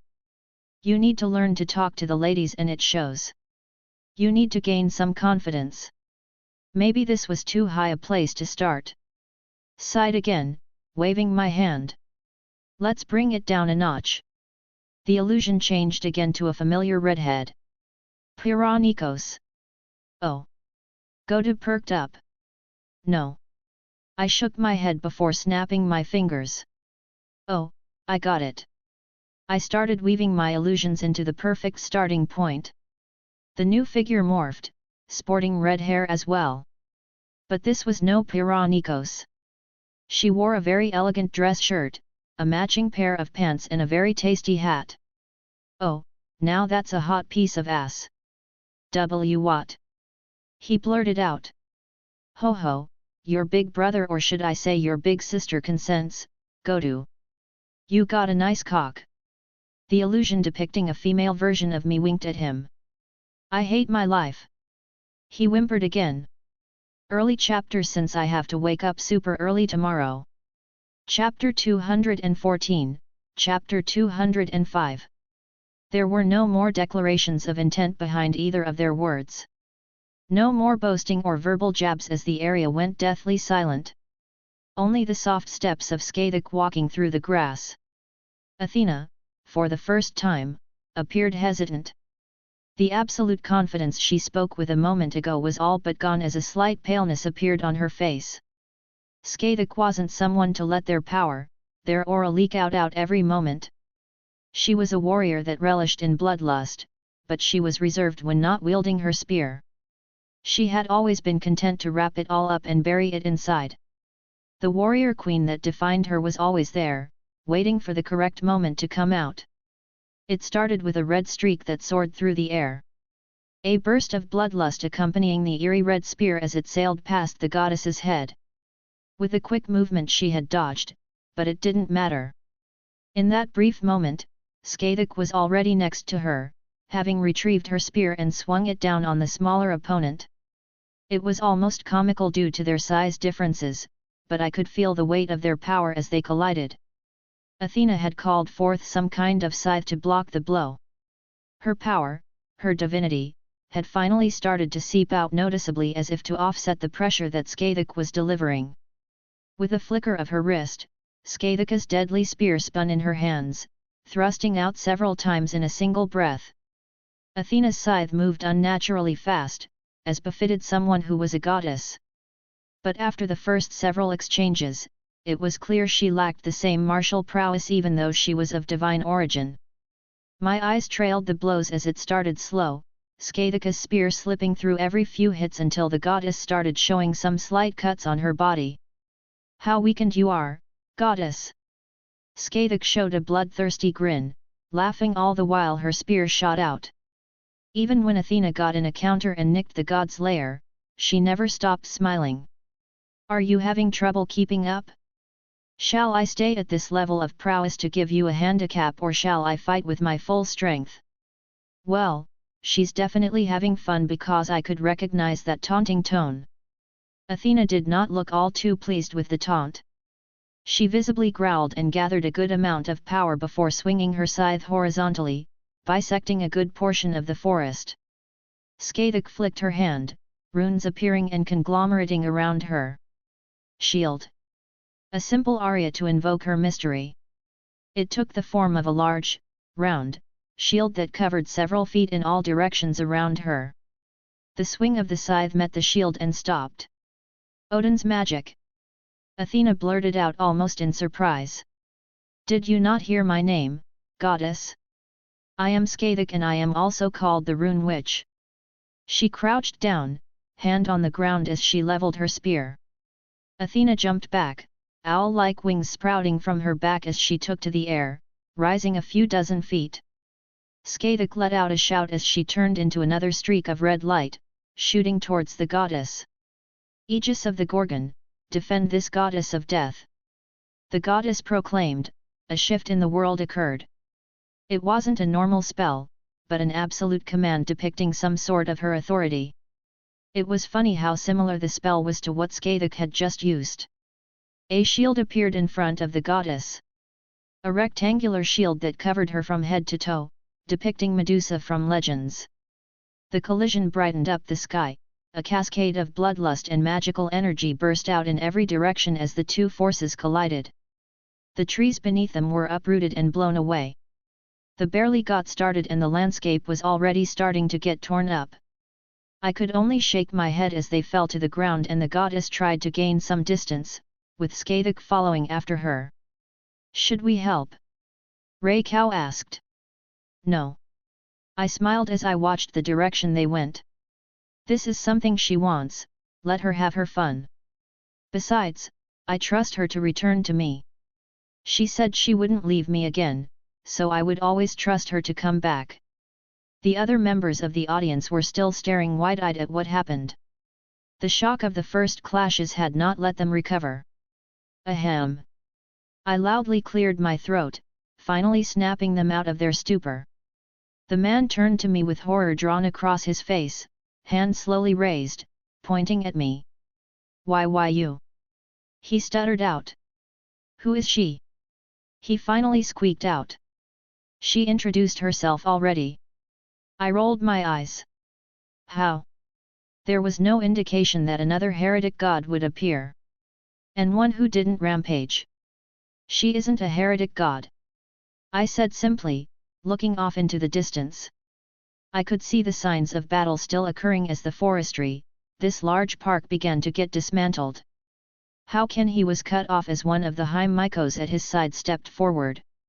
She had raven black hair and could be called a beauty even if she was a few years younger than my preference. Not to mention she radiated an interesting aura. "Ena has heard enough," she declared rather loudly. "Hand over the Gorgonian or Ena will take it by force." "Ena! Amakusa sighed. This is why I hate doing jobs with you. He muttered, rubbed the bridge of his nose, seemingly broken from his hysterics previously. If it weren't for your prowess as a Himiko. Quiet. She turned her nose up. You had your chance. Now I will fetch it myself before the goddess returns. She raised up her hand and gathered an absurd amount of power. The other Himiko, a meeker-looking woman, dashed away rather quickly with a heap. Damn it, Ena! Amakusa yelled, running for cover. Aim no Murakumo no Tsurugi, I pray that you take my body as a sacrifice, for even a fierce god may not cross your borders. I will not regret this moment. She chanted as her aura exploded out. This human girl was suddenly enveloped in a faint cloak of divinity as it surrounded her body. No, it was more like the divinity was seeping into her as magical energy whipped about, forming a coherent mass in the shape of a sword as it landed in her grip. A black sword that seemed to absorb all light. Interesting. I couldn't help but grin as I looked at her. Are you going to fight me, child? Master. Reiko called out through our link.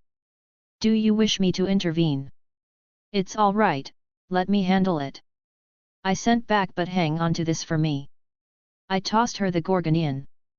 I will defend it with my life, master. I paused briefly, giving her a look. I care more about your life than some trinket, Reiko. Please remember that for now on. Was she trying to overcompensate for how she acted before? It just showed how much she changed with her clear mindset. Before, she would have probably run the girl through for daring to threaten me. The thought of letting me fight would have never crossed her mind unless I ordered her. Humph! She snorted. You are not match for me, she declared, charging at me. Her speed was rather impressive, I would freely admit. Slightly below a standard full-body reinforcement, and it looked like she was just filling her body with magical energy and utilizing it that way. Though it was nothing I couldn't handle even with my eyes closed. Really, the only thing that gave me pause was the sword itself. It felt dangerous. And I was intrigued. I summoned Mirage to my hand. The comforting grip I'd come to know as my fingers wrapped around the hilt. She basically telegraphed a horizontal sweep at me as I brought up Mirage to block. Our sword collided and I couldn't help but raise an eyebrow as I felt the force behind the blow. I had to actually brace myself, and that was in no way because of the girl's power. This sword, and her chant to summon it, painted a pretty decent picture on what I was dealing with. So, how does a young girl like you get their hands on a divine sword? She scoffed, raising her blade up and slashing down. It was a pretty well-honed slashed. I could guess she had practiced it many times. I stepped to the side where the sword sundered the earth for dozens of feet. She didn't seem perturbed as she followed up again. I watched her feet plant firmly and she centered herself, all in a single moment, to sweep at me again. It was a solid and well-honed slash, once more. I stepped into it, both hands gripping Mirage, and I knocked the slash away. The accumulated divine power wrapped around her divine sword was discharged to the side, rending a large gouge out of the ground. I tilted my hand to the side, and quickly thrust my sword forward. She stuttered in her steps, deflecting it away from her. I didn't move from her space, not giving her the opportunity for any large swings. Quick thrusts continued to rain down on her. Little girl. I spoke between my movements. You seem to be used to overpowering most foes with that sword of yours. Your skills are pretty good, but they appear more honed from spars than life and death fights. Shut up. She grit out and my sword barely missed her cheek. Oh well, time to end this. I cast reinforcement over my body, and lightning enveloped my legs. I raised my leg up and stomped on the ground, discharging everything I accumulated. The surge of lightning burst out in all directions, blowing up the ground around me. With another step, I rocketed forward, swinging my sword again with much more weight behind it. She raised her sword up to block and I intentionally aimed for it and knocked it away, breaking her guard. In a fluid motion, I stabbed Mirage into the ground and grabbed her wrist and pulled, forcing her to drop the sword. She stared wide-eyed in horror as the divine blade slid into the dirt. I planted my feet and tossed her away with the momentum. I paid her no more heed as my eyes landed on the divine sword on the ground. Well, hello there. Of course, I reached out for it. No. I heard her scream, but I ignored it. My hand grabbed the handle and I immediately felt something try to invade my body. You dare try to wield me, unworthy creature. A voice boomed out in my head. I will take your body as recompose. Well, I expected something like this. It's not like I would just grab a divine sword without a second thought. It was quick as the aura from the sword seeped into me, climbing up from where I gripped the weapon. But I didn't panic, because it was moving right towards my soul. Indeed, I couldn't help but smile. Humph, a worthy vessel for my divine prestige. You should consider yourself fortunate. Now, repent within the confines of your own self. This body is mine.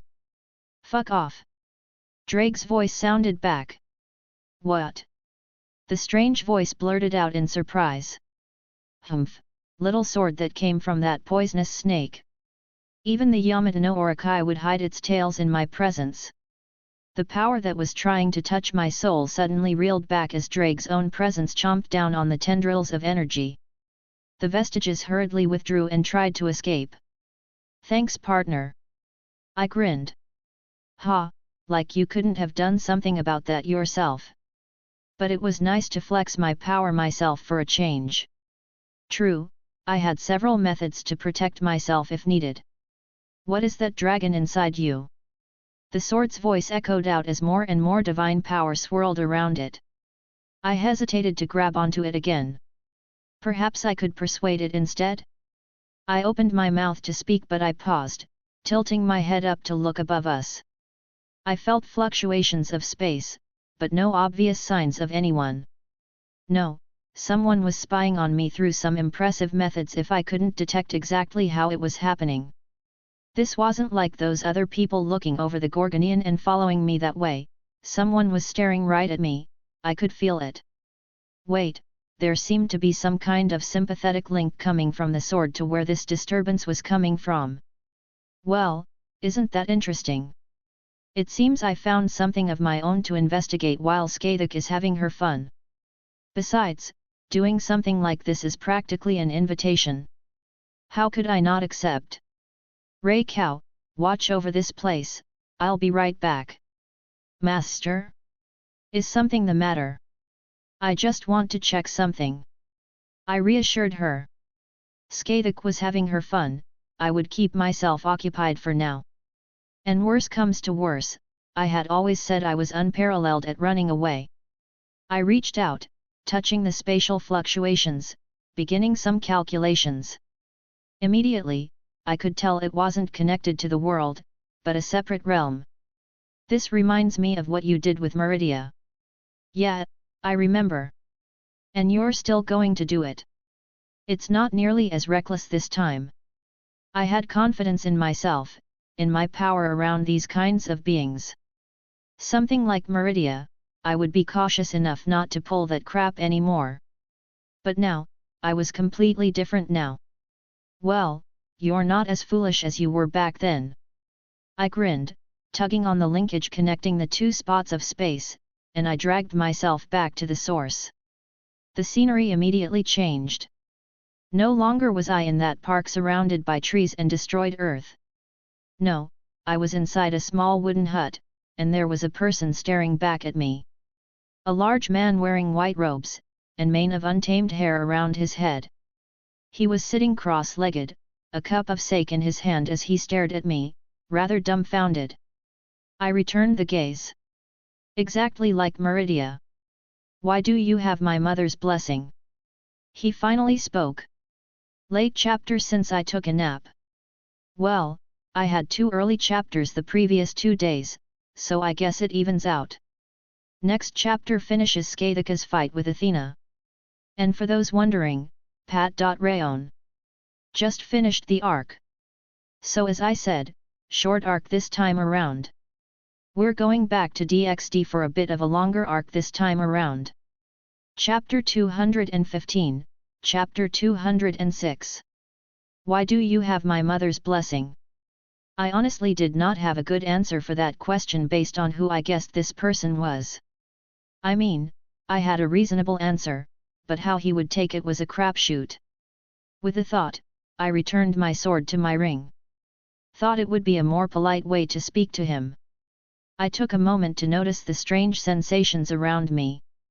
The world, this place I had walked into, felt like it was trying to constrict me. I could ignore it with minimal effort, but it was something to note. Hell, I could feel Izzy's blessing sort of pushing the discomfort away. Careful, he's stronger than that goddess your teacher is fighting. He's definitely whole. Yet, even if he wasn't throwing around his divine power, he still had a large presence to him. I'm acquainted with her. I decided to choose my words carefully. He didn't outwardly react, but he was staring at me intently, like he was looking for any kind of deceit. It took a moment before he finally frowned. My mother doesn't leave Yomi, how did you get acquainted with her? Why don't you go ask her? I replied, with slight annoyance. His attitude was a bit. His frown deepened, and the air turned heavy. Mortal. I asked you a question. I let my own power start to leak out to offset the pressure he was emanating. He raised a curious eyebrow at me. Yes, you did. I pursed my lips. Do not presume to think that my deference to your first question was an acknowledgement of you holding sway over me. I stood up straight and crossed my arms. I did not like being talked down to. I was merely being polite since I apparently intruded into your home. Granted, he was spying on me, but still. I walked right into his home while he was lazing around. I wouldn't say I was being rude, but I was entering the realm of impolite. This is the first time I've had a mortal talk to me this way. He sounded almost amused. I usually don't let anyone other than another god or a campione in my presence, but I'll make an exception. You should relish this moment. He nodded to himself with a hint of pride in his own voice. Izzy did say you were rather arrogant. I snorted. He blinked. Izzy? Are you calling my mother by a nickname? He narrowed his eyes. What's your relationship with her? She would never allow that kind of disrespect by a mortal. We're friends. I felt no need to hide it, and my desire to be polite had been entirely squashed.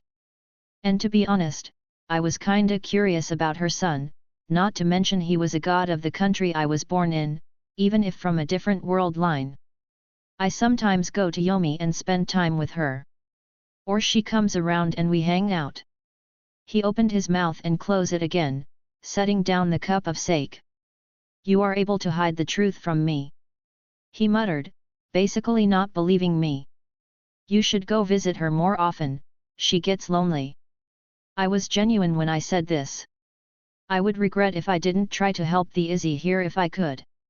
His expression turned dark. You overstep.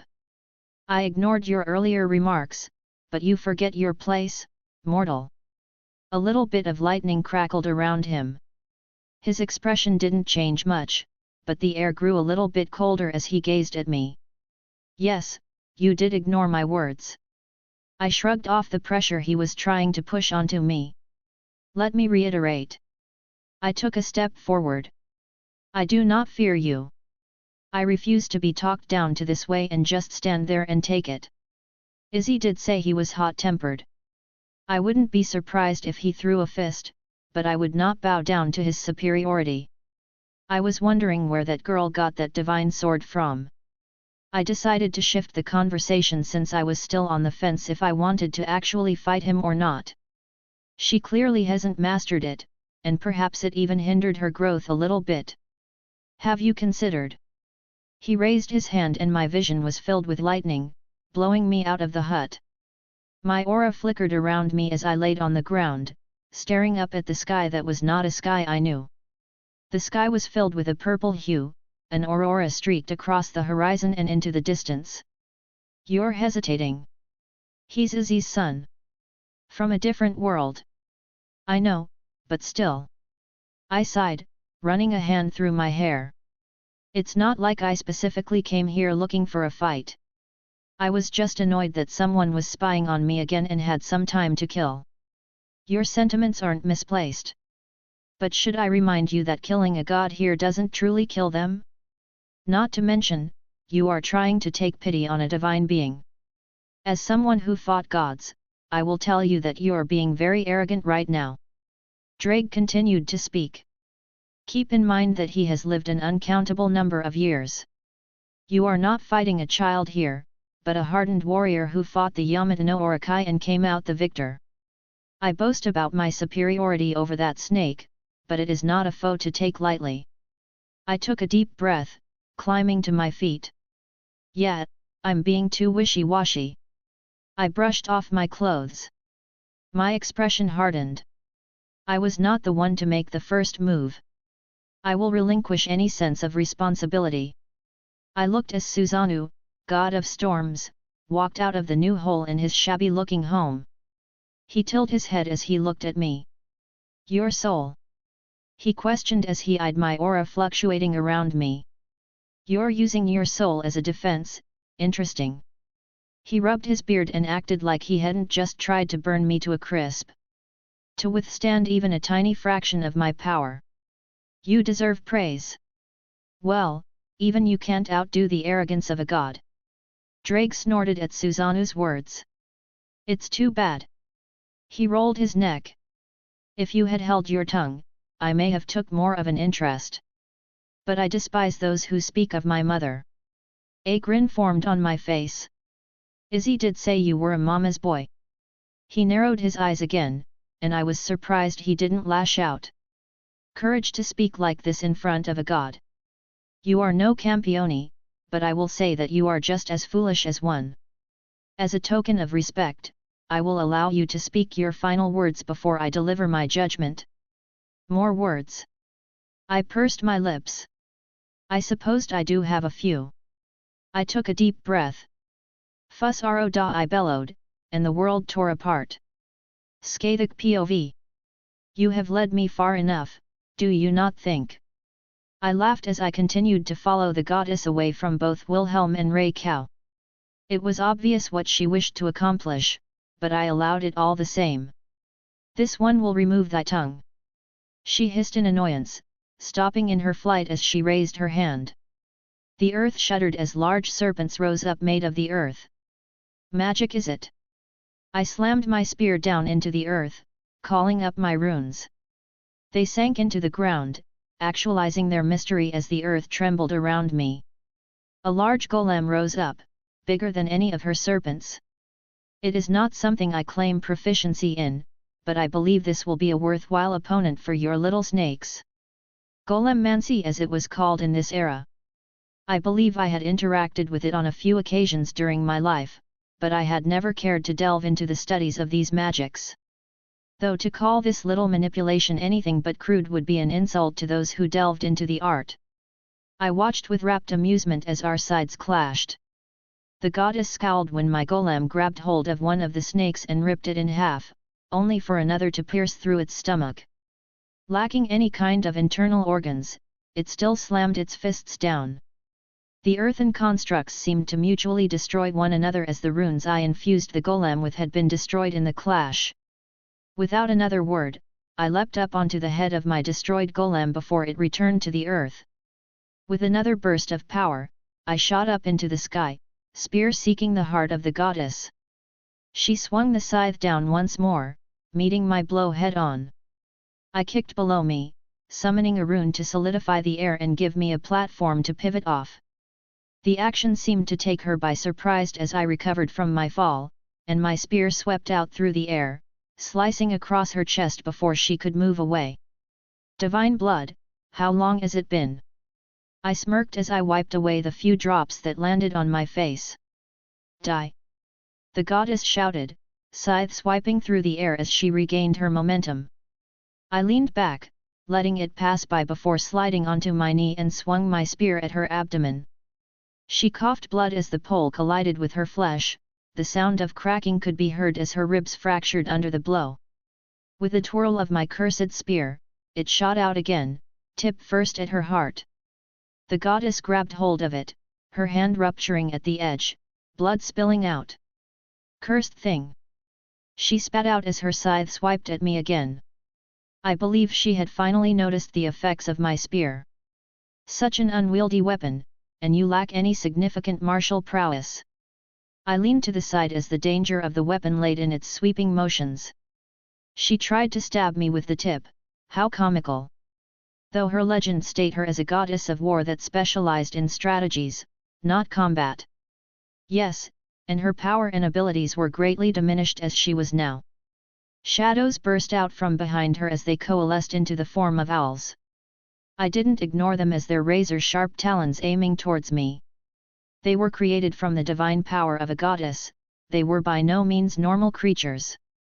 I assumed they could damage me, so I disengaged briefly. I cancelled the magics keeping me suspended, avoiding the swarm of birds, and landed safely on the ground.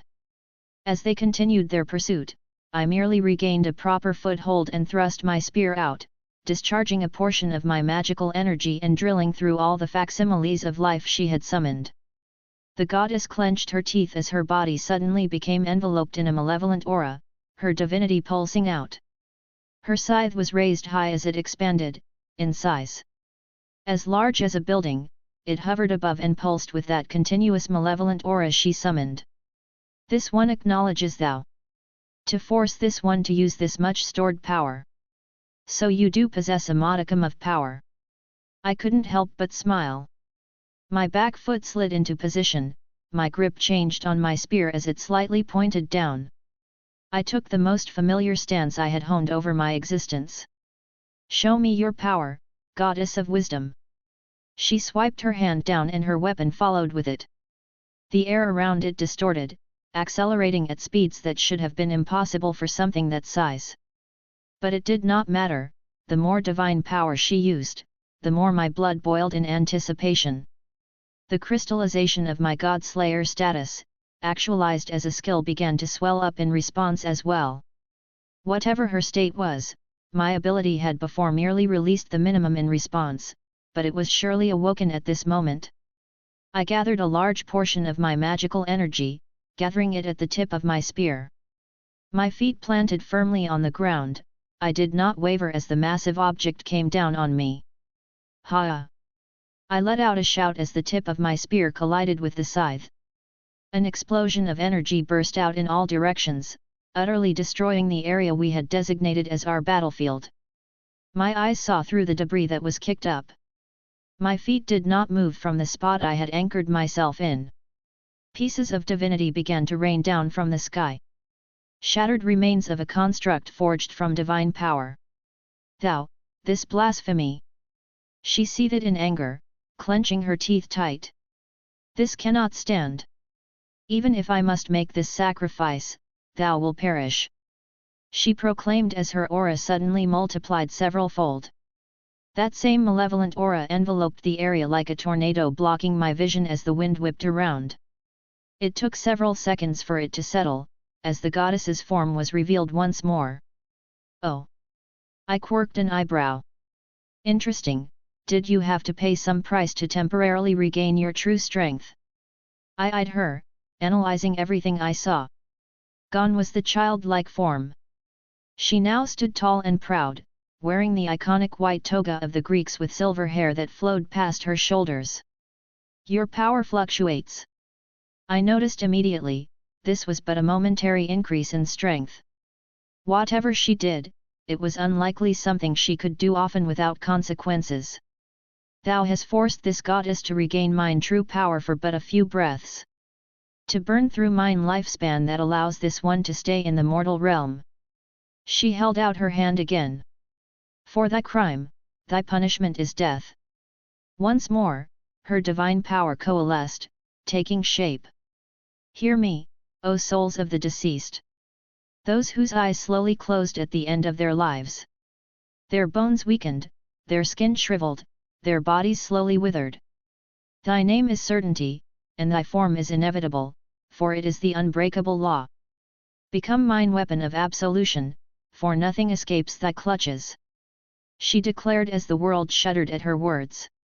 Her authority as a goddess. It took the form of a bow and an arrow. It was a silver bow, with an arrow that appeared to be made of obsidian. And the feathers were clearly those similar to the owls she had summoned earlier. There was a presence to it, one that I recognized immediately. I could only faintly smile as I understand what she attempted to do. And I shook my head in pity as she appeared confident in her actions. She knocked the arrow, and the world around us trembled. The sky darkened as the string drew back. Be reduced to dust, she declared as the arrow was let loose. Death came towards me. An authority that encompassed an aspect of death. However, I held my spear to the side in one hand as my other reached out and grasped the air. A similar red spear appeared, held tightly between my fingers. Stab and penetrate. I thrust the second spear towards the arrows. The thorns of my noble phantasm lashed out, colliding with the coming arrow of death. Thrust and drill. The remains of life around us withered at the collision, the deathly aura spreading out in all directions. Foolish! I declared. You wish to wither me into old age? I am a heroic spirit. One who has been elevated to legend through human worship and remembrance. The protectors of humanity.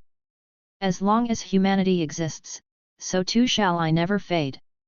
Age merely made my spear stronger. A crack formed, and the arrow shattered. My spear lashed out at its true target, drilling into the goddess. The concepts intertwined with my spear locked her in place, the space around her solidified to not allow any escape. I reeled my hand back, my second spear raised up. DBOLG alternative. I threw it with all my might as the world once again shuddered. The streak of light that was my magical energy and my bloodlust wrapped around my spear. It sailed through the air like a shooting star, the blackened sky giving way and my noble phantasm lighting up the false night. The goddess screamed as my spear tore through her. Her form flickered, the divine power that had enveloped her visibly began to fall apart as her true face was revealed once more. The beautiful woman was not who fell to the ground, but the child from before. She held a hand over her stomach where a hole could be seen, blood flowed relentlessly. I couldn't help but frown and click my tongue as my spear returned to my hand. You have lost, goddess, I stated, putting my spearhead on her shoulder. Do not think I did not let her finish as I swiped and beheaded her. I did not react as her body turned to a familiar clump of feathers. No, I had noticed it a moment prior. To escape so readily in that brief moment after my noble phantasm had assailed her and her true form had returned to the diminished state. It was a move befitting of her status as a goddess of war, to use even that opportunity to retreat. With a hole in her chest, she had been able to pull off such a maneuver. A goddess is still a goddess, even if reduced. I sighed. Oh well, perhaps she will return in that completed form again at some point. I swung my spear, flinging the blood away. Would I have allowed that to happen had I still been living? It is likely I had been having too much fun and was caught up in the moment. I could only shake my head with a small laugh. An old woman like me had gotten lost in her own enjoyment. Something I used to get after Sedenta about all the time. I suppose there is no need to dwell on it. Perhaps she will return with her full power and give me a real fight. Today has been a wonderful day. I smiled lightly, even finding it in myself to hum a tune I had remembered some years ago. Now, where did the others get off to? Little late on the release today. Got caught up in some stories I had been putting off reading until now. Scathach had fun bullying Divine Ancestor Athena. Chapter 216, Chapter 207. Susanoo's surprised expression as the invisible force ripped apart the space between us and flung him back into his house brought a smile to my face. The shabby walls that supported it were utterly demolished and everything collapsed onto itself. Though I couldn't admire my handiwork much longer. Reinforcement. Ebony flesh. Lightning armor. I called out my main enhancement abilities. Reinforcement filled my body, filling in the gaps and conceptually enhancing the existence of my body parts.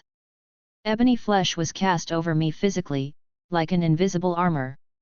Lightning armor, what I had named the application of my lightning skills that Sir Wiggles had managed to deduce before me. My limbs had a thin layer of lightning crackling over them. I flexed my fingers, feeling the ring of caveat that Meridia had given me. Avalon had the tiniest bit of magical energy remaining within it as it slept within my body, yet the feeling of it was still warm. The rebel of the house moved, the god's towering form pushing through the rubble. He had a look of sadness on his face as he held the broken bottle of sake that he was drinking from earlier. He crushed it in his hand with a small flicker of anger before settling down again and turned back towards me. An authority. He stared at me. No, it was much too weak, but it felt similar. He shook his head, glancing around. The netherworld can't handle much punishment. The netherworld? Is that where we are? I questioned. He looked at me in disbelief. You came here not knowing. The corners of his lips curled up. I regret that I must kill you. I'm sure I would have enjoyed your company. He straightened his back. Even with a large gut sticking out, there were still visible muscles bulging over his body. A god's word is absolute. A god's dignity cannot be trampled on. I will wash away your sins with your death and you will be forgiven. Arrogant ass. Says the dragon. Yet, should tell you something. Susanoo waved his hand. The fluctuating space that had been all disjointed by my shout started mending. The realm that exists between life and immortality. Squeezed between the realms of myth and the mortal world. There is a reason many of us don't wish to fight here.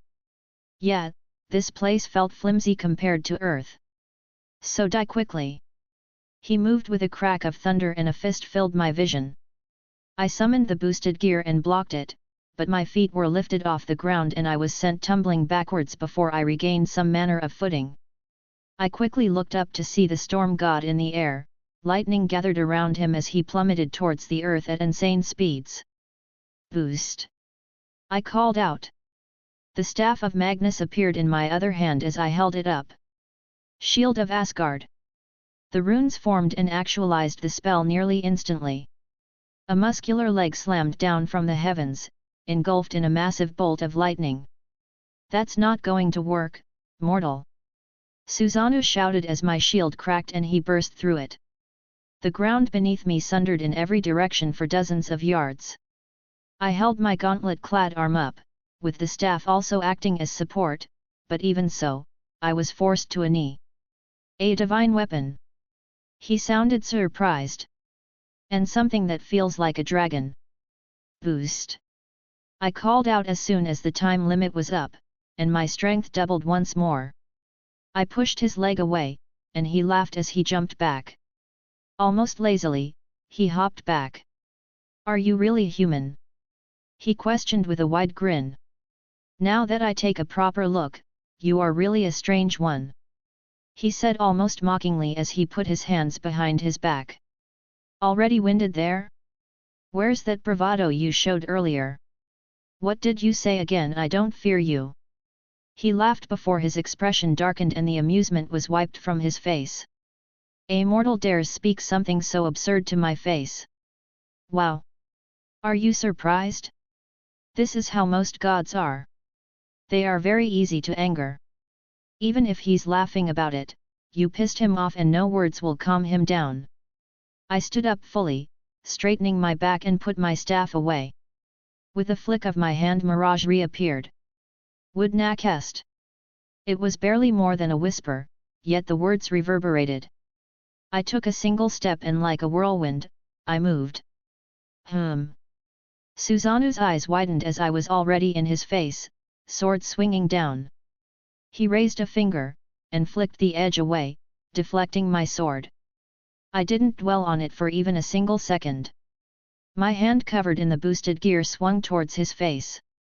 He lazily looked at it and went to raise his hand up to block. Boost! I called out once more and my speed accelerated. The air exploded at the sudden burst, my first buried into the side of his face. He stuttered in place, almost falling over. Slowly, he turned his head back towards me, spitting out a mouthful of blood. What kind of dragon exists in that thing? He mumbled, eyes moving towards my gauntlet still pressed against him. I'll take a look later. With a thought, I summoned my other swords out and had them all shot right at him. Pointless. He waved his hand, a burst of lightning pulsed out, overtaking the swords and forcing them to the ground. With another thought, Whisper regained its altitude and shot into the air. He reached out and grabbed a hold of the boosted gear and I could feel the force of his grip as my hand was forcefully pulled away. Interesting. Very interesting. He muttered again, as if this was a game. I opened my palm towards him. Dragon shot. The draconic power accumulated and burst out right in his face. He muttered completely okay after taking that hit, his beard not even the slightest bit singed. So this is a god. You're going to have to take it up a notch if you want to do anything to him. Yeah, this level is pointless. At this level, I could fight some of the middling servants, yet he was brushing off anything I did. I dropped Mirage and yanked the sword of destruction to me with telekinesis. He held his hand out to knock it away again without even looking, but my aura burst out, feeding into it as a catalyst and it erupted with my power of destruction. He reacted too late as his head snapped to the side, the blade sliced into his hand, and the destructive power crackled around his arm, lashing out at anything it could. Ah! He let out a confused, but pained noise, forcing him to let go of the boosted gear. What is this?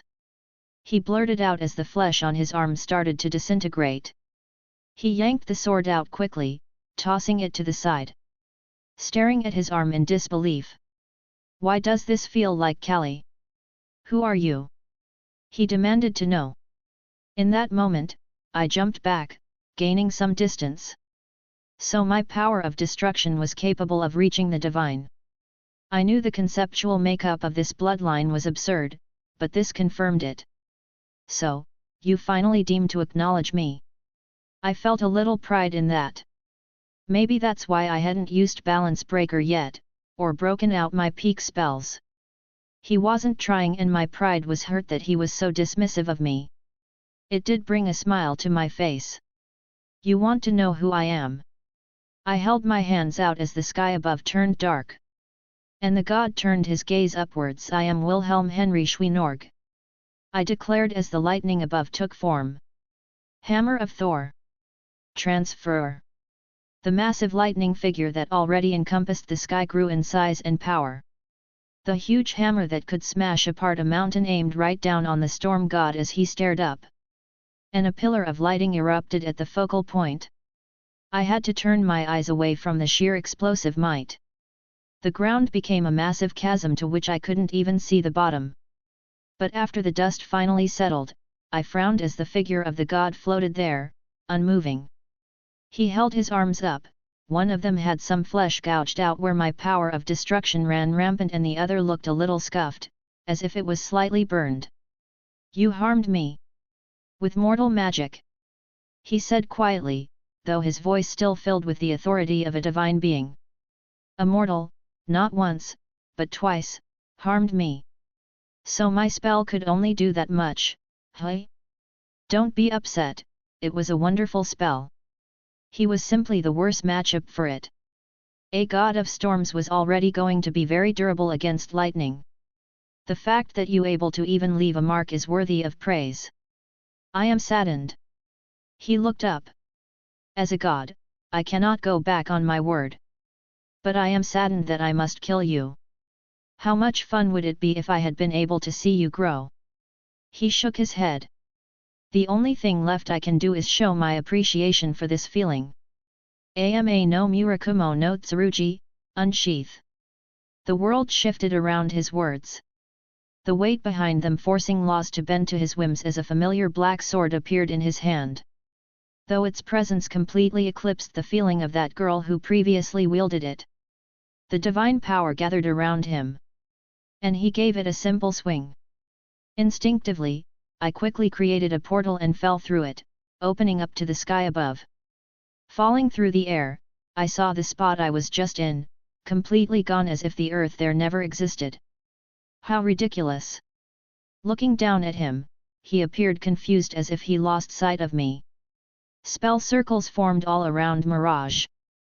I pulled on the magical energy from parallel worlds to actualize this spell, to convert all of it into the fifth imaginary element.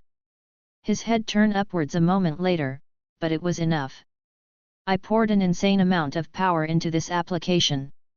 He swung his sword again, the very air getting cut apart. Ether cannon! I roared as the accumulated power discharged with the swing. It was stronger than the one I used against Siegfried. I could feel my magic circuits flare up, straining from filtering out excess mana that was bursting out in every direction. I watched in horror as his sword cut through my spell. Magic is nothing in front of my blade. He taunted as my spell was forcibly dispersed. My ether cannon that was something created in my previous life and still used by Zelretch. Did his sword penetrate magic on a conceptual level? The thought stayed with me even as I fell back to the ground that still remained. I readied myself, but a blink later and the god was gone. Instead, there was a streak of lightning appearing right next to me. I expected his sword, but instead, a fist found the side of my face. My vision spun around as I was lifted off my feet again. The sky became the ground, and the ground somehow became water as I skipped across the liquid surface.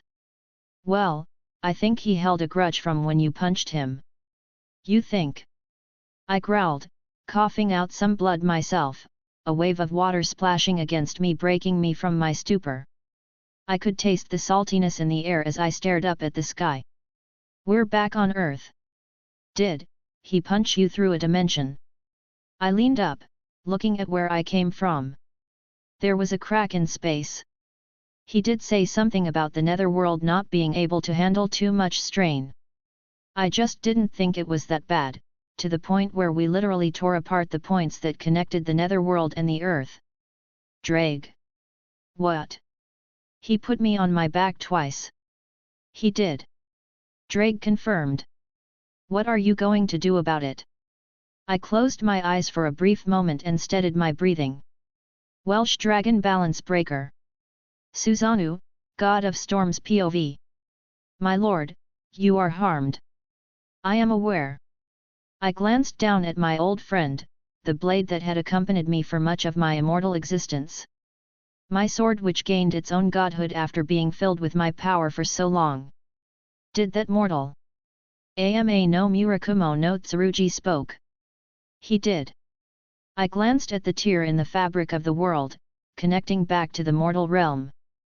He has some strange abilities that I had never seen before. Authorities that are not authorities. Destruction that does not belong to a god.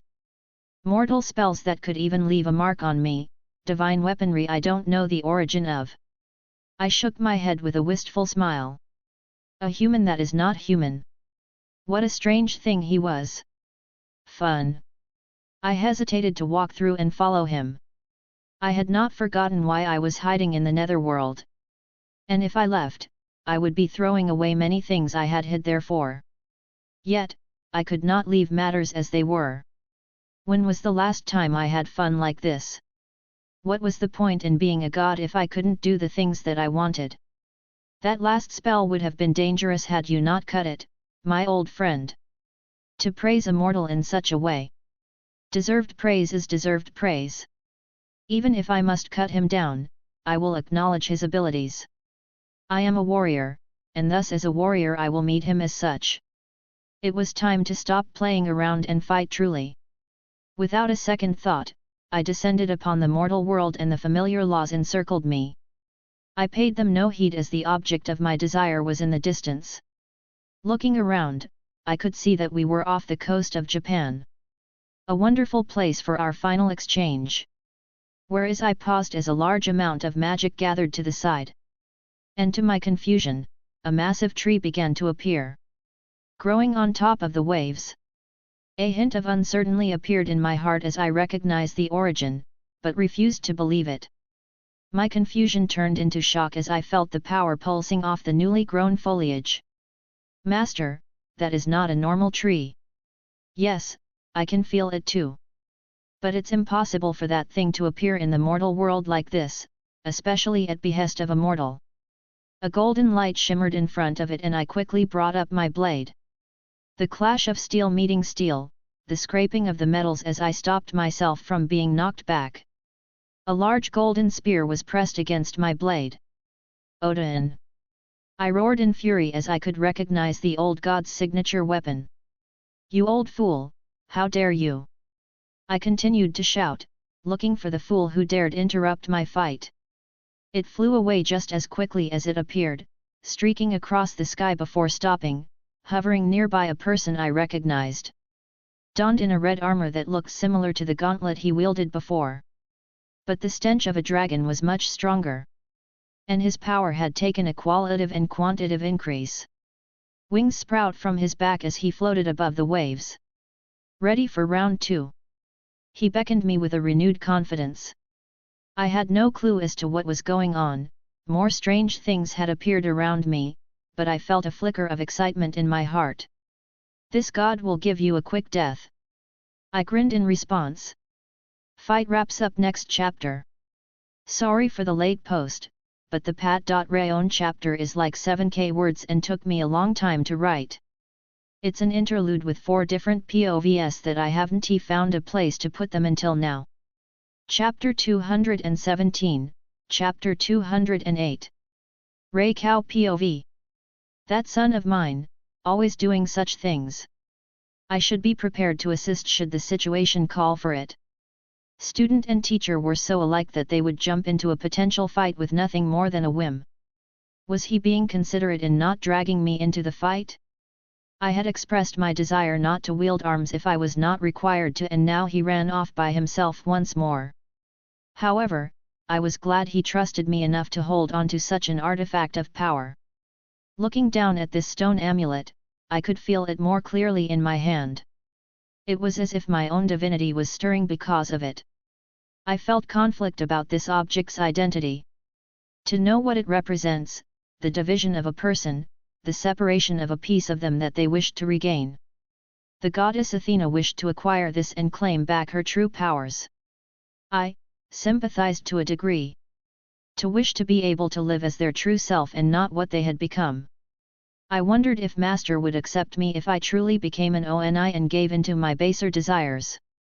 A different set of circumstances, and there might have been a different ending to this whole conflict. A peaceful ending to our meeting, with the goddess returned her power, and her leaving the mortal realm back to whence she came. Even if I realized such a thing is unrealistic.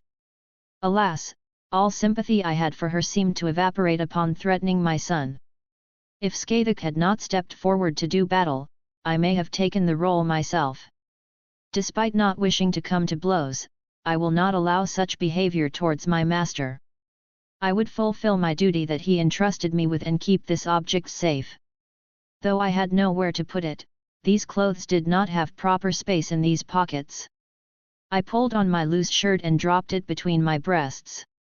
Certainly, only my master would be the only one allowed to retrieve it from there. Where did he go? I turned my attention back to the young girl who master had been playing around with before previously. Her eyes swept the surroundings before turning back towards me. She wobbled back towards that divine sword left in the ground and pulled it back out. I can still feel it, hand over the Gorgonian. She hefted the blade up and aligned it against me. Ena, stop! The man from before came running back over, looking worse for wear as his clothes were little more than rags. But she has it. The girl called Ena proclaimed. We need to hide it away before the goddess returns. Ena. The man all but growled. Stand down. He said pointedly, making the girl deflate with a huff of annoyance. I could take her. She said under her breath. No, you could not. I said firmly. Wielding a divine weapon only does so much when you can neither bring out its full power, nor possess the proper experience in true fights. My master was correct in his words that you lack real combat experience. The girl grit her teeth and shook in annoyance. How about the sword in her hand suddenly had a torrent of power surge around it. I prepared myself to summon my sword, but it suddenly disappeared from her hand. She looked at her now empty hand. We apologize for the misunderstanding. He apologized, putting a hand on the young girl's hand and forced her head down as well. You apologize for accosting us and attacking someone I hold dear. I was not quite as loose with my temper since Master had corrected that part of me. However, such words made my expression darken. His head visibly lowered. Please understand. We were told that a god was coming to our land in search of that object you hold. A calamity that would have taken an uncountable number of lives. We tried to act quickly to limit the damages. We didn't know who you were accompanied by. Please, allow us to officially apologize to Her Majesty, Skathuk. I was annoyed, but their explanation was a worthy one. Looking at it from their perspective, we were standing in the way of them and protecting our country. They recognized Master's teacher. Yes, her name should hold weight with these campioni running around. I was slightly surprised they took it at face value, but I suppose the number of those able to assail gods are lacking, so the evidence was in her favor. Raise your heads, I sighed. I am still upset, but your intentions were noble, so we will not hold a grudge. I do not believe my son would be upset with me for speaking on his behalf. This is my country as well, I do not wish to see it suffer. It would be more trouble than it is worth to continue this conflict. Thank you for your understanding. He replied with a strange hint of sincerity. I was expecting him to push his anger down and only pay lip service, but I detected no deceit in his reactions. The young woman with the sword seemed to scowl but didn't speak, taking a back seat to her superior. He properly stood up straight. Our organization would like to extend our help for anything you require in the future. I see, a bribe is it? Are you hoping that we will develop a sense of gratitude or see your actions as deserving a debt from ourselves? Yes. He said without any shame. I raised an eyebrow at his forwardness. Your honesty is praiseworthy. Very well, I will accept the friendly relations you wish to extend. Though I fear we may not be in contact very often. I did not know Master's intent for this world, but setting up some kind of relations would not be detrimental. You honor us. He bowed again. May we ask your name for the future? I'm curious. Did they think Master and I are riding on Skathuka's fame and power? I am Minamoto no Reikau. I introduced myself with a small smile. And it was quite amusing to watch their expressions go blank. We all turned to the distressed noise as that other young woman who had fled before came wobbling back over, clutching her heart. Yuri. The ENA girl went running over. What's wrong? She quickly caught her friend before she fell to the ground. He's coming. She said quietly. The god of storms is descending on the world. Wait, Grampsy is coming here? Is that why he took my sword back? Ena voiced her thoughts. Why is he coming back here? He said he wouldn't come to the human world. I fear I was missing some context, but I made sure to remember this information in case it became important for later. The young girl let out a scream again. Something else is coming. She grabbed her head. Oh my, was this one of those Himikos I heard about? The ones able to perceive the flow of the world and scry certain things? No. She whined, as if in pain. It's growing. The tree that supports the world, it's here. Tree that supports the world, Master? Oh Master, what have you gotten yourself into? I didn't wish to even send him a message lest I distract him. A god, then this girl scries Master's spell, there is no possibility that this is a coincidence. Wilhelm POV. The scale mail covered my body. The powerful force of Drake's power enveloped me and I felt a sense of power. Not that just. The staff of Magnus floated nearby as my Yggdrasil loomed overhead. The god had descended upon this world, stepping across the water as he stared at me. An undiscernible look flashed across his face as he parried my Gungnir. The golden spear retreating back to my side, ready to attack again. I don't understand. Susanoo spoke as he continued walking. However, his face broke out into a grin. It does excite me. He's talking about killing me so easily, yet is still smiling and happy to fight. Don't bother trying to understand him. Yeah, I know. Gods aren't human, they have different mindsets. Even with Meridia I have to be careful to make sure we're both on the same page with things. Boost, boost, boost, boost. I called out, letting my power flare up to match his. The moment he stepped through the crack in space, his full power started blaring out for the world to see. I mentally called my other swords back to my side. They hovered around me protectively, just like Gungnir. Strike! I called out to my fake phantasm once more. The spear of Odin moved through the air in impossible ways as it collided with the storm god once more. Susanoo laughed as he swung his sword at the oncoming spear. Its frantic and illogical movements seemed to be irrelevant in front of the god's eyes as he measured the distance perfectly. Every time his sword struck my Gungnir, part of the magics that held it together were torn apart, revealing Gi bulk underneath. My Yggdrasil mended the concepts, but it was clear that his sword was somehow able to cut away at my spells. My draconic wings flapped and I burst forward to also engage.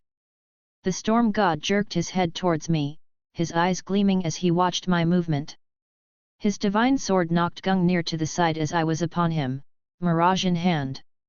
I swung down, meeting his blade head-on. The collision sent waves in every direction, the force blowing away the water for dozens of meters. Wielding the power of a dragon?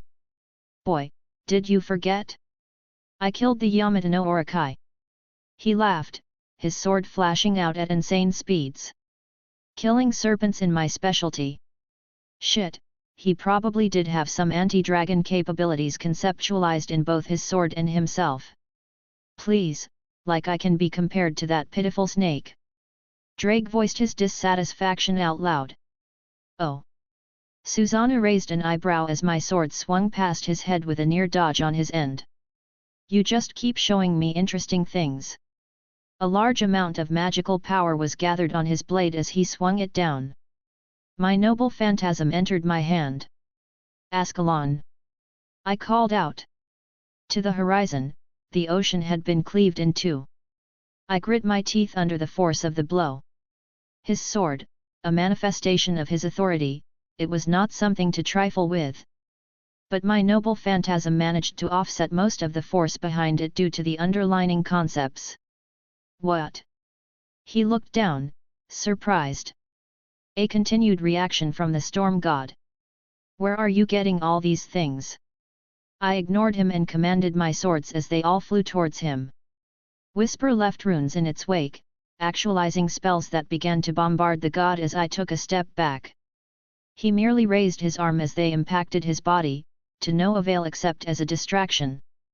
Dawnbreaker burst out in its golden light, slashing through the air as he knocked it to the side. His attention was more on my sword of destruction as it was cloaked in my bloodline, crackling the aura of destruction. This damn power! He growled, grabbing his divine sword with both hands and swung towards it. The divine power discharged, completely dissipating my power of destruction that had accumulated around my sword, making it fall into the water as if its strings had been cut. This was getting me nowhere. I grabbed at my sword of destruction once more and had it fly towards my Yggdrasil. Let the fires of Muspelheim gather once more. The flames of destruction will wipe away the gods. I declared as the familiar sword began to take shape over my own. This, how is that thing appearing here? Susanoo actually looked startled. More so than when I revealed anything else. I let out a laugh. The sword that fells that gods and brings about Ragnarok. Specifically forged to slay your kind.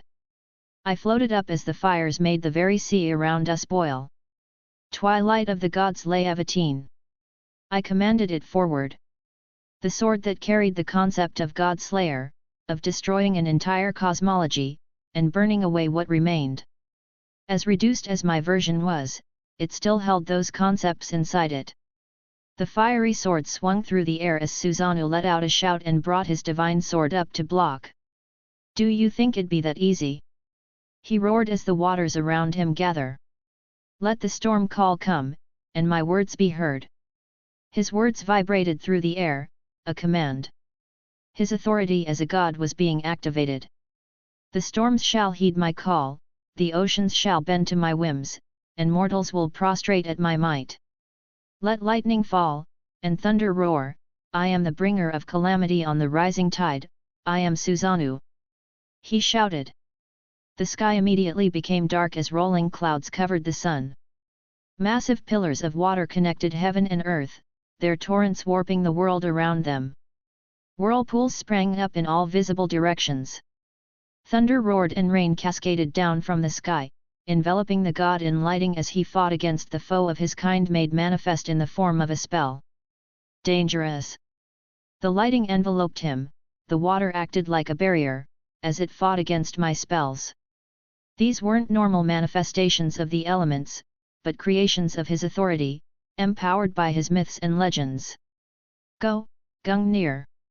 I commanded my spear and once more golden light streaked out. It collided with the storm god who shouted out in fury, the collision of powers erupted in a violent torrent of colors. Fire spewed in all directions, my golden spear. I felt it dispersed, and Gibalg returned to its original form. Lightning discharging out everywhere at the point of impact. All that remained was a god panting as blood dripped down from several wounds on his body, burns stretching across his chest and arms. "Your spell reached a god. You should be proud." I was, but I had no time to dwell on it. The god was a warrior god, he didn't dwell on his new injuries either but instead raised his sword again. The pillars of water turned into cyclones as they attacked my tree. My eyes widened at his decision. It was the best course of action, but I did not think he would lower himself to destroy the source of my immortal magic. "I call upon a third realm," I declared as my three shook. The 9 symbols that represented the 9 realms. Muspelheim was still glowing, but its power was fading after it had been attacked with so much strength. Gungnir had been dispersed so Asgard was practically unresponsive. "Come end. I've grown tired of that annoyance." Susanoo was upon me, spears of water accompanied his sword as he thrust towards my chest. I pulled on the last bits of power contained within Leviatine, having it swing between us. Another burst of power met, and I was blown back at the sudden eruption. His water-like spears were turned to steam, but I still caught his sword sweeping through the mist towards me. The tenacity he had was praiseworthy. "Boost, boost!" I called out twice more, and gripped Mirage. "Swallow returns." His sword pierced through my fake self at the front as Mirage thrust towards his back.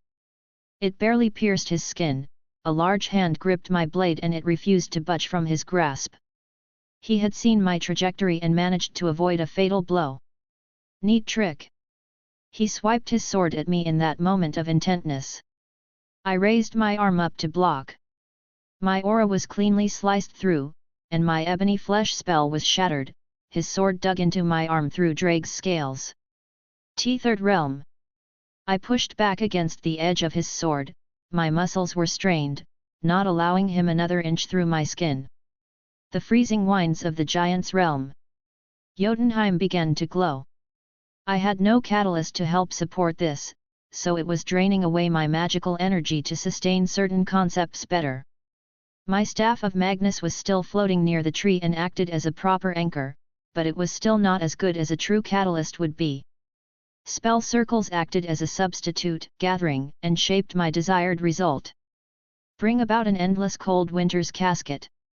The power of Jotunheim, the realm of the frost giants, gathered, and fired off a concentrated beam of frost right at us. I removed my hand from my sword, and opened my palm at him once more. Dragon shot. I fired out, this time supported by many more boosts. The god let out a pained cry and I jumped away, my wings carrying me 100 meters to the side. The condensed beam of cold tore through the spot I was just in, assailing the god of storms and freezing the ocean itself. There was no thought in my mind that it was over, and the falling lightning bolts were just a reminder of that as I ducked and weaved out of the way as they fell from the sky. I saw the god emerge, a cold air of breath leaving his body as the ice around him cracked and shattered as he let out a shout. The power around him swirled visibly and he clutched his hand towards my tree once more. The pillars of water that had been connected the ocean and sky began to bend and all moved towards my tree. I commanded my winter's casket to fire off at them. The condensed cold collided with the oncoming tides, parts of them were frozen and shatters, but they immediately reformed and resumed their attack. The powerful frozen air swept in every direction, but the ice couldn't hold back the tide. Maybe if I had a catalyst the results would have been different. I could only look on as the pillars reshaped into spear-like tips and pierced through my tree. The magics around it started to shimmer and break apart, unwinding at the seams and ultimately fell apart. I turned back towards the god who hefted his sword over his shoulder and looked rather pleased with himself. Despite the wounds I had put on his body, he had a big grin on his face. My spell had been destroyed, the world tree dispersed from the world. But his authority still remained, the very ocean around me was his weapon. You have a plan. I have something resembling a plan.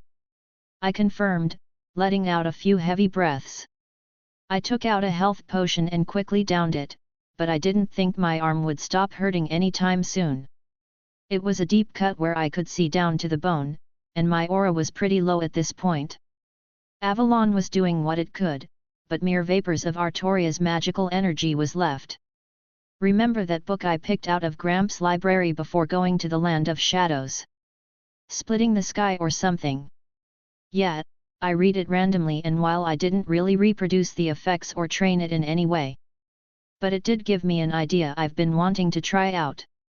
Ignoring the pain in my arm, I called back my most trusted sword. The familiar blade flew through the air, and I gripped Mirage with both hands. 1,000 birds. The sword phantasms fired off towards Susanoo. The pillars of water reshaped once more, coming to his defense. Like discs of razor-sharp blades, the sharpened water fired off, intercepting every one of my sword phantoms. The sky above me rumbled and a massive bolt of lightning slammed down from above. I gathered the lightning armor that was still around my limbs and discharged it all right above, meeting the blow head up. I didn't get a moment of respite as Susanoo moved on me, his divine sword swiping through the air. I brought up Mirage to block, and the force of it made me shudder, but I held firm. Boost! I grit out again, feeling my stamina getting depleted. Ha! I shouted, knocking his sword back. Raising my gauntlet hand up I aimed at him again. Penetrate! I let go of all the boosts I had to power this attack. The power tore through his stomach, blood was coughed up, but he only took a single step back before his divine sword stabbed into me. My scale mail gave way as the blade pierced right through, and my aura couldn't hold up. I expected pain, as my flesh is cut, but I felt nothing except a little tingling sensation. I looked at him, and his eyes stared down at my wound. His sword was impaled through me yet, the skin that should have been cut apart and the blood that should be seeping out was instead crackling and had turned to lightning. And I felt a noticeable drain on my little remaining aura. Well, how about that? I muttered in surprise as I realized I had discovered my semblance. I kneed him in the wound I had just inflicted upon him, making him stagger for a moment as all my other swords swung towards him. Boost, boost, boost, boost, boost. I swung Mirage, only for him to haphazardly block, but my fist moved forward too, collided with his cheek, sending him rocketing back. The god skipped across the water before jumping back to his feet. Burns were scattered across his body, cuts could be seen everywhere. He had a large hole from my penetrate, and other noticeable wounds from where I stabbed him with both Mirage and Gungnir, yet he was still in fighting condition. What a monster! Definitely the strongest foe other than Skathak I've fought thus far. He raised his hand and clenched it towards me. The rolling clouds moved, and as if copying my Thor's hammer, they formed into a figure themselves, more reminiscent of the storm god. The waters around me began to conglomerate and cut off any route to escape, forming a barrier in every direction. Aim no Murakumo no Tsurgi. Susanoo held the sword up. Become the storm and return to origin. The beast of disaster, the serpent of 8 heads and 8 tails will devour my foe. They took on the form of the Yamata no Orokai from legend.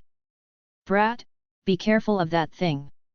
Yet, I could feel the power from it. Its massive jaws formed of thunder and lightning, a body of clouds and water, they hissed and roared up in the sky, all turned towards me as they began to descend. The full authority of the storm god came right at me, and he himself was burning away with an obscene amount of power. I could feel that this would be the final clash.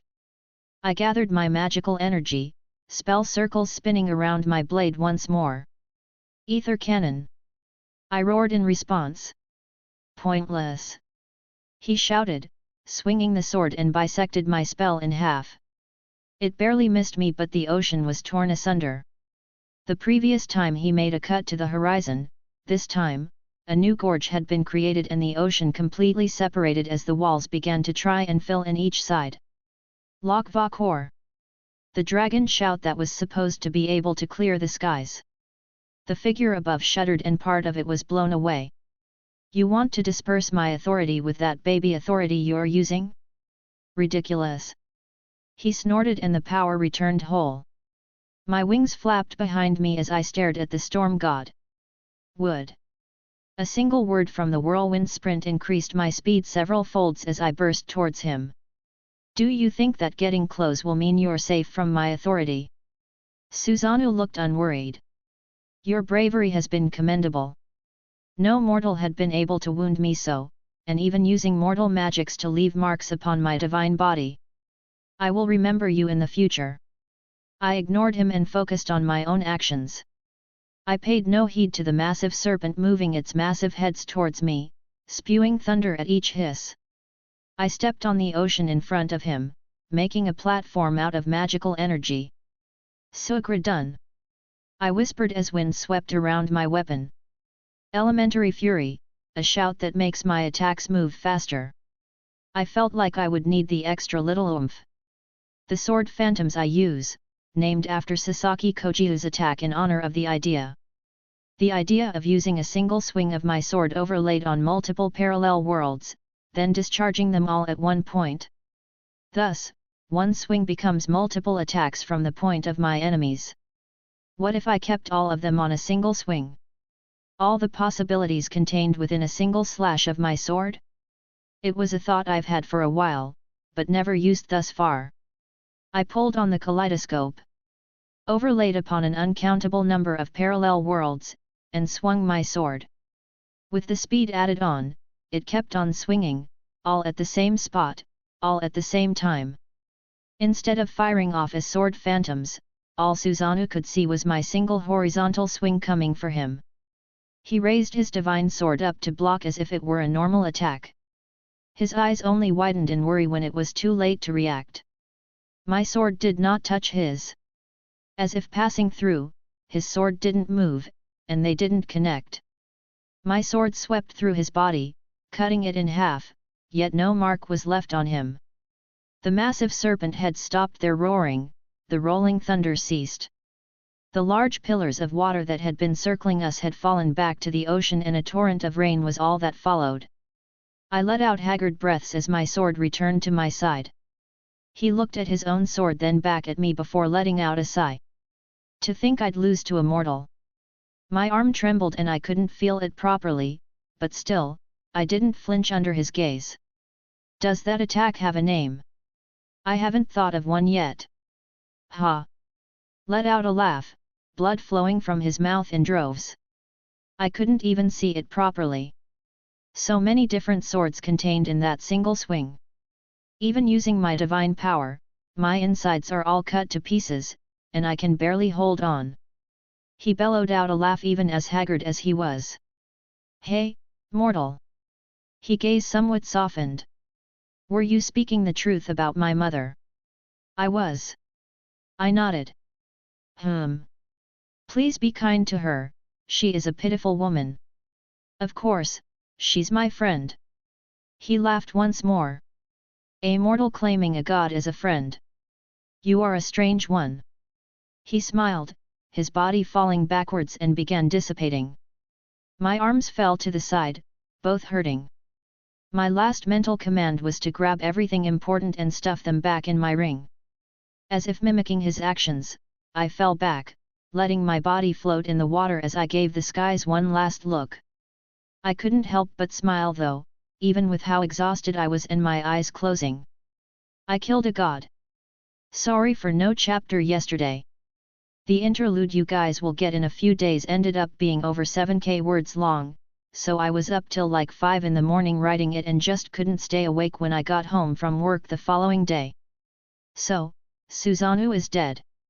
I know some people were miffed on some things, but let me iterate it. Susanoo is a god. Yes, Campione anime is a little iffy. But I wanted to tweak certain things. Not to mention the light novel does it much better.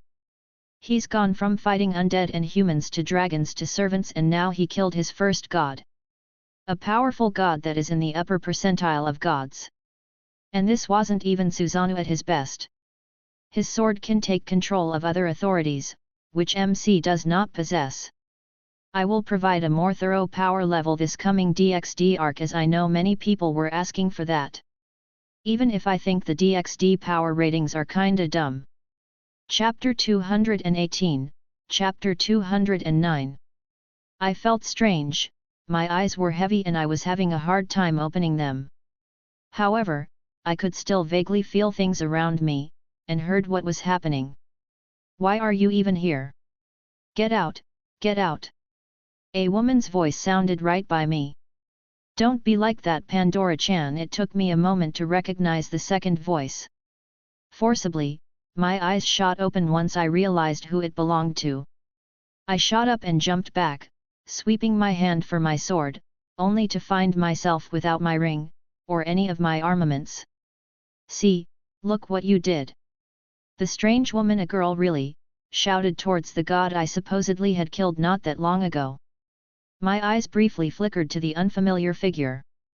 She was short, yet she held an air of regality and authority to her.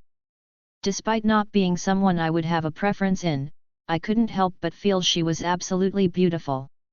With purple hair and twin tails that exuded an almost childlike look, yet it didn't diminish from her overall presence. Hey, it's not my fault. Susanoo was being strangely familiar with this woman. Just, go sit in the corner. She stomped her foot and pointed to the side. Susanoo, surprisingly, slumped his head and trudged over and fell to his butt, literally burying his head in the corner.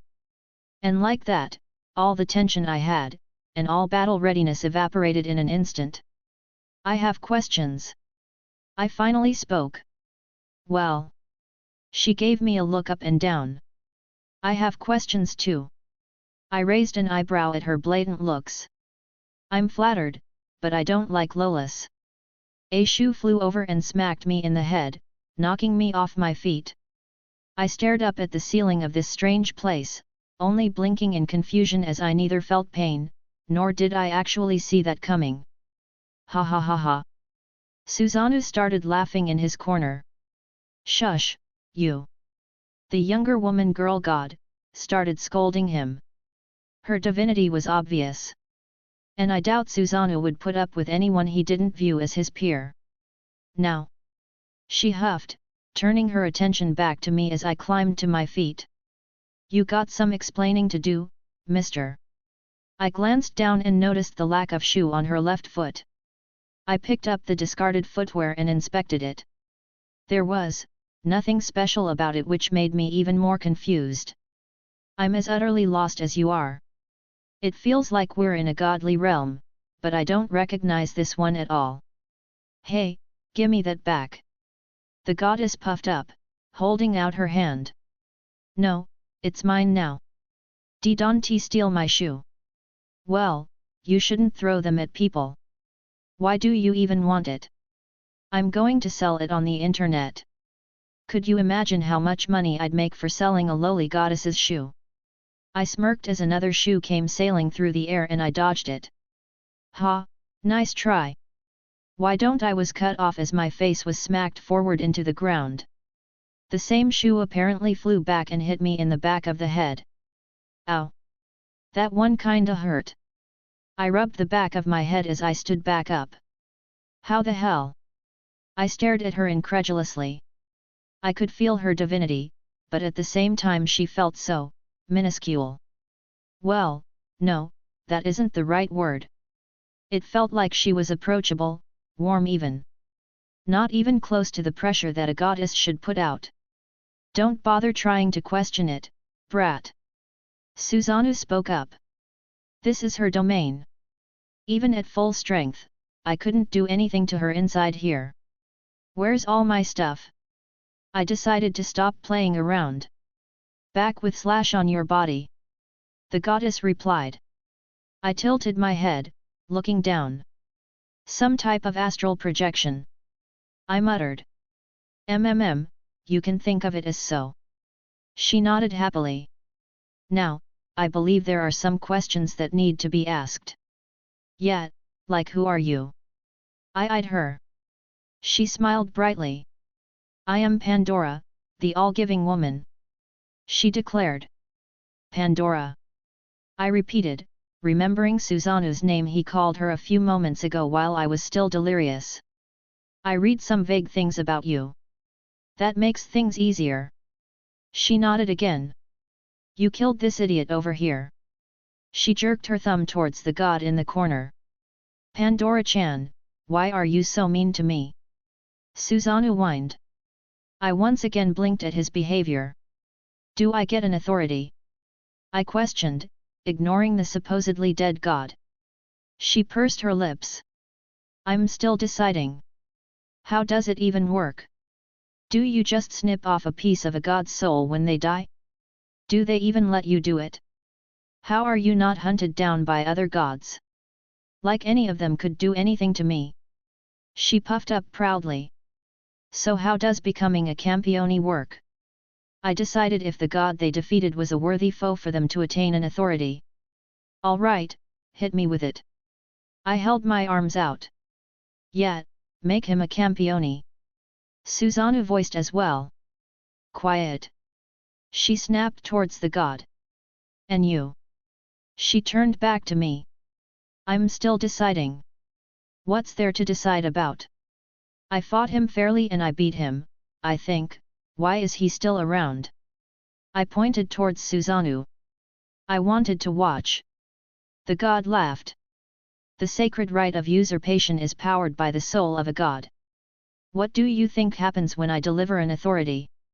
Though most just won't stop shouting and screaming when I perform the ritual, so I keep them separated. This idiot wanted to watch me tear away one of his authorities and give it to you. Hey! Hey, don't look at me like that. He beat me fair and square. I'll get him in the rematch. Susanoo looked completely nonchalant about the whole thing. Is this normal for how a god reacts when they die? Nope. She popped the pea. I said before, they're usually overcome with rage and won't be quiet. Though the last one didn't seem too upset and was also looking forward to the rematch too. She shook her head. Hey! I repeated again. So, my authority. You. She walked up, poking me in the chest. Are not entirely human. She gave a few more pokes. Ah, you could tell. Wait, really? Susanoo turned around in surprise. He had something strange about him, but I didn't think he'd be that strange. Whose bastard is he? That lightning he used, don't tell me he's one of mine.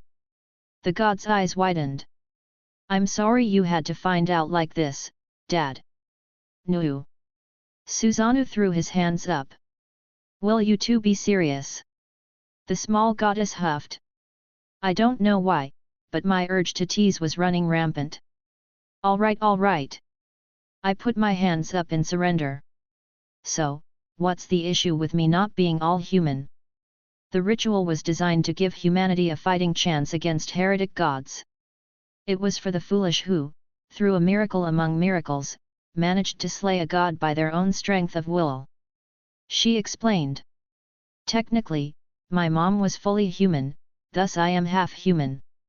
I pointed out. I can sense your humanity, otherwise I would not be speaking with you. She acknowledged. And then there's the manner of your fight. What was wrong with my fight? You borrowed the power of other entities. She replied. Was she talking about Drake, or maybe my 9 realms leaning on Norse mythology? I acquired everything I have by my own hands. By that logic, a Campione can't acquire other authorities from new heretic gods since their own authorities were borrowed. I countered.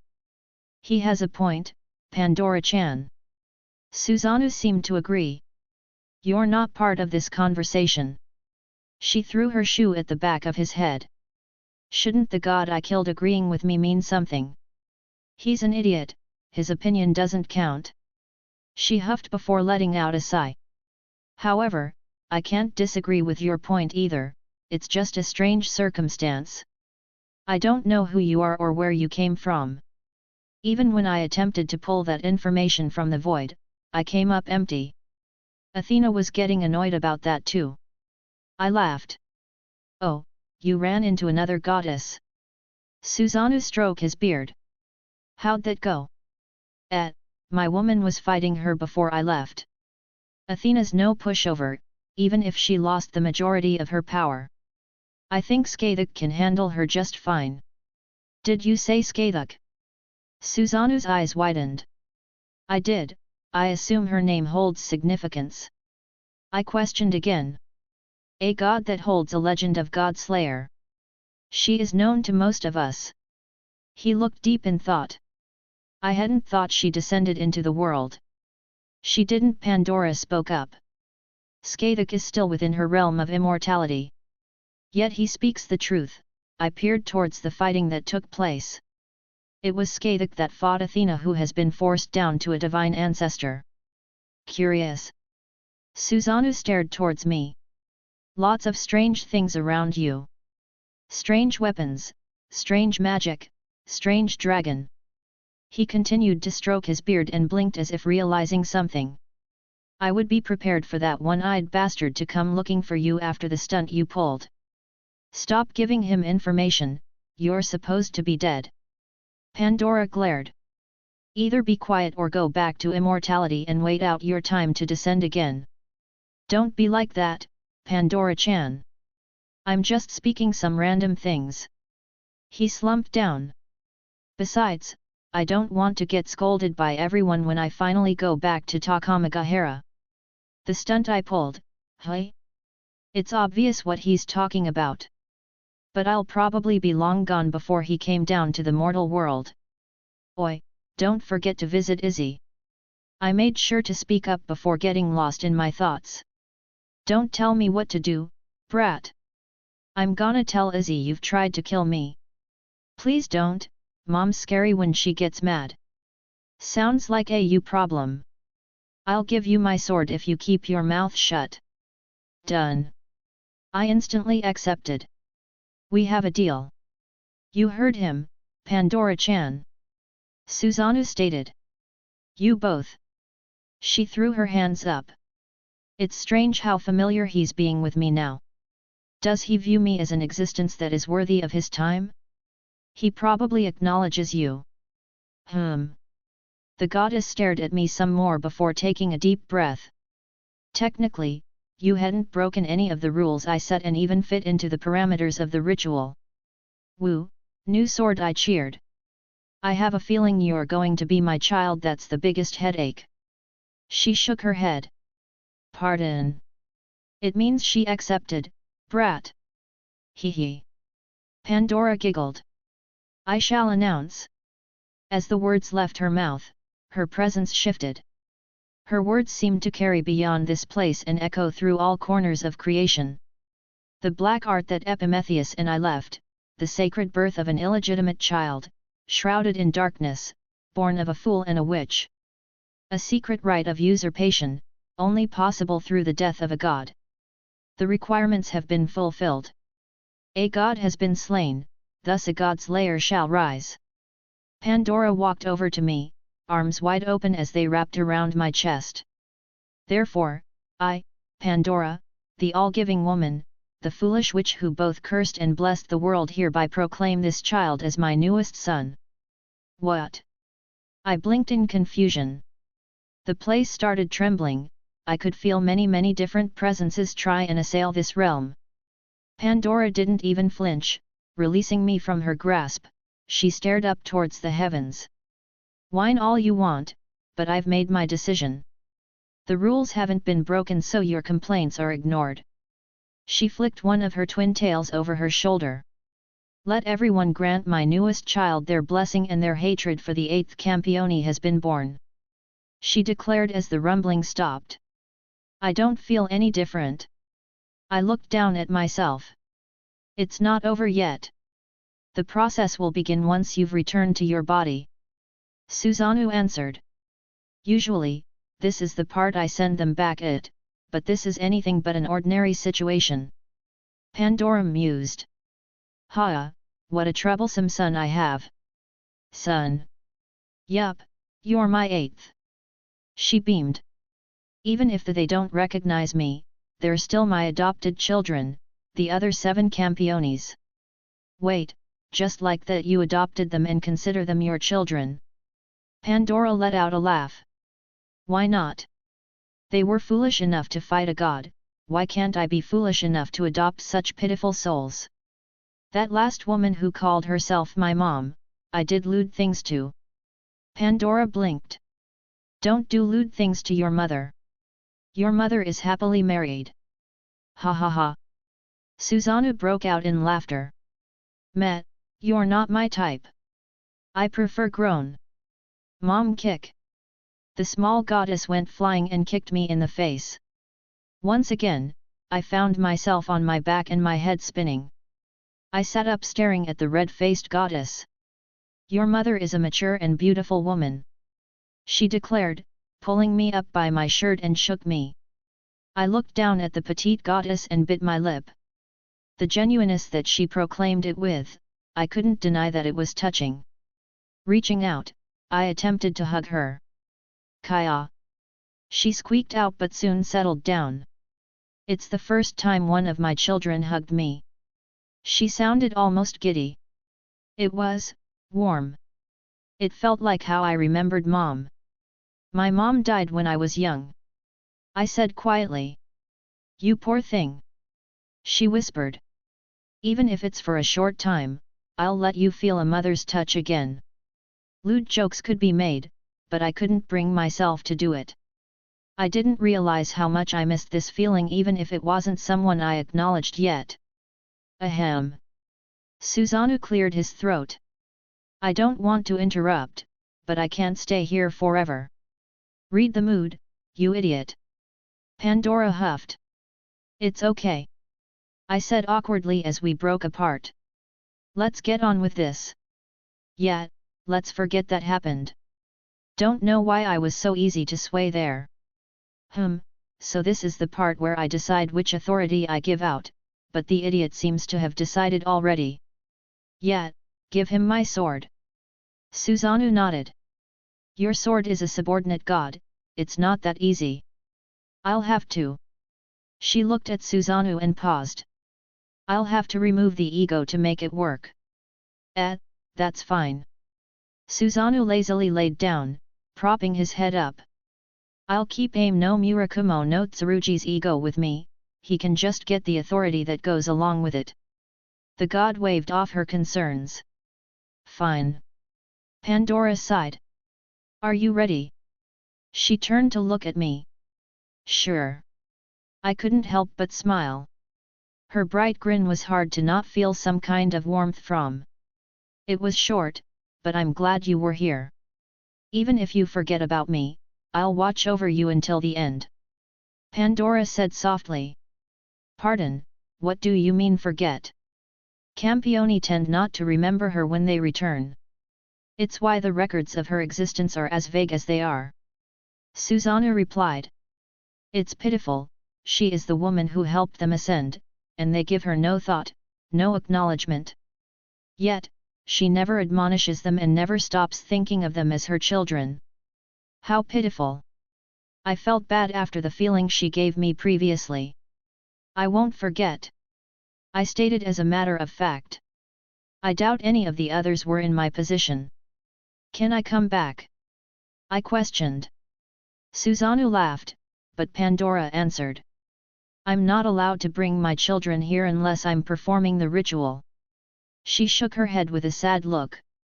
If I break the rules, bad things can happen. So, she's not allowed to bring people here.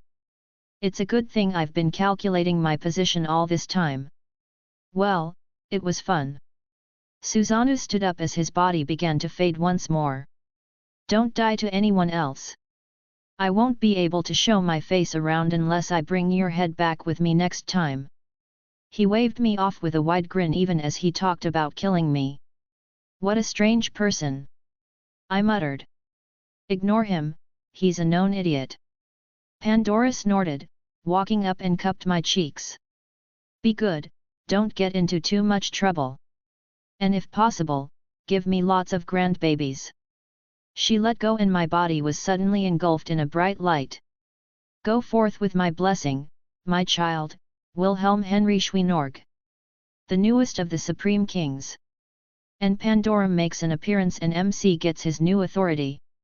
The sword is completely bunkers in canon. It can cut apart magic and curses. Command the storm, and even take control of authorities in the vicinity. Chapter 219, Chapter 210. I felt myself being pulled away. A thought occurred to stop it, to see if I could force it to stop, but I pushed the thought down. While my academic mind was reeling from all this new information I now had to play with, I needed to get back to my body. It was disorientating, having my consciousness pulled from my body and pushed through the barrier between realms, then suddenly pushed back into my body. Opening my eyes had been a huge sensory overload once I was physical again. I don't know how long it took me to regain my higher functions, but I was basically incoherent while the process of becoming a campione happened. I coughed up what seemed like a liter of water, my throat and nostrils burning from all the salt I had apparently swallowed. My hands pushed into the soft sand, gentle waves brushed up to me as I took in my surroundings. Washing up on the beach, how cliché. I sighed, turning myself over and fell back down. At least there's no one around. Though it was likely anyone nearby evacuated, with the light show / magic / freak storms we were throwing around. Could have been worse. Yet, could have died. I snorted. I meant being sealed away into a gauntlet and having to watch you have sex. Fuck you. I couldn't help but chuckle and I heard Drake laugh inside my soul. You good. Damn, my clothes are a right mess. Yet. I let out a deep breath. Just give me a moment to reorientate myself. I muttered, holding me hands up above me. Fully healed, I guess I should thank, Mom. I questioned it even as the word left my mouth. It didn't feel bad to say. And for it to be only a motherly feel to it. As much as Ray Cow brings me joy, she has a much different relationship than that with me. You were adopted again. Yup. I didn't even argue that point. With a thought, I let my aura flare up. It hadn't been recharged like my body had been healed, but a noticeable amount had been returned. However, there was something completely overshadowing that. Damn, that's much stronger now. You're telling me. I waved my hand through the air, watching the multitude of colors flow around my skin. Just at a glance I can tell it's so much denser, has more weight to it. Well, it is a manifestation of your soul, and your soul just got an upgrade from munching on some god bits. Divinity. I let my head fall back down into the sand. I have divinity now. I'm a half devil, half human, with a dragon in my soul, and a dragon heart, giving me a potent dragon factor. And now I have divinity added in. I just laughed at the absurdity of it. What even is my life? You regret it? Not for a single second. I grinned. Aura seems fine after everything, but more tests will be necessary. I began speaking out loud. Magic circuits are operable, no issue there. But my body seems to be producing magical energy beyond what my magic circuits were initially capable of. From your memories, you would call this a divine core, yes? Maybe. I pursed my lips. It's not a 100% transferable explanation for what happened, different worlds and all that. However, it's not entirely off the mark either. Yet, I could feel the magical energy so densely packed inside my body that I felt almost bloated at the constant pressure. My magic resistance is absurd now.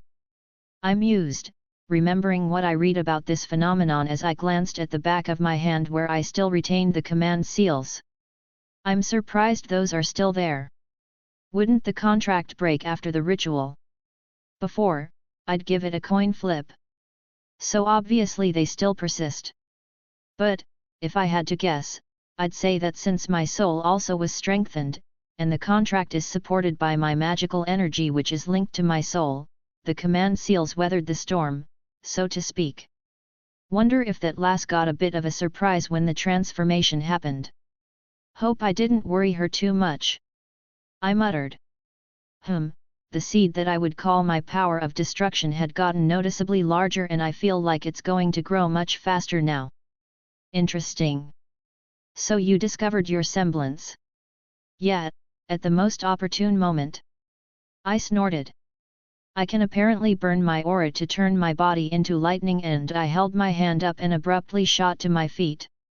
Summoning my lightning, it was so similar except something was different. My mouth hung open as I shifted my hand back and let my lightning dance across my hand. I'm calling bullshit. I began to cackle as the lightning enveloped me. Divine lightning. I let it discharge randomly off into the sand. You got divinity welded on. And it intertwined with the lightning you added in Skyrim, turning it into divine lightning. Unlimited power. I declared. And it's already gone to your head. Drake sighed. With everything that changed, you might be highly resistant to holy power now. I paused in my self-indulgence. That's an interesting thought. I rubbed my chin. Difficult to test unless a certain spear wants to be useful. I waited a moment to see if the true Longinus would react. It didn't. And no way was I going to test myself on that, especially now that I am part divine. That spear, funnily enough, just got more dangerous if used against me.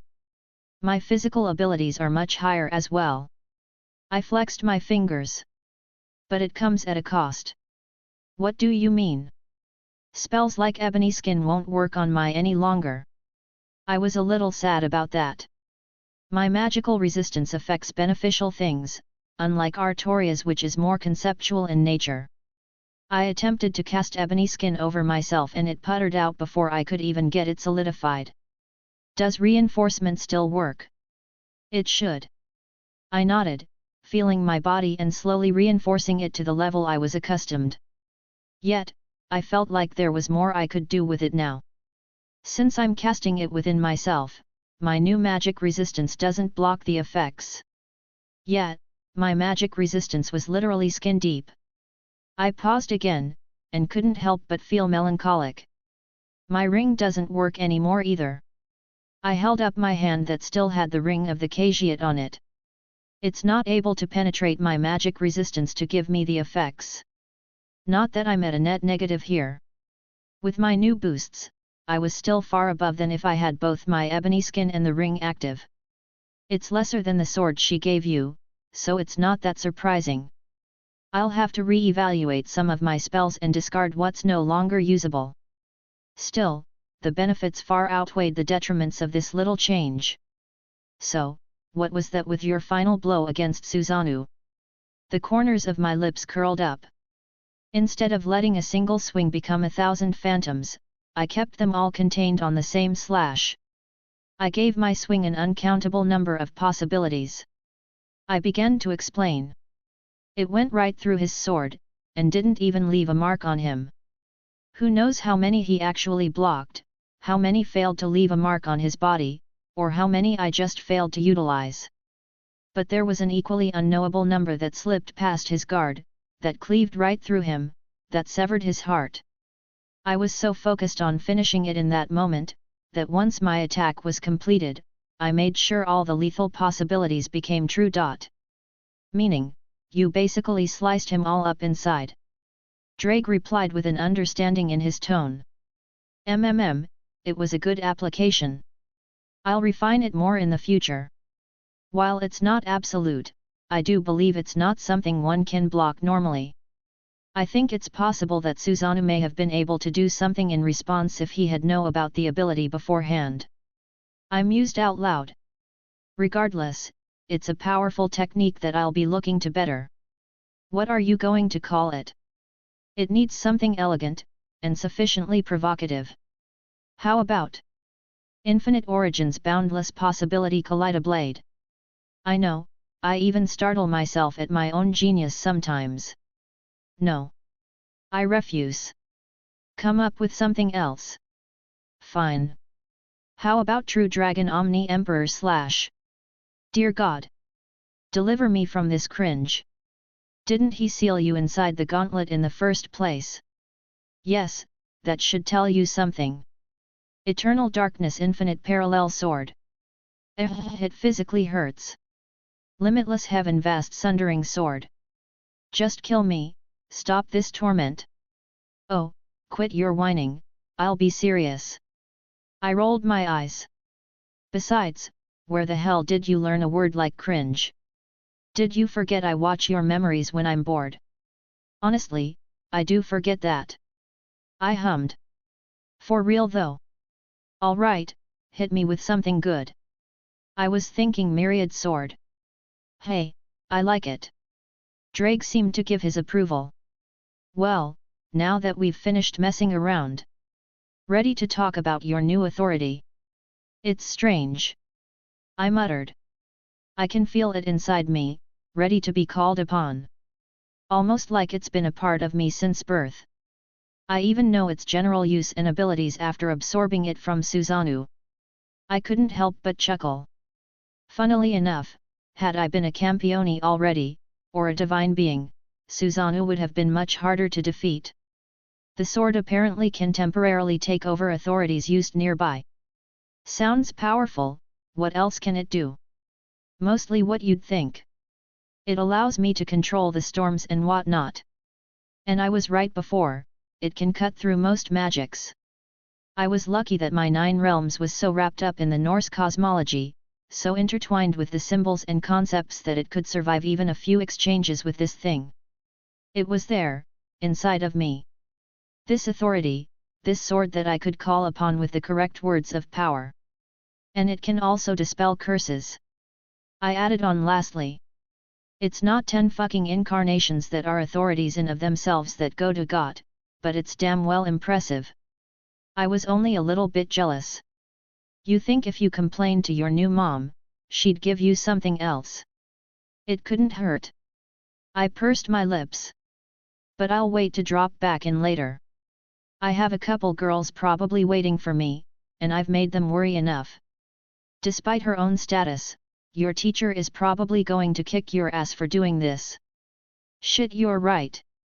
Honestly, I could deal with that. I was more worried about how upset either of them actually were. I shouldn't waste any more time. Well, gotta face the music at some point. Drake sounded amused by the thought of me getting beat up. Look at the bright side. There's a bright side. I'll be able to shout out the shitty attack names you spouted every time you get your face kicked in by your teacher. I hate you. Oh, I know, and it fuels my existence. With a sigh, I flicked open a new portal. And I could see on the other side, 2 very displeased women staring back at me. Late chapter since I took a nap after work. Chapter 220, Chapter 211. As I walked through the portal I peered at my surroundings. Much had changed in this little park area since I left it. There were many people running around doing various things, but they all seemed to be keeping their distance from Raikau and Skathuk. I didn't dwell on the rushing people as my attention was focused solely on the two. They sat at a table, calmly glancing up while sipping tea from very fine silverware. Honestly, it was surprisingly elegant for the setting they were in. Oh, look who returned. Skathuk set her cup down. Did someone come back after leaving? Raikau perked up. I let out a sigh, my shoulders slumped as I slid into an empty seat between them. Yeah, just give it to me. I could have handled everything better. Skathuk pursed her lips. It would be hypocritical to get upset for what you did. So you know what happened. Neither Raikau or I are fools, Wilhelm. It was not hard to put together given the clues. Not to mention I could feel some very particular changes through the link we share. Raikau added. You appear unharmed, so I understand that my worry is somewhat misplaced. I reached over and took Raikau's hand into mine. Even when she was upset, she could still smile brightly at the affection. I'm sorry I made you worry. I said honestly. Even if I don't regret my actions, I can apologize for the feeling of discomfort I gave her because of them. I'll do a better job of relaying my intentions next time. I do need to communicate more with them. It's something I recognized that I didn't do enough of. Communication is a pillar of any healthy relationship. When my eyes opened to this era, my previous memory were the final moments of my time in the land of shadows. Skathuk spoke up. I will admit that I am still used to feeling in control of every variable in my presence. My long years of ruling that desolate wasteland has instilled a certain complacency in me that I did not realize I needed to break myself from. I could see her frown slightly. I do not fault you for fighting a god. I know you would not have engaged if you were uncertain, and that you are not a child to chastise for going into dangerous situations. However, I reached over and took her hand in my free one. She looked a little startled and a small smile crept up on her face. However, she continued. I am not used to caring about something like this. To know they willingly risk their lives to better themselves or to test their own prowess. It is inevitable that a budding warrior such as yourself will fight even more in the future. She paused in her words, but I felt like I could understand what she's trying to say. Just as you said you would never leave me again. I gave her hand a little squeeze. I'll also always come back to you. There was a small reaction, a happiness that flashed across her face before she steeled herself into a scowl. Humph. Of course, otherwise I'd have to drag you back myself. She puffed up. This Skathuk is not someone you can abandon when you please. You have made a vow, and I will make sure you keep it. She crossed her arms. Now, we have spoken our indignations. Recount the events of your departure. My Skathuk is too cute. I followed the link that was tunneling through time and space using the sword that young woman had as an anchor. I began my explanation. It opened up in the netherworld, and I popped in right in front of Susanoo. Skathuk looked deep in thought. He would be a strong god based on myths. Yes, he is one of Japan's most famous gods. And his feats in battle are more popular than his siblings. Raikau nodded. It must have been a tough battle. The people with the History Compilation Committee had been keeping us abreast of what happened off the coast. How long was I gone? I questioned. Less than 6 hours. Skathuk replied. The after-effects of the battle had been mitigated by the country's mages once the divine power had dissipated. Am I safe to assume that you slayed Susanoo? I did. I didn't deny it. Well done. Skathuk gave some rare praise. It seems we are both god slayers now. She had a small smile on her face, and a hint of pride in her voice. I looked at my hand still intertwined with Raikau's. I held it up, getting her attention. With a little effort, my lightning began to crackle harmlessly around both our hands. Raikau's eyes widened as she summoned her own lightning. Our lighting snapped around each other, neither able to disperse the other. We match now. I smiled towards. Though hers was still purple in color, we both wielded divine lightning. You really are my child. She whispered happily. Of course. If she wanted this kind of relationship, I would always humor her. Regardless, I couldn't help but think of her as mine at this point, and I refused to give her up. I was a greedy person and I would never deny that. How did the fight go? Skaitik asked. He was stronger than most servants, speed was extremely high as well. His durability was off the charts. Blows that could have taken out the strongest servants in the last war he took and kept going. I don't know if it was some kind of passive authority like battle continuation, but he was hard to put down. And how was his magical resistance? I was unable to test much on the goddess I fought. You won too. Yes. I defeated that goddess, but she escaped after suffering my noble phantasm. Whether she survives or not is up to fate. It isn't like you to let your prey escape. I was surprised at that. As I spoke before, I have become noticeably complacent, and I got so caught up in my own enjoyment that she was able to slip through my fingers. Well, Skaitik wasn't one for mincing words, even at her own detriment. She was probably kicking herself for that, and I didn't want to rub any salt in the wound. Well, it's as you'd expect. My runic spells just splashed against his body like water. I shook my head. And he was able to treat most of my other spells like they were made of paper. My shield of Asgard got shattered by a kick. Still annoyed at that, but what could I do? Though, the completed form of my 9 realms was able to bring him harm. Oh, you managed to complete that? She blinked. Yes, they did mention the appearance of a large tree in the middle of the water. She smiled lightly. It's completed but not finished. If that makes sense.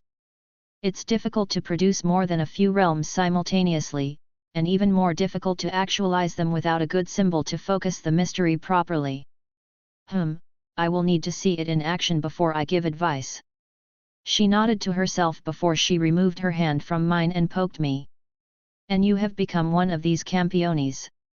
She poked me a few times, an action that Raya started to mimic with a giggle.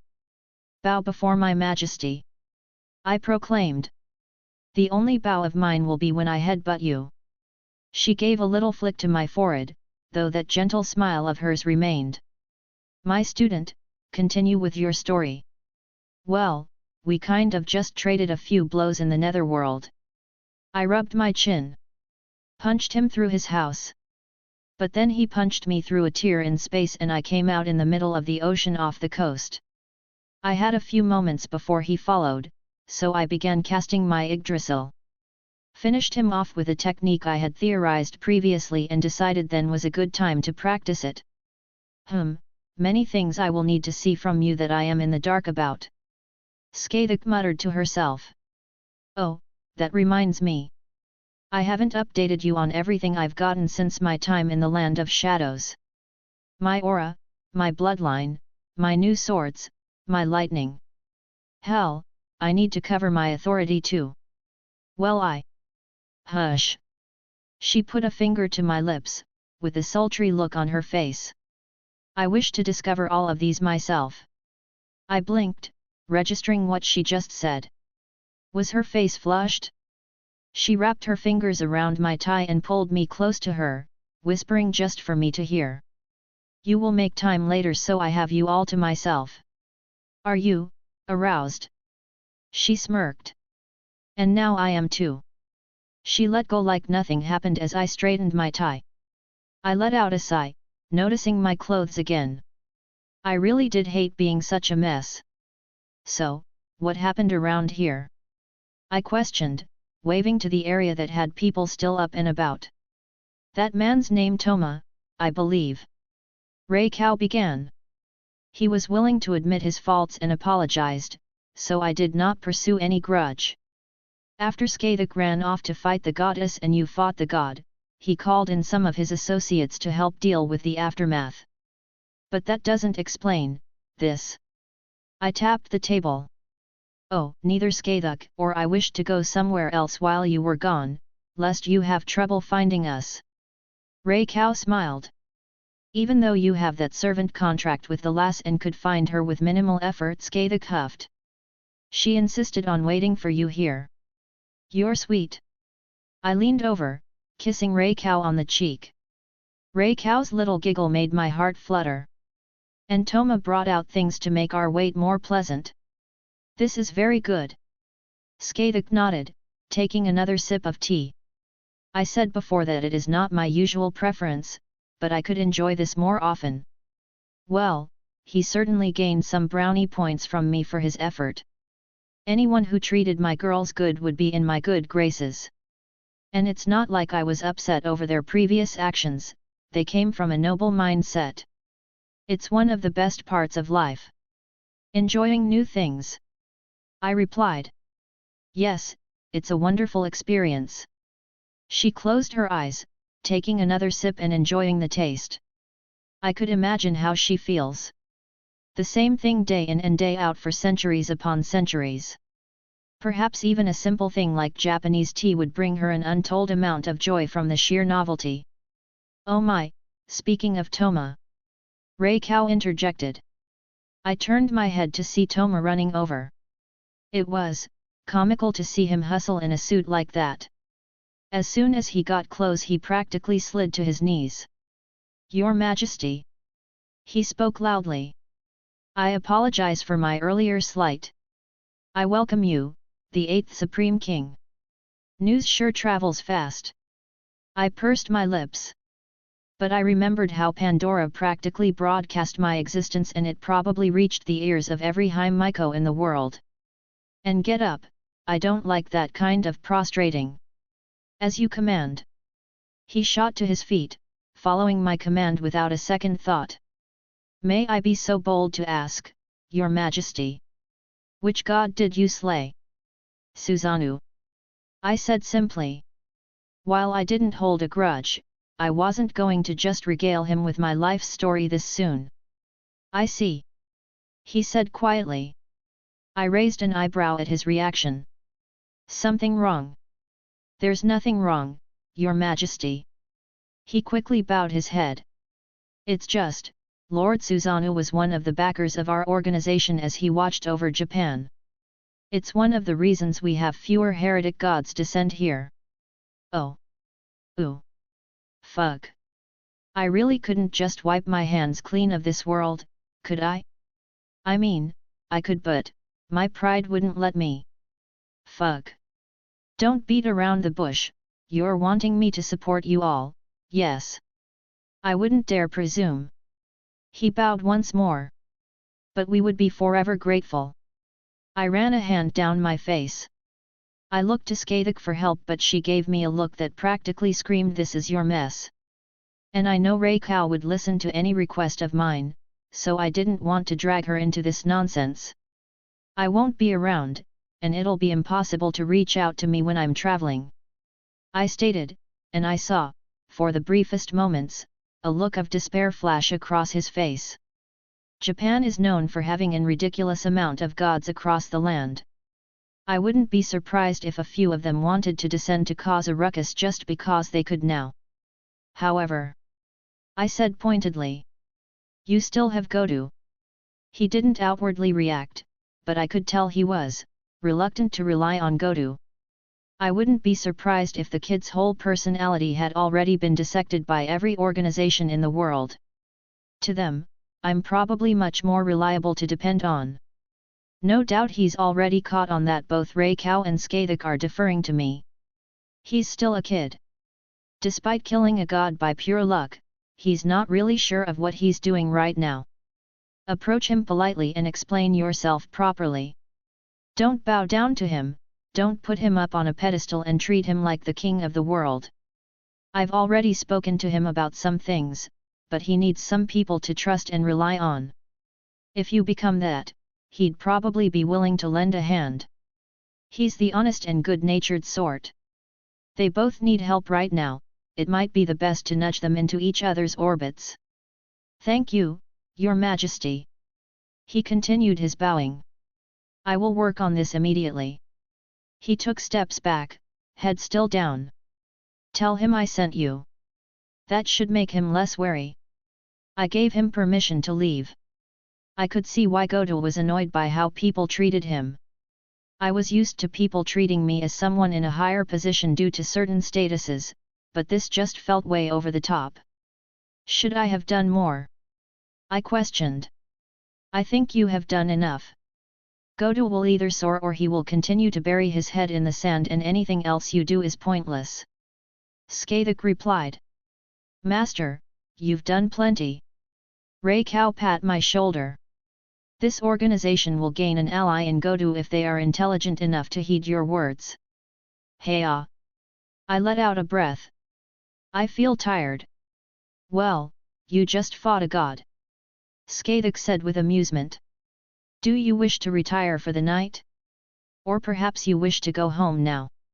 I don't particularly have anything important remaining that draws my interest here. I'm of the same mindset. Raikou agreed. I wish to see Kusanagi now that I'm not. She didn't finish, but I could understand. Kusanaga's going to love spending time with you. I reassured her. Before she was standoffish, distant and perhaps a little intimidating. A second meeting would probably help ease any tension, especially with Yasaka. And I miss everyone else. It feels like an eternity since I've seen my other girls. Phew, thinking of your other women, Skaidic poked me in the shoulder. Is it strange I miss everyone I don't have around me? I grabbed her hand, bringing it up for a kiss. I missed you so much when you were gone. She huffed, turning away. You are more adept at seeking your opponent's weakness. Gah, so cute. I do want to give Godou my goodbye before going to see Gramps. But I also have one other thing I want to do. What other matter do you wish to attend to, Master? Raikou asked. Did I mention that the goddess Pandora adopted me? That got a strange look from both of them. Should be a couple chapters left of this arc, then we're on to DxD. Just need to finish up a few things and they're off. Chapter 221, Chapter 212. What do you mean adopted you? Skaidic questioned. Raikou listened along with rapt attention. Just exactly as it sounds. I replied. Apparently, she adopts all the Campioni and takes them as her stepchildren. For some reason, they don't really remember her all that much due to the process. She was very nice to me, so I wanted to say goodbye before we left. Master. Raikou quietly tugged on my sleeve. Hey! I realized I touched something sensitive for her. Reaching my hand out, I cupped her cheek. Please don't misunderstand. You're invaluable to me and no one can take that away. She's not a replacement, nor is she going to steal any kind of position from you. You're mine, Raikou. You're my Raikou and my servant, and I never want to give you up. She made a little noise of happiness, and her cheeks turned a little red. Ah, you're making your mother so happy. She looked down in embarrassment. Thank whatever gods that she wasn't still under the effects of mad enhancement, or I'd never bring her around Pandora. Well, one of the things she desired was complete acceptance. I suppose I wanted to make sure she knew where I stood. Even if I said it before, sometimes some people needed it to be repeated from time to time. I was worried that you were stretching yourself too thin by grabbing so many women to your side. Not giving any of them the attention they deserved. But I see I am merely worried for no true reason. Skaidic walked up and locked her arm with Raikou's, making me raise an eyebrow at the closeness they had apparently formed. Make no mistake, if you had not properly relayed such words, I would have given you a thorough beating. I refuse to be the woman of a horn dog who cannot look after the ones he had already stolen something precious from. Raikou looked so happy to have Skaidic acting like a sort of friend to her. I don't know if they truly bonded in these past few days, but it was at least a step in the right direction. I think Skaidic also wanted to perhaps reach out herself. The loneliness she suffered in life had certainly done her no favors. He's gotten very good at his honeyed words, has he not? Skathik looked at Raikau. He sure has. We should be wary of any more approaching women, lest they also fall to his seductive words. Raikau nodded, seemingly adopting an amused smile that was mimicked by my teacher. An endeavor that may be beyond my far from insignificant abilities. Skathik pursed her lips. Would killing a god be an easier labor, I wonder? Aira, I'm sure if you just exude that bloodlust of yours, no one will dare approach. Phew, or we can just keep you around. Skathik snorted. With these large udders of yours, who would think to usurp your position, Yes, I'm sure jealousy is a powerful deterrent. You think this Skathik is jealous? Skathik puffed up her own chest. Shall we have my student pick his target of desire? She let go and instead went to drape herself over my arm. Tell me, my student, for whom do your eyes linger on the most? Master, your mother wants your attention. Raikau grabbed my other arm. Tell this old hag who you really prefer. She took my other side. I glanced at both of them, who held a gaze of expectancy. This is a trap, I said without any hesitation. They both started giggling at my expense. He has learned well. Skathik grinned. My son has good sense. She pushed her cheek against mine. They were teasing me. Gods, they were practically acting like sisters at this point. See how I give you both a spanking later. How bold of you, my student. Is that a promise? Skathik laughed, unperturbed. Be gentle on your mother. Raikau smiled brightly. I could only shake my head at their antics. Words couldn't describe how happy it made me that they were both getting along like this. Shall we head over? I do want to go home soon. I really miss my other girls as well. Let's go meet your goddess. Skathika's expression turned neutral. Yes, let's go meet your new mother. Raikau said dryly. I guess she's still annoyed, for lack of a better word. Though as it was not the product of her cursed mindset, I didn't dwell on it. People were allowed to have their own opinions, their own dislikes and whatnot. With another thought, I opened a portal to the place I had calculated before. The strange place, the room I had been in, had changed slightly. I saw the familiar goddess. She was laying on the ground as she lazily watched a TV playing in front of her, and a bowl of snacks she was munching from. There was silence as she stopped what she was doing, staring at us incredulously. Hi Mom, I'm back. I stated. Ah. She threw the bowl at me. I blinked as it bounced off my aura. There was silence for another moment. Are you going to throw your shoe again? And no, who would do something like that? She quickly jumped to her feet. Maybe a lowly god. A shoe smacked me in the face, somehow bypassing my aura. I'm a mature and beautiful goddess. She huffed before she settled down. Her eyes roamed all over us, as if inspecting us individually. As happy I am to see you again. You have questions? Yes. First question. She cleared her throat. What? Second question? Second question. She nodded. What? I think I can guess your third question. I snorted. Explain. She appeared in front of me, eyes practically bugging out of her head. Introductions first. I offered. She looked at my companions around. Introductions. She quickly repeated. I've never had any other proper guests before. It's usually some stupid god that comes to try and make trouble or one of my children. What am I supposed to do? Oh no, it's all a mess. She started to whine, and immediately ran around the room throwing stuff every which way to make it look tidier. She moved like a whirlwind, and soon the place looked much cleaner when she jumped back in front of us. Welcome to my nice, clean home. I am Pandora, the all-giving mother. I noticed Skathik and Raikau glance at each other. I am Skathik. My teacher simply introduced. Scathuk who isn't Scathuk? Pandora repeated. Strange, strange. Who are you really? She narrowed her eyes. I'm this fool's woman. She jabbed her thumb towards me, ignoring the obvious meaning in her words. Kaya. Pandora let out a small squeal, erasing the tension she previously introduced.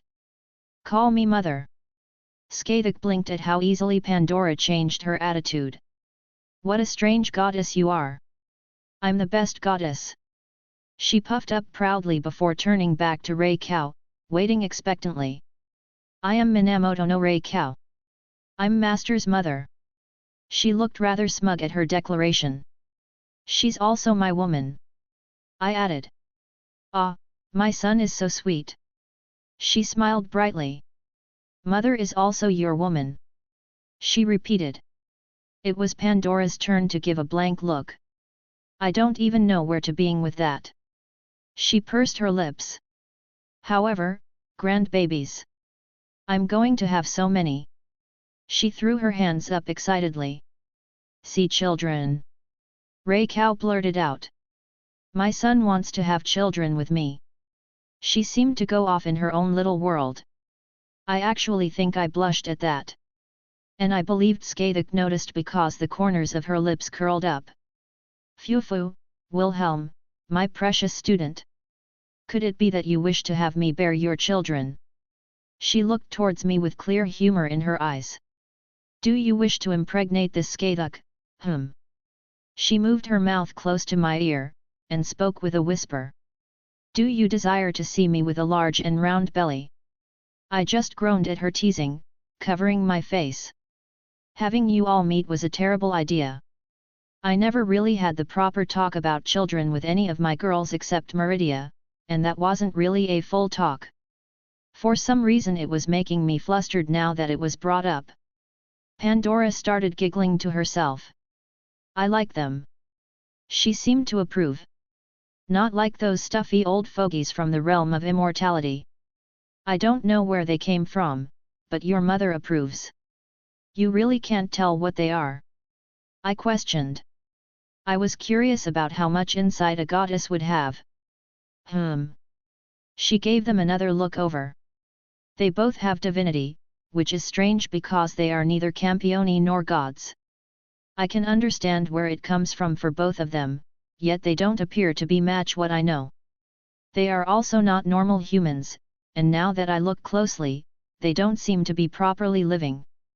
It's frighteningly close to how us gods exist, yet at the same time, extremely different. Not bad. Scathuk nodded. For being able to glean such information, your insight is commendable. However, she turned to me. Is it wise to discuss such things here? Well, I scratched my cheek. No being in this world can peer into my realm right now. I made sure of that as soon as you three entered. She waved Scathuk off. If you're speaking about telling me things, I won't pry. She gave a small smile. Your mother will wait for you to tell her when you're ready. You are a strange goddess. Scathuk muttered. I'll take that as a compliment. Pandora smiled brightly. However, I will need to know how you entered here. It's not something even a god can accomplish unless some drastic measures were taken under some intricate circumstances. Magic. She smacked me on the head. Ow! I rubbed my head where she bopped me. I saw nothing. Reiko hummed. You deserved that. Scathuk said dryly. If she didn't do it, I would have. Yeah. I huffed. To be more specific, I have a very unique magic available to me that allows me some control and operation over dimensions and space. There are very few places I can't actually go to. Pandora was silent as she apparently mulled over my words. It's how you entered the netherworld before. She muttered. I see. She nodded to herself. Tell me, are you able to enter the realm of immortality? Technically? I can if I wanted to. Never go there. She quickly followed up. Promise me you will never enter the realm of immortality. She grabbed my shirt and looked at me intently. I promise. I said without any fanfare. I never had the intention of doing so anyways. Good. She nodded.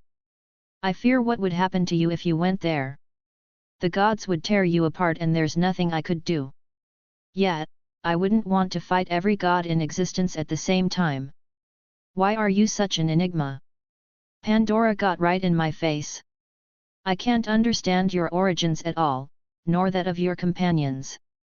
It's both infuriating and interesting. I've never been so clueless before, it's a new experience. I'll explain properly at another point. I said quietly. I suppose that's the best I can get. I can't expect you to trust me so soon after just meeting me. She sighed. Thank you for telling me this much at least. I couldn't help but reach out and hug her. Hee, my son came back home and gave me a hug. This is the best day. Is it okay if I come back in the future? I asked. I have other girls I want to introduce you to. Is it weird that I already felt a connection to her? I am really a sucker for this kind of thing. Especially when she holds no kind of deceit in her actions. Pandora let out a laugh. More? My, you are such a Casanova. She gave my chest a little poke. And I can't forbid you from coming. She gave an exaggerated little shrug. Though I felt it was accompanied by a wink-wink kind of feeling. But if you happen to drop by, I would be extremely happy. Of course, he will return. Ray Cow confirmed. A son should not be away from their mother for too long. She nodded to herself. And I had to do a double take as she practically did a 180 on her previous feelings. Was it the comment about children that won her over? Well, it was pretty hard to dislike Pandora, she came off as very sincere and genuine. You understand? Pandora flew over, grabbing Ray Cow's hands. As expected of my daughter-in-law. Mother. Ray Cow was practically giddy in response. Skathik turned to me. You surround yourself with strange people. I can't deny that. But it's nice. She added. I wouldn't trade it for anything. Well, they should be heading off next chapter and the follow one is an interlude before DxD starts proper. Chapter 222, Chapter 213. No. Pandora whined. Don't go. She grabbed onto my shirt with a pitiful look on her face. It made me feel bad seeing her like this. It's not like I won't ever come back. I reassured her. Why, I never get people visiting me. Pandora pouted. You're the first one to even call me mom. At least stay for a few more hours, you only stopped by for a couple minutes. I just wanted to see you before I go on a little adventure. I smiled wryly. I promise to come back when I'm done with my business. I'll even see if Godou wants to come around. Oh. Her eyes widened. Yes, yes. Bring my youngest here too. He needs a firm hand, that boy. She huffed. I already met him. I replied. Already made sure to give him a kick on the rear to get him into gear.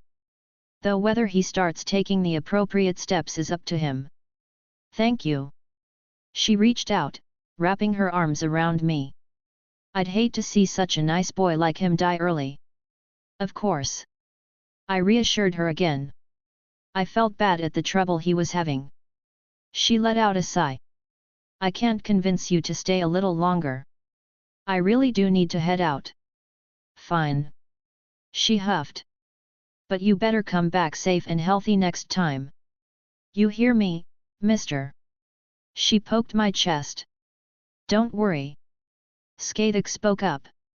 I will make sure he doesn't die before he returns. What a good daughter-in-law I have. Pandora perked up. I too will make sure he stays out of as much trouble as possible. Ray Cow added. Pandora let out a little giggle. Campiones can't help but get into trouble. Please keep him safe. she said with a small smile. Raya wrapped up the smaller woman in her arms. It was pretty cute to see. You better come back soon. Pandora let go, giving me one last look. Now that I know you can come back whenever you want. I expect visits. I don't know why seeing her acting like this made me smile so much. We'll be back soon, I said one last time. Again, I felt bad about having to leave so soon, but this was more of a test than anything else. I just wanted to make sure nothing unfortunate would happen if I just popped in. With Skaitik and Raya at my side, I had been confident in dealing with most potential consequences if there had been any. Pandora seemed ecstatic about me being here and returning in the future, so I took that as confirmation that I could come and go as I please. I wanted to give her a chance. I know it was strange to have this thought, but I wanted to see if there could be sort of bond that could form between us. I had no romantic interest in her, but maybe we could be more than strangers? Without dragging things out, I created a new portal and sort of slingshot a few more over the planet to disrupt any attempts at tracking me. I didn't know what methods were available here, and I didn't fear anyone following us, but simply seeing how we left could raise some questions that I didn't wish to answer. With one last look, Pandora smiled and waved towards me. I gave my own little smile and one last wave before my companions/women/girls and I all walked through my portal. The myriad colors flashed around us as we entered a familiar room. Home sweet home. I let out a long breath. It had been a very long few days. Oh, you're back. I saw a head poke over the nearby couch. Hello, Lucretia. I gave a wave. Hello, Wilhelm. She giggled. It's good to be back. I'm a little sweaty, I shall take a shower and clean myself. Skaitik walked by, brushing her hand against my shoulder. It's good to see you, Lucretia Zola. And you, Skaitik. She sort of half-heartedly waved her hand. Have you eaten, Lucretia? Raya asked. I haven't, she shook her head. Then shall I prepare something to eat? She offered. That would be lovely. The old witch smiled. And you, master? I'll love whatever you make. Something to eat sounded great right now. Then I shall get started. She nodded, walking towards the kitchen. I reached out and grabbed her hand before she could get too far away. She made a cute little surprised sound as I pulled her back towards me. Before she could speak, I placed my lips to hers. She was being too cute earlier, I just had to. Shall we give you some privacy? I blinked, hearing Zelretch's voice as he stood in the doorway. Raya gave a cute, bashful look as we pulled away. I will go prepare a meal, she said quickly, scurrying off towards the kitchen with a healthy shade of red adorning her neck. Oh, to be young again. Lucretia laughed. To do such things so boldly in front of your grandfather. Zelretch shared her amusement. Oh, so you wanna play, hey? So, is it safe to touch anything? I looked around. Did you make sure to wipe everything down? Zelretch blinked and Lucretia threw herself backwards on the couch and started laughing. Oh, so you have jokes? Zelretch gave a dry look. I do have jokes, wanna hear another? I offered. I'm all ears. It's called I Killed a God. I deadpanned. Imagine that? A whole process to kill gods and usurp their power. Sure would have been nice to learn that before I stepped into that world. I'm pretty sure he could take the hint with the sarcasm in my voice. Perhaps we should have a chat in my office. Zelretch sort of gained a thoughtful look which quickly turned into something more serious. Go have your boy talk. Lucretia waved at us, flopping back down on the couch. I just gestured for him to lead the way. You know, this is practically a tradition now. I took the glass of whiskey he poured me. Do you dislike it? No.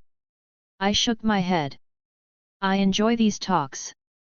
It helps me unwind and something I just need to vent or have someone offer their opinion who isn't a romantic partner.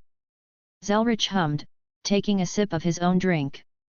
Should we get into the heavy stuff or? So, what's up with you and Lucretia? I wanted to get this out of the way. Zelretch let out a long-winded sigh.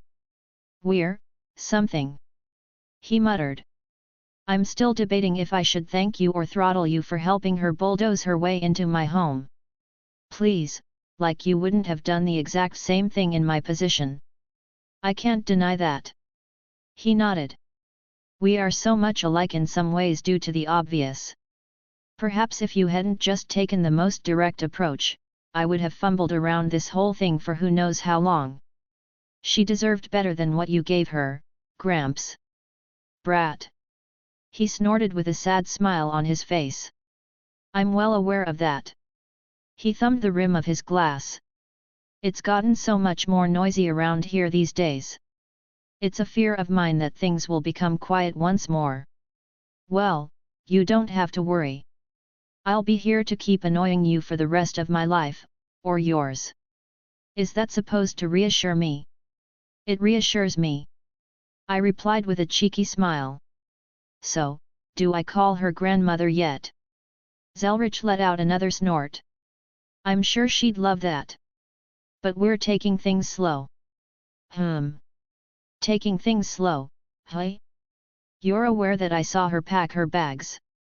One thing you should learn about Lucretia. She loves to make people uncomfortable. Zelretch laughed. Well, tell her she succeeded. A thought I didn't want to have about her and the old man. So, I killed a god.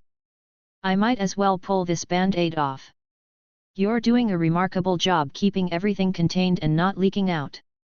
I noticed something wrong, but until you said it, I couldn't quite put my finger on it.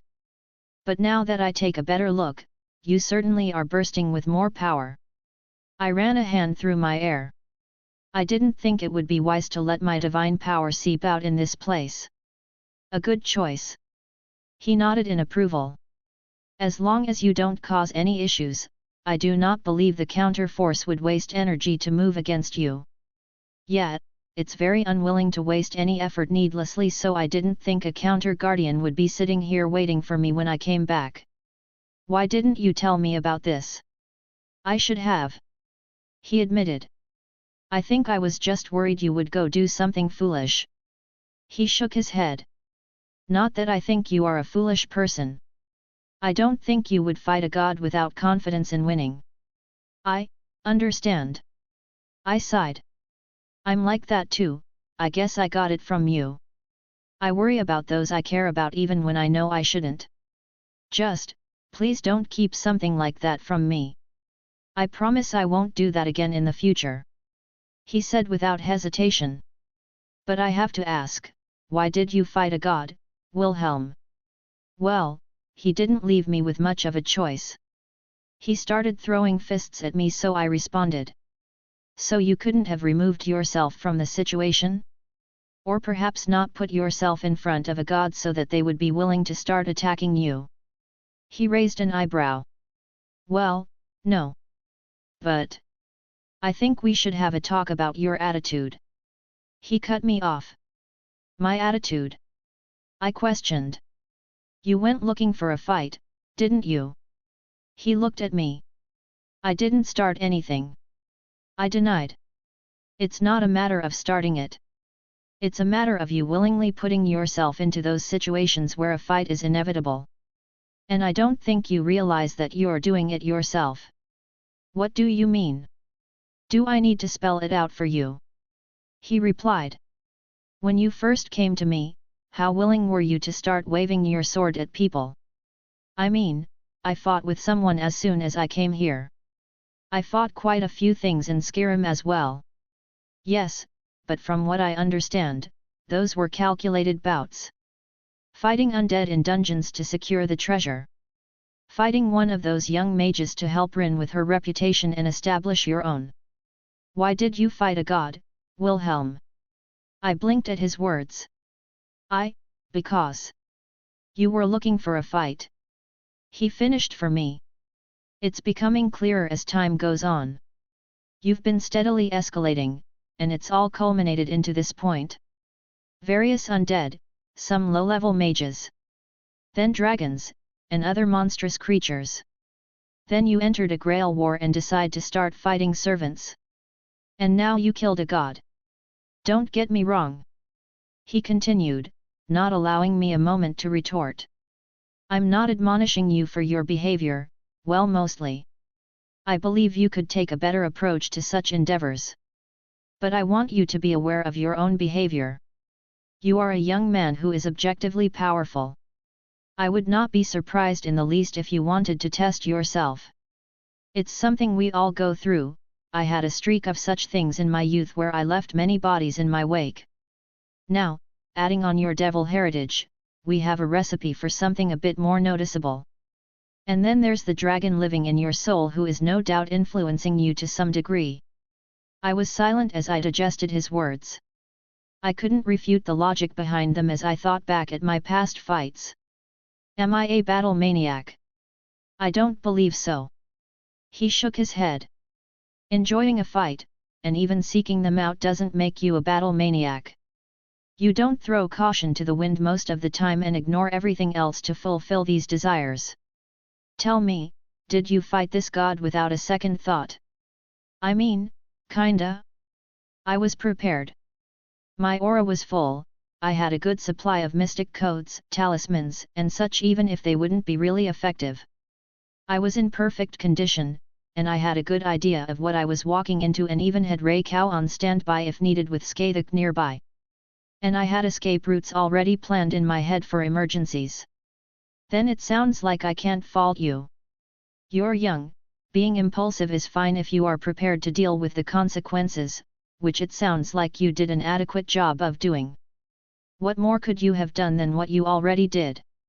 You simply enjoy fighting and like to test yourself. You are entering higher stages, and I can't fault you for wanting to seek opponents who can match you. Is it that simple then? I guess I do enjoy fighting, and I have met some powerful opponents in a fight even when I could have taken other approaches. I remembered what Shakespeare's noble phantasm said about me wanting to prove myself. I guess, he was correct in that sense. But maybe I just wanted to prove my own strength? It's a very dragon mindset to have. Drake spoke up. It doesn't necessarily mean betting your life every time. I've fought many opponents in my life where death was not a factor and we simply had fun pushing ourselves in our duels. Fighting is in our blood, and yours too. Hey! I have a lot to think about now. That's all I ask. For you to acknowledge your own actions. Zelretch gave a happy nod. I think I just need to take a few days and rest. Maybe try and put my sword up in the meantime and get some other work done. I think that's a wonderful idea. You have plenty to keep you preoccupied in the meantime. Gods! I ran a hand through my hair again. It feels like forever since I've seen the others. Jin stopped by the other day, asking when you would be back. Zelretch mentioned. I blinked. She did? Why didn't she call me? She has a kaleidophone. I don't think she wanted to be a bother. That. I let out a sigh. I need to take her out on a date. She deserves that at the very least. Seeing Jin with a sad expression would honestly give me heartache. I didn't want my genie to feel that way. Now that I think about it, we all barely used the kaleidophones. I can understand why. Several of us were sometimes in situations where it could have been a distraction. At the risk of sounding like I'm trying to change the subject. Wanna hear about how everything went? I'd love to. He nodded enthusiastically. Tell me all about this authority you acquired and how you defeated a god. Oh, make how to devil. I don't understand how I got roped into this. I sighed, leaning back in my chair. This makes no sense. You don't know how to behave like a devil. I sat up a little straighter, staring at the origin of the voice as she sat behind her desk. Sana Satri stared back at me, her annoying look as she tried to look stern and mature. Honestly, it just came off as needlessly haughty. You've been at this how long? I haven't. Because there's no need, this is stupid. The contracts? I already analyzed the concepts intertwined in the contracts. They're a medium to extract desire based on the payment received of our client. It's absorbed by the inherent sinful concepts of our nature, converting it into demonic power, albeit in a minuscule amount. What? I questioned. How did you figure that you? It's not exactly public knowledge. Isn't it obvious? It took me like 30 minutes to analyze it. You even gave me a perfect sample, how could I see what's going on? I blinked. Be that as it may. Wait, how long did it take you to figure out? Not important. She huffed. Now, moving on. I'm going to teach you how to complete contracts. I already know how. I'm going to teach you properly. How to read. Because that's literally all there is to this. I don't know why you lot make such a big deal out of this nonsense. Take contract, get summoned, complete request, receive payment. Should I make a PowerPoint presentation and start hosting a TED Talk to the devils on how to not be idiots? Sana let out a little growl. There's more to it than that. Like that. I leaned back, crossing my arms. What if you can't complete the contract? She shot back. Then you say I'm sorry, this is beyond my ability to complete. Would you like something else? I said very dryly. It's not like they're hard to complete anyways. You wanna bet on that? Oh, do you actually have something worth betting? One command. She raised her finger up. Loser has to listen to one command of the winner. No ridiculous requests, obviously. A gentleman's agreement then. I hummed. Fine, whatever. I guess I can get you to dress up as something fun for a single day at school. She scowled, shifting through her drawers before slamming a contract in front of me. Complete this one. I stared at her, standing up and slapping my hand on the paper, activating the summoning magics. I didn't blink as it overtook me, and she looked at me with an arrogant smile. With a flash of light, I was in the living room of a house I didn't recognize. Are you the one who answered my request, Neo? I turned to look at the very deep voice that spoke. A very large man, covered in muscles with a very skimpy magical girl outfit that barely covered him. Oh, that bitch. With a flash of light, I appeared back in Sana's office, sliding back into my chair. What should I do with my command? Sana looked rather smug. I raised an eyebrow. What's wrong? No more retorts. She smiled. Nothing to say? No more smart-ass remarks? Are you going to accept that I can properly teach you how to be a devil? I didn't respond but flicked my hand, separating the curtains at the window. She turned to look at my action with confusion only before she noticed something strange, and her eyes were transfixed on the figure flying around the school. Never fear, magical girl Kaleido Miltan is here. A very deep voice boomed all around. And Kaleidostic Opal. The wand in his hand spoke as well. Sana's mouth hung open as she slowly turned towards me. I stood up. What did you do? What does it look like? I snorted. By the way, I sent a video to your sister. Why you didn't? She looked horrified. And I think I'll be using my command. You still have a pawn piece that you haven't used yet? I think Miltan would be a wonderful addition to your peerage. No, you wouldn't. She gasped. That's the difference between us, Sana. I straightened my tie. When someone asks me to turn them into a magical girl, I turn them into a goddamn magical girl. I flicked a peace sign as I walked out of her office. How's that for being a devil? Author's note. Well, interlude next, then entering DxD proper as I said last chapter. The interlude is actually 4 disconnected POVs that I've had trouble fitting in, so I just decided to clump them all together in one large interlude. Chapter 223, Interlude 9. Akatosh, Dragon God of Time. POV, Skirim. Strange. The flow of the world had shifted ever so slightly.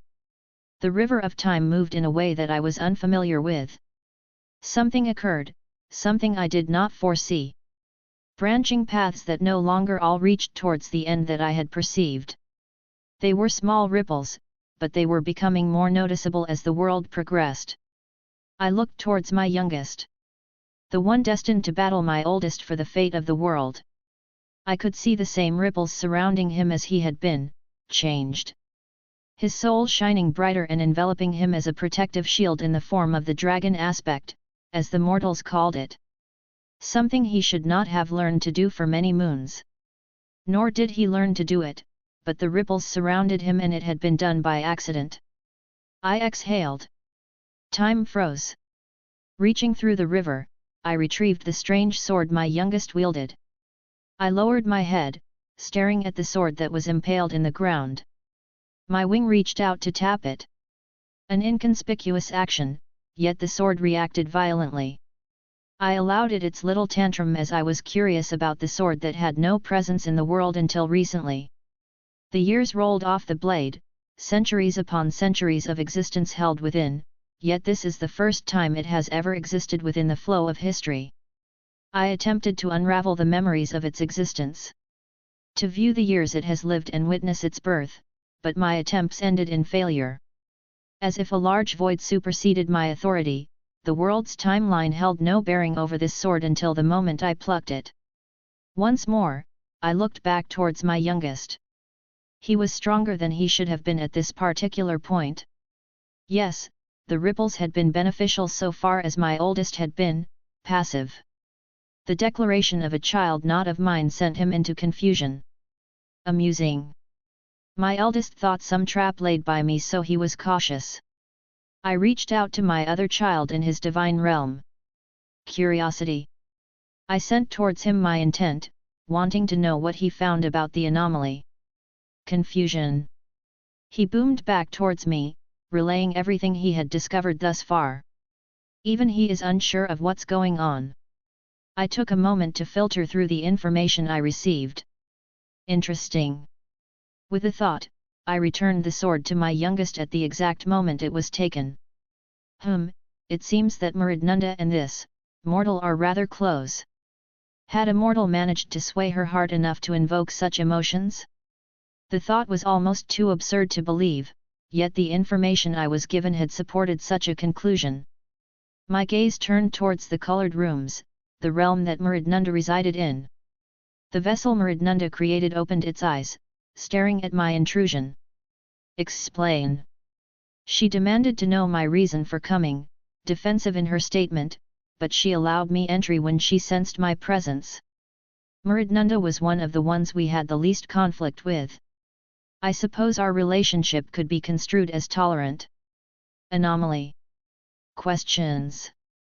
I asked her about the strange person that appeared around my youngest. And I asked her for clarification on certain matters. Mine. She all but shouted back her claim over him and that I will not harm him. I paused at the emotion behind her exclamation. It was very uncharacteristic of her. Relationship. I wanted to know if there truly was something more going on. Private. Her vessel huffed in annoyance and seemingly turned a little red at my question. Amusement. I sent my laughter back as I retreated from her realm lest she blasts me away out of embarrassment.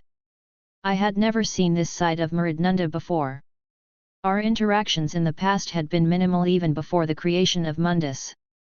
After speaking with her, my thoughts about what to do with the anomaly had changed. Consideration for removing it from existence had been my initial priority, but now I see it has caused no intentional troubles. On the contrary, it has moved forward my own plans by its own desire. To use another term, the mortals would call it good. Morality, a concept derived from a minuscule understanding of creation, yet, is it wrong for them to come to those conclusions based on their own fleeting lives? His actions bring consequences they cannot perceive, yet they will hail him as a hero. And I cannot fault their decision based on their own interpretation. Lastly, I peer through the river of time and gaze upon the other anomalous figures that appeared around him. A strange girl with an interesting perspective on the world. watching her learn the more esoteric arts. How mortals wield magic was an amusing sight of its own. A strange system inside her body that allowed her to process the magica coming from Aetherius. As interesting as she was, my attention was taken by her companion. The girl who was a dragon. Another that is not one of mine. I rewound the river of time until the point I desired. A point that I found something strange about her that caught my interest, more than it had previously. Reaching out towards her, I paused when my hold on time shattered. Muradnunda glaring at me. Protection, she declared, stopping my actions. Though she was exerting enough power to strain against the protections on Nirn. If she pushed any further, she would be expelled, and I could quite easily continue my investigations. But she declared the mortal girl under her protection and was being oddly sentimental once more. I did not wish a feud with her if I did not need one, even if she was unable to threaten me as she is now. Peace, I sent back, relaying that I would not harm the girl in any capacity. She stared at me as the eons passed and the river of time began to flow again. Acquiescence, she replied, accepting my promise. A promise between beings of our level was more than just mere words on the wind that mortals convey. Though she accepted my action, she still did not move and watched me intently. I was curious to see how the others would react if they saw the usual stoic and unwavering Muradnunda act in such a way. Reaching out, I did not take hold of the girl, but instead sought out an item in her bag that space folded around. A strange spear that pulsed with a feeling that no mortal could mimic. I gave one last look at Muradnunda and gave her a thankful nod. She appeared appeased in my actions and didn't meander any longer. Withdrawing my focus on the dragon that is not a dragon, my attention was once more back to my main form. The strange spear now floating in front of me. The spear itself was an interesting weapon. I could only think of a handful of others currently in the mortal world that could surpass it. And it was in no way created by mortal hands, yet I did not recognize which being had created such a thing. It appeared wholly foreign to my senses. But what took my attention the most was a small presence inside the spear. It appeared as if it would be snuffed out by a passing gust of wind if not careful. I grabbed hold of the river of time and focused on the spear. On the small presence that so tightly clung to its continued existence. The presence didn't change, even after thousands of years of time that I tried to reverse its origin. With a small bit of annoyance, I put forth more and more power into my actions. The spear trembled and a bright light erupted from it. My realm shuddered under the burst of power as the light began to conglomerate and form into a mass in the form of a man. The figure looked confused. It looked around at the surroundings and down at itself. Staring at this new presence, the confusion I had about the anomaly began to clear and I could guess some of its origin. Hello there. I spoke my words as I would towards a mortal. I feared that this form I forced into cohesion would disperse if I were not careful. The figure's form settled down, the bright light slowly simmering down. He took the form of a man in his later years with white hair and a beard. An interesting form for a divine being such as him to take. Where? He appeared lost as I was but a moment ago. You are a long way from home, my friend. I gave a mirthful chuckle. Yes. I replied slowly. It appears that I am. My memories are foggy, but I can remember my time as I took in the surroundings while bound to the true Longinus. Careful, I said as he attempted to draw upon power. I can barely hold you together in this form as is. If you attempt to do any more, I'm afraid my tenuous hold on your existence may unravel. I apologize. I appear to have been getting ahead of myself. I did not think I would be alive once more. He looked down at himself again. I'm afraid that what I did could not be counted as a second life. I am merely staving off the time of death from your existence. Indeed. Your control on time is something I've never had the pleasure of experiencing before. I can see that my existence is still fleeting and will disperse with a thought on your end. I am dead, I died and I am still dead. A remnant of my previous self that could remember a time when I was alive. A mere dying will. The body he appeared in smiled happily. Did I take this form because the idea of this look was so ingrained on those who worshipped me? He muttered to himself. You allowed me this gift, I am forever grateful for this. Gift? I mused. It's nothing worth noting. I was just curious about the one who brought you to my world. He shook his head with a smile. I died. But now I have lived after my supposed death. The concept of existing beyond my death is now attached to this piece of me, even if only for a brief moment and through a trick on time. Thanks to you, I may be able to use this as a catalyst for my rebirth if the correct conditions are met. You have given me a small bit of hope to see my children again. A fascinating idea. I understood his words well enough. I wish to converse with you, if you don't mind. I have not experienced something new in quite some time. I let out a small chuckle at my own joke. I would be delighted to exchange knowledge. He replied without hesitation. But I do have a question. And please forgive me manners, but I never asked your name. Oh yes, I have forgotten such things as most know of my existence in this universe. Dealing with an outsider, the idea had never crossed my name before this moment. I go by many names, but I believe Akadosh is the one most spoken of by mortals in this era. Akadosh. Your name will forever be ingrained in my mind. The divine being spoke. As you have said, I also have been given many names over my existence. But I believe my most popular one is Yahweh. Amakusatoma Pov, Campioni. Elders, per your summons, I present myself to you. I bowed towards the four shrouded figures who stood at the top of the History Compilation Committee. Amakusatoma. The first elder spoke. As the others, his form was shrouded, only a number depicting his difference from the others. Report. Yes, elder. I stood up straighter. As per my orders. I attempted to retrieve the Gorgonian that was revealed through our Mycos after it left the Lord Campioni's hands. It was an abrupt mission, so certain information was unavailable at time of deployment. Understandable. You worked well with what little you had been provided. The second elder praised. We aren't here to speak ill of your actions. We just wish to hear everything in your own words. Please continue. Yes, elder. I bowed again, thankful that this was not a disciplinary hearing. I made contact with the individual who acquired it and he refused to hand it over. It was during our negotiations that Athena appeared. As I have been informed now, she was under the status of a divine ancestor which we were ignorant of before. The third elder snorted. Only a divine ancestor. As if we could do much to her to being with. Third, don't interrupt. The fourth said lightly. We asked for his words, not your opinions on the matter. Again, please continue, young Toma. I bowed once more. It was one of the companions to the one who held the Gogurnian that engaged Athena in battle. She was revealed to be the legendary Skathik from the Ulster cycle. There were whispers between them as they conversed. I held my tongue as I dared not interrupt them. And what have our Mycos said? The first elder asked. They are unable to divine anything about the group. We are working under the assumption that they are able to block all attempts at gathering their information.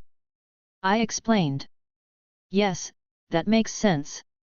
Skathik is a powerful witch in her legends, it wouldn't be far-fetched to assume she can block such things. The first nodded. But even so, we have no knowledge of a new heretic god descending. Even if she hid herself, her presence should have alerted everyone when she came to the mortal world. That, I cannot answer, elder. I replied hesitantly. I can only make some uneducated guesses that perhaps she has sealed herself away here some centuries ago and only recently awoken. Not an impossible explanation. The fourth muttered. But nearly just as impossible. The third dismissed outright. What was the outcome of the fight beyond the obvious? Skathik defeated Athena without any noticeable wounds to herself. According to her own words, when politely asked. She is quoted as saying, "I cleared my throat. The little loss ran away after suffering my spear. If she lives, call it a miracle." Legends state that her spear is cursed. This could line up with what she said. The second spoke up. "Do we have any proof that this is indeed Skathuk?" Nothing beyond her own words. And at this point, Elder, I am inclined to believe her. Why would someone capable of defeating a divine ancestor so easily lie about their name? I offered. A valid point. The second elder accepted. Shall we move on to the others? There were grunts of acknowledgement, so I continued on. The next person I wish to bring up is the other woman that accompanied the newest 8th king. She called herself Minamoto no Reikau.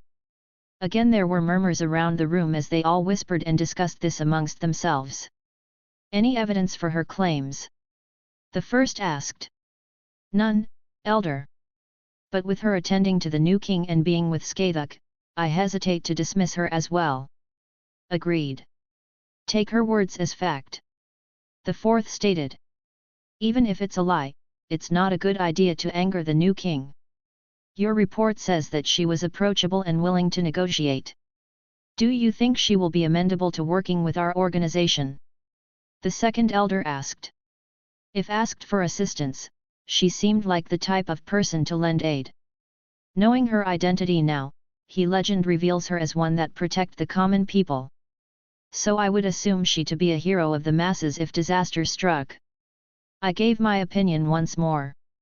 Good, good. The third elder nodded.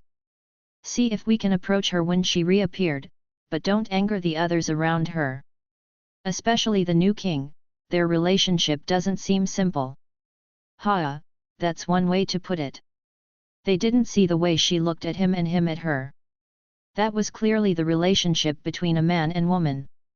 Not that I could blame him, she was certainly a beautiful woman. Both of them were. Well then.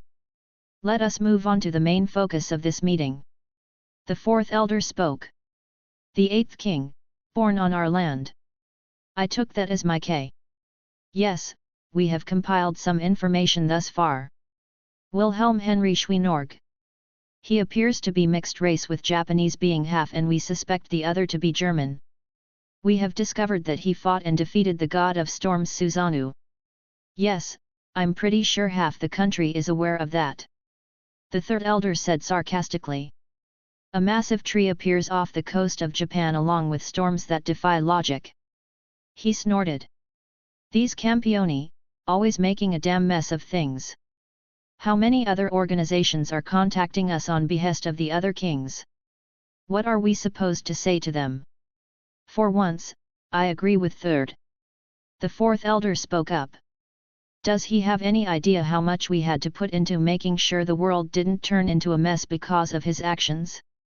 According to our Mikos, he somehow summoned the world tree from Norse legends right off the coast of Japan. And now we lost one of our greatest protectors. The third scoffed.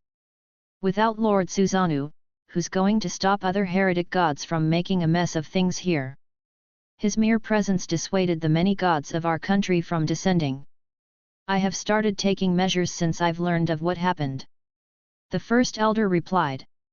I set into motion many cultural repair projects focusing on various shrines and older temples for various gods. I have many of my people scouring the more rural parts of the country to make sure any shrines they come across are given proper care. Well done, first. The second replied. It's not a perfect solution, but it should buy us some time. Indeed. This should mitigate some backlash from the more popular deities. We should take a second look at the records regarding any sealed gods on our land and make sure they're still holding. The third replied. It's been a long time, I'm unsure of which seals were being supported by Lord Susanoo. Another good idea. Second gave praise. But we should focus our attention back on the main point of the meeting. Agreed. Fourth nodded. Tell us your opinion on the 8th king, Toma. Yes, elder. I nodded as they stopped their own conversation. He's a confident individual. I would almost call him the opposite of the seventh. He is thoroughly knowledgeable of our world, as evidenced by his battle with Susanoo being a true fight. But he was also acknowledging the issues caused by his actions when I spoke of Lord Susanoo. Interesting, were you able to gain his agreement to our cause? The first asked. Yes, though it was not a partnership. I replied. He agreed to lend a hand while he was around, but he was adamant that he wouldn't be around much. Typical. Why did I expect any different from one of their kind? Skirting responsibilities after causing such a mess. The third elder growled. He didn't leave me without giving something valuable. I spoke up. Oh. The first elder questioned. There was nothing in your report about him leaving you anything, Toma.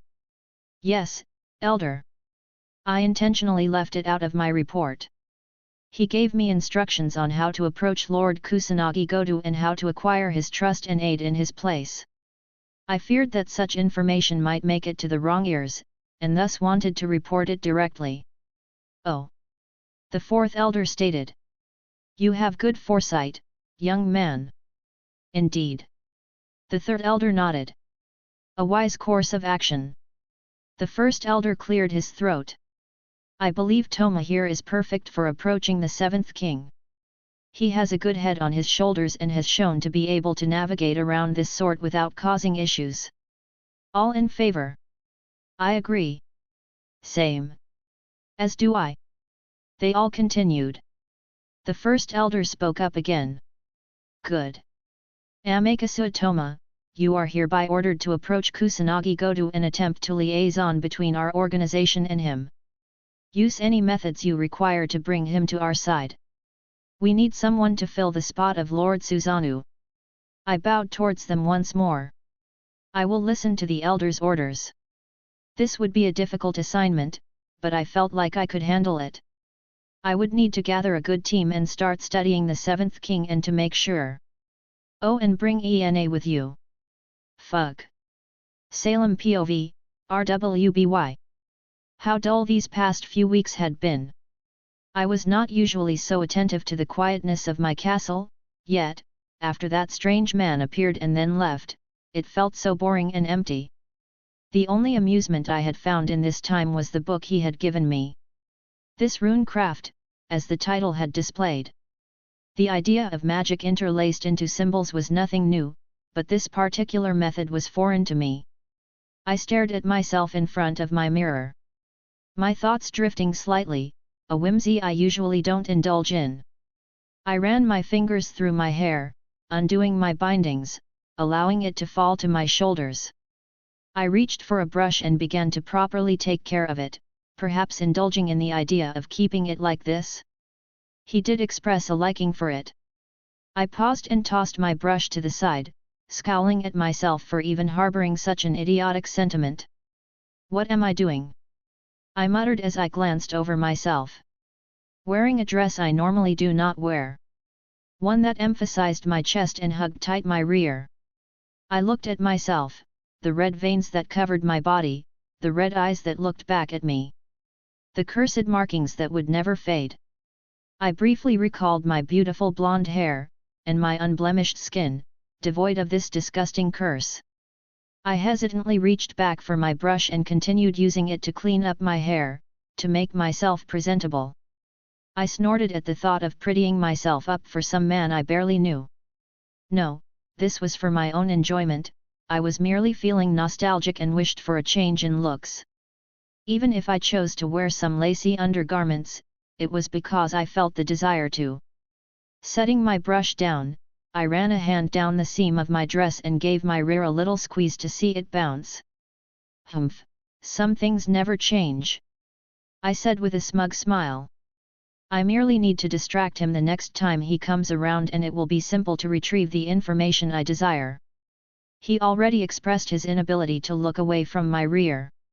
I will be prepared for our next meeting. I pursed my lips remembering the embarrassment he forced upon me through the game we had played.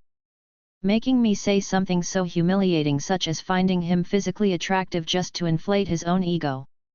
Had it been any other person, I would have eviscerated them for the sheer audacity. Then he blatantly reveals that he has been undressing me with his eyes the entire time. Never had I ever met someone so bold to say that to my face. However, perhaps a compromise could be reached if he revealed what I wished to know? And he also revealed to have in his possession 2 of the relics, with the others being known whereabouts. I'm sure I could loosen his lips. It has been a very long time and I am not against the idea, especially since it isn't one of those broken things masquerading as human in this era. The brief insight into magic he revealed was impressive. For someone who appeared so young, he had a thorough understand of my own spells. Not to mention the show he put on while we displayed our own prowess with the little competition we held. I had not felt that amount of joy in many years. Playing around with my magic with someone who could match me. It was a feeling I had all but forgotten in the passing centuries. Yes, and it was only the proverbial tip of the iceberg. After he had left, I used the scroll device to look for information. What a surprise that was to see what transpired. I would admit that his antics brought me laughter. Seeing the ignorant masses not understanding how he ran circles around them using his magic. And then he destroyed one of my sea Feilongs with a single, impressive, spell. One that bordered the title of ancient. I can only smile at the thought of Ozma going frantic trying to understand what occurred. As there is no doubt in my mind the old fool will recognize the usage of magic. For once, I am the one knowing and he will be the one having to search out answers. Should I send a message to taunt him? To reveal that I am acquainted with Wilhelm? Perhaps send something a bit more intimate, such that I have claimed him in more ways than one? I cackled at the thought of Ozma finding out the first true magic user popping up had already been snatched up by me and taken to my bed. The humorous thoughts faded and a scowl returned to my face. It's too good to be true, I said to myself. When had I ever had something good happen to me? A magic user, not one of Ozma's maidens, revealing themselves and showing an interest in me? Ridiculous. I pushed such trite thoughts away and refused to entertain them anymore. I had plans and they would not be stopped by some outsider. Speaking of, I believe I had made my minions wait long enough. I made sure my attire was properly fitted one last time and departed. I made my way to the room I usually hosted them, outside of my throne room. The table already set up and my minions seated appropriately as I entered. They were silent, in reverence of my presence as I took my seat at the head of the table. One befitting my status over them. My goddess! Tyrion exclaimed. Your beauty shines brighter than the moon reflected in the blood I draw in your name. My most fanatic follower gave me a compliment in his own unique way. Thank you, Tyrion, I said evenly. I chose to ignore his usual ramblings and say just enough to keep him quiet. As competent as he was in his duties, his personality was one I had to force myself to bear with. Cinder, Hazel. I acknowledged their presence. Mistress. Cinder replied with a respectful tone while Hazel gave a grunt. I assume the mission was a success then. They were not cowering before me, so they were no doubt successful. Yes, mistress. Cinder spoke up, never one for missing an opportunity to stand above the others. Arthur immediately went back to his lab to work on the project after we acquired the necessary components. Good. I nodded, not caring that he didn't appear.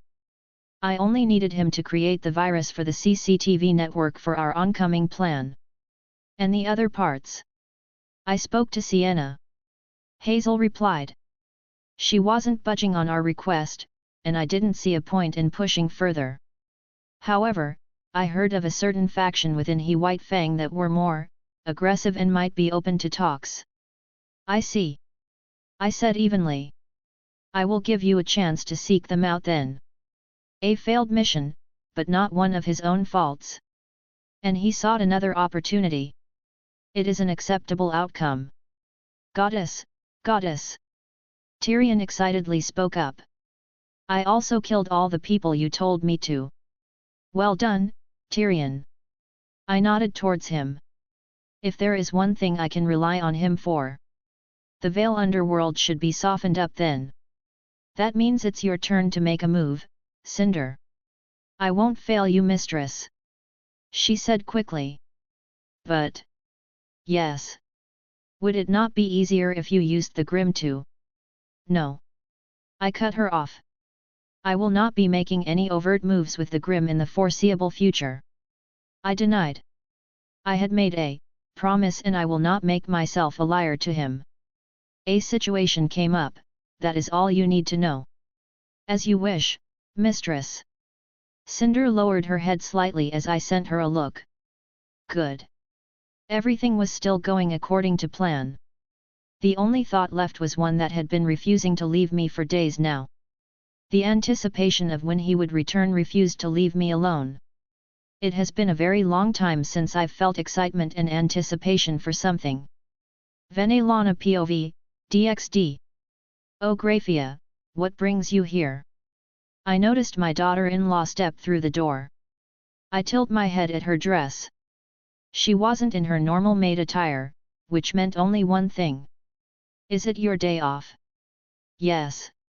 She replied evenly. And I was wondering if you could. Oh dear, of course. I said without a second thought. By all means, follow me. I offered as we walked through the house. It was a room that was all mine. Not to say that no one was allowed in, but they were respectful of my space. Step into my office, I said with a giggle.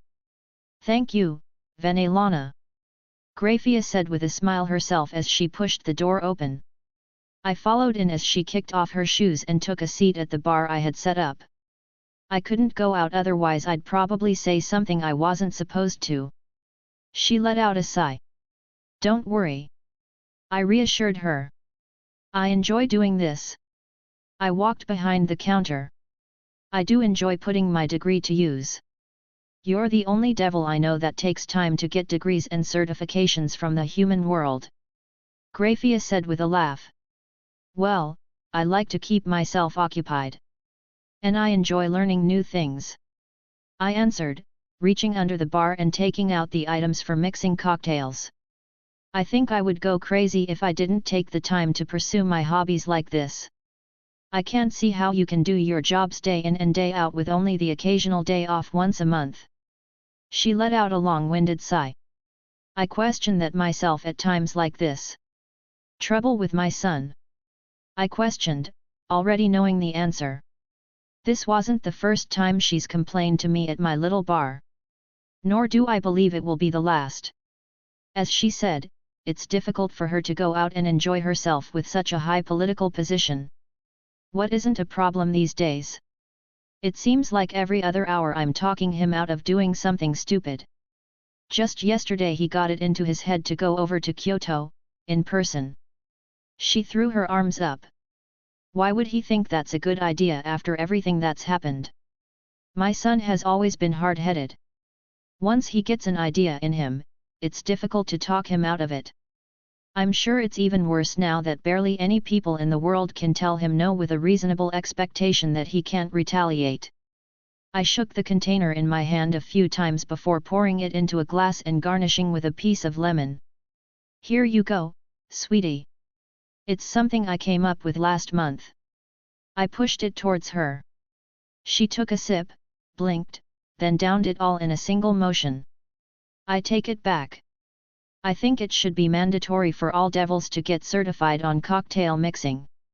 I'll take that as a compliment, I said with a smile. I take it you've been successful in keeping my son from doing anything foolish. With great effort. She snorted. Well, I had to distract him a few times by going on my knees. Oh, boys. I rolled my eyes. I swear, they either think with the thing between their legs, or get led around by it. I'm not complaining, Graphia replied with a little smirk. And can I get another? She asked. Coming right up. I turned around, looking at my selection of alcohol to decide what I want to make. How's the talks with the other factions going? Good, relatively speaking, She replied. While it was a political issue that I shouldn't be knowing about, I had certain privileges being the Lucifer's mom. Not that I would break the confidence in what I hear. Time and place for certain things. It's one of the reasons I think he hasn't tried something else again. Good, he knows his priorities. I nodded in agreement. Getting a true peace agreement with the angels and the Grigori would be wonderful. Funnily enough, this whole mess might have accelerated everything. Azazel apparently noticed the movements and reached out. He's usually the one trying to bridge heaven and us together. I commented. I think he wants this peace the most. The Grigori are in a bad position and it's just getting worse. I don't think it'll stay a faction in another century if things continued. Grafia spoke. But in particular, he reached out and asked if there was anything he could help with. He put 2 and 2 together and even said he'd reach out to Michael. He is a sly one. I acknowledged. It's sometimes easy to forget that Azazel is older than all of us with how he acts. Maybe he feels responsible since he's the one who started this whole mess. Grafia scoffed. Took my husband to an escort service while they were having talks and got drunk together. I hurriedly finished the next drink and set it down. She was going to need it if she was going down this road. Satans, if this continues, I don't know if I can keep this up. I love him, but he just keeps pushing me away. She took another sip. The more he hears about Wilhelm, the more he just becomes distant. It's like some weird combination of shame, guilt, and anger. Yes, well, my son will have to come to terms with his decisions and realize he can't control everything around him. I can only say that it might get worse before it gets better. I offered some advice. I'm just venting. She sighed. I don't think it's going to be like me and Zedekis. I finished. I didn't mean it like that. There's no harm done. I assured her. I still don't understand how Sertsks and Rias haven't noticed. She grumbled. I gave a little shrug. They're all busy with their own issues. But Sertsks should have noticed by now. Grafia shook her head. How long has it been and he still didn't think it was strange that you both never show affection anymore in public? My son can be rather dense. I said dryly. But I don't fault him. I've said it before. He wishes to view the world through his perfect lens. The idea that his parents fell out of love doesn't fit into that picturesque view. If he figures it out, that's okay, I'll give him a proper talk. If not, he'll probably find out in the future. Oh, have you found a new lover? She asked. I admittedly haven't searched very hard. It's difficult to find someone to fit my tastes and won't try to use it as some kind of political tool. Not to mention I don't want to become a burden to Sertsks due to his position. I shook my head. Even if I was upset with him, I loved him dearly and wouldn't jeopardize his position. Venelana. Grafia looked surprised. How long has it been exactly? I let out a laugh. Since Rias was born. Really? She blinked in surprise. I don't understand how you could go that long without getting laid. Well, I'm a little worried on how Rias would take it as well. I admitted. She's a bit different than us. We lived through wars, and she's been living in the human world for so long, I don't think she'd take it well. Rias has adopted many human sentiments over the years. I wanted to wait a little bit longer until she was more mature to broach the subject. Rias is almost grown. You need to worry about your own happiness and needs. Grafia retorted. It's not rare for devils to fall out of love.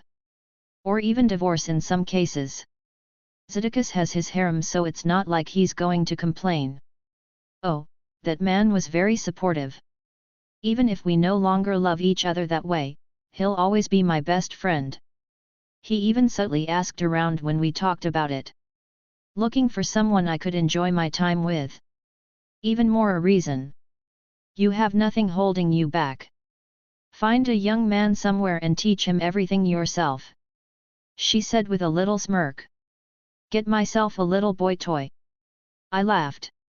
I don't think anyone in the underworld would be brave enough to be my lover with my son as Lucifer. Another point of difficulty. I can't exactly go around and date. You could always answer some of those summons from some horny kids on the surface. Oh shush you. I'm not that desperate. I huffed with a little smile. Says the woman on an almost 20-year dry spell. All right. I giggled. Enough with my love life. We're here about you. Maybe I should be the one serving you drinks. She snorted, finishing her latest glass. I didn't have much I wanted to get off my chest.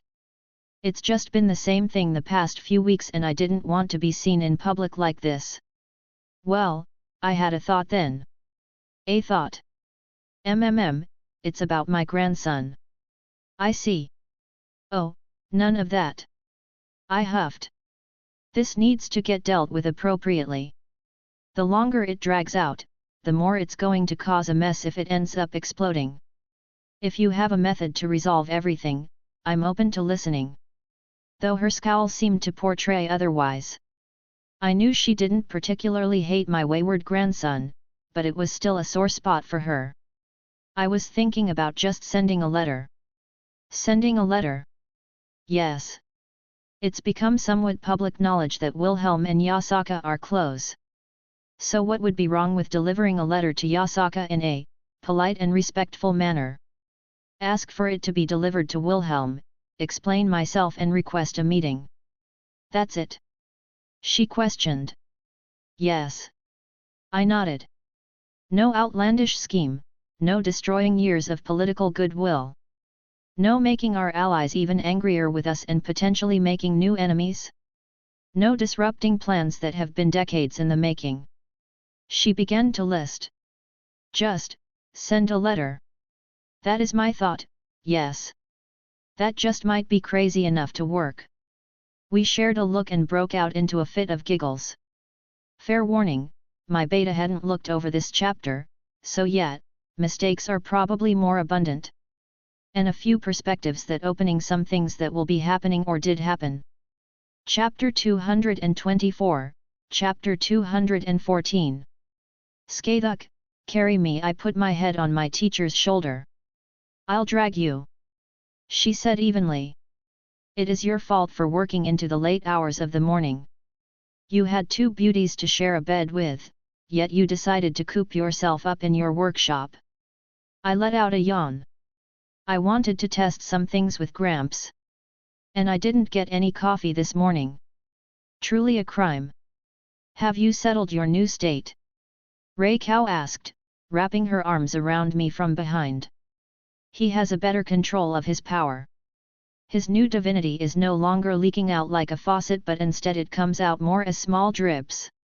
Skathuk replied to my servant.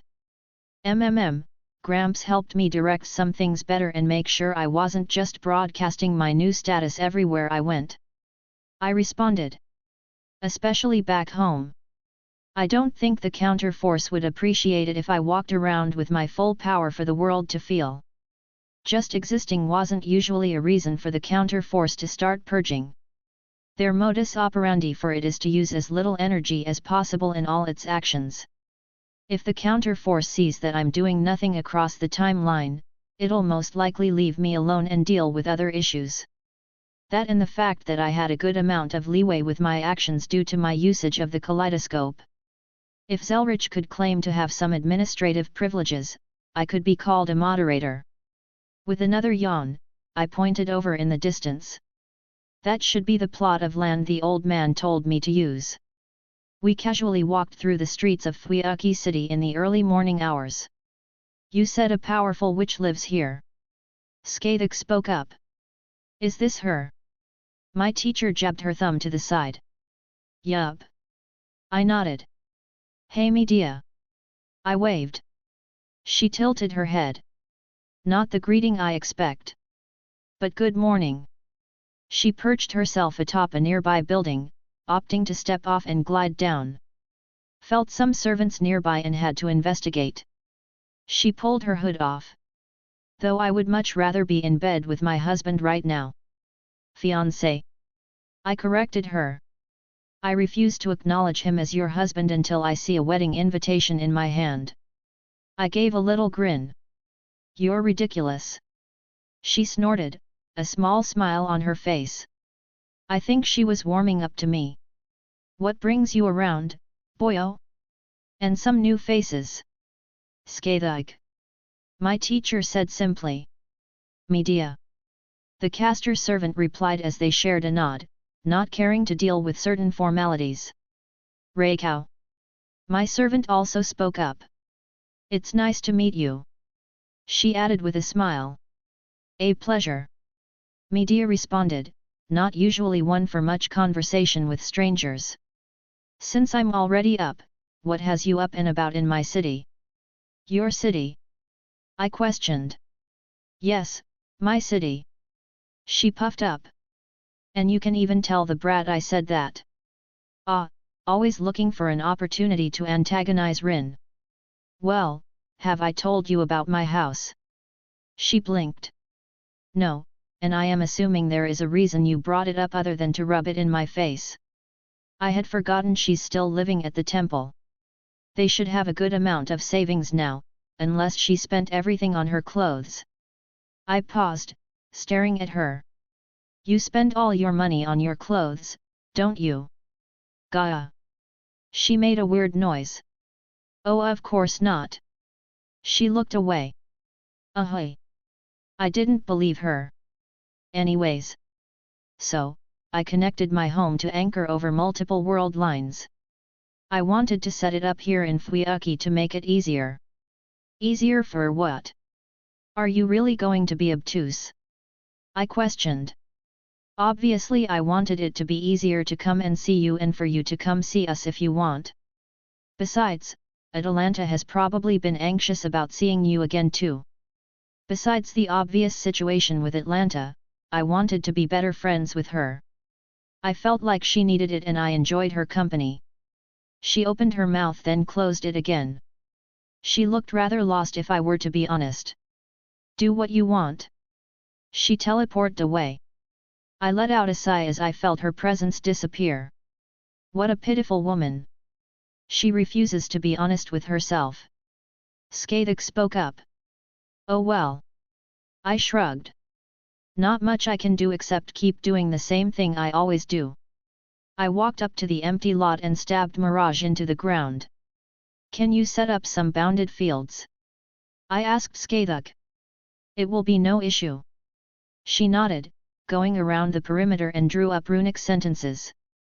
I let out another yawn as I leaned against Reikau who was still by my side. Is there anything I can help with, Master? Reikau asked. Yes, I have a very important task for you. Yes. I need you to keep being amazing. I gave her a cheeky grin, even if it was a cheesy line. She puffed up with a cute little embarrassed smile. Don't tease your mother. She lightly poked me. Yes, please forget I am here and continue your flirtations. Scathik snorted, walking by as she set up some more runes. If you insist. I replied. You will receive a beating in the future. When you do, I hope you recall this moment. She retorted. Master. Reikau giggled at our banter. I believe she is serious. She is. I am. Both Scathik and I replied at the same time. She enjoys stepping on people. I stated. He enjoys being stepped on. Scathik retorted without missing a beat. Oof, still a sharp tongue you have. I clutched my heart. Reikau, my heart is hurt. Will you give me some healing? I looked up at her expectantly. Let your mother kiss it all better, she giggled, pressing her lips to mine. I placed a hand on her cheek, deepening the kiss, enjoying the taste I'd come to associate with her. It's done if you are also finished being foolish. Scathik looked at us, crossing her arms with a huff. Teasing Scathik was fun. Reluctantly, I had to remove myself from Reikau's grasp as I walked over to where my sword was stabbed into the ground. Thankfully I've done this enough times so it won't take too long. I began running the calculations through it. Only having to change a few variables for it all to process. Unfortunately, it becomes a bit longer the more times I do it. The obvious new variables I have to account for. How long will this require? Rei-Kao asked. About an hour or so. I shrugged, reaching out for a patch of earth just outside the bounded fields. I clutched my hand, forcing the ground to rise up and take the form of a bench. May as well get a little comfy as the calculations run their course. I happily plopped myself down. Rei-Kao didn't seem perturbed as she took a seat to my left, scooting in and leaned on me. I looked at Skaitik, who looked back, her expression turning into a scowl. I returned it with a warm smile. She huffed again and plopped down to my right without a word. My Skaitik is too cute. I laughed. You're Skaitik, am I? She raised an eyebrow. Yup, all mine. I reached over, my hand sliding towards hers. She paused for a moment, but her fingers became interlocked with mine. I suppose I am. She said quietly, trying to force the growing smile on her face back down. I briefly wondered if I should drag this out a little more. To have an excuse to spend time with them, and only them, before realizing the folly in that line of thinking. It's been several days since I've seen my other girls, and I had a responsibility to all of them since they accepted this relationship with me. If there were circumstances that I found myself with only one or two, I felt it my duty to devote a lot of time to make them feel loved during that period. Not that I wouldn't do so in any other situation. But I suppose I didn't want to make it seem like I was prioritizing any one of them over the other. Managing time with each of the girls in my harem was an important task. Not that I saw it as a burden. I just wanted to do my best to make them all as happy as they make me. I know that when we returned, Skaitik and Rei-Kao would receive less of my time. None of us are children that can't handle some kind of separation at points, and they have their own lives to live. It's just. Maybe I'm overthinking it. I tend to do that a lot. I don't actually have any real experience to draw upon for a situation like this. Maybe I should find someone knowledgeable and ask for tips on how to handle a harem? Regardless, I was content to spend this last bit of time with just the two of them. We all stood and watched intently as the colorful array of colors filled the bounded field and a house started to solidify its existence into the empty lot. Your magic is always interesting to see. Skaitik commented. I often wonder how it operates and if I could copy it. I tilted my head at that question. While the peculiars of true magic are something that came about during the Age of Man, it's not something entirely divorced from magic of the Age of Gods. It is, however, something incompatible with their entire system of usage. That being said, true magic manipulates certain phenomena that will one day be overcome by humanity's ingenuity. So who's to say she couldn't replicate the effects through her own knowledge and her access to her brand of magic? I'd love to talk shop with you at some point. I said with all sincerity. Perhaps add Jin to the conversation? She's very knowledgeable about her own corner of magic and has only increased her repertoire in our time apart. The artifact spirit you told me about. Skaitik muttered. Yes, I believe it will be a good way to get acquainted with her. She chose her words with some thought. I couldn't help but smile that she was considering how to bond with my other girls. Jin's going to immediately hug you and call you sister. I deadpanned.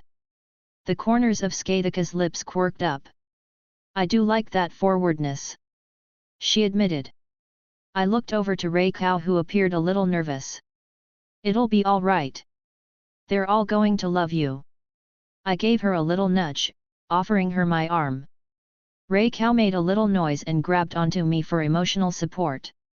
I'm happy, she said. And if they like my son so much, they will no doubt be wonderful people. And it's moments like this that make my heart flutter at her genuine words. I didn't dwell on it for much longer as the house fully solidified, sitting in all its glory right in front of us. Shall we? I gestured. We shall. Skaitik smiled, walking forward without an ounce of hesitation. I couldn't help but laugh as I followed along, Rei Cow on my arm still. Passing through the bounded fields, she didn't pause as she grabbed the door and pushed it open. There was a beat of silence before I entered with Rei Cow right behind me as everyone looked at each other, eyes then landed on me. Artoria, Jin, and even Yasaka were sitting around chatting as we walked in. Will. Jin jumped up and practically dived into my arms. This excitable girl. Jin.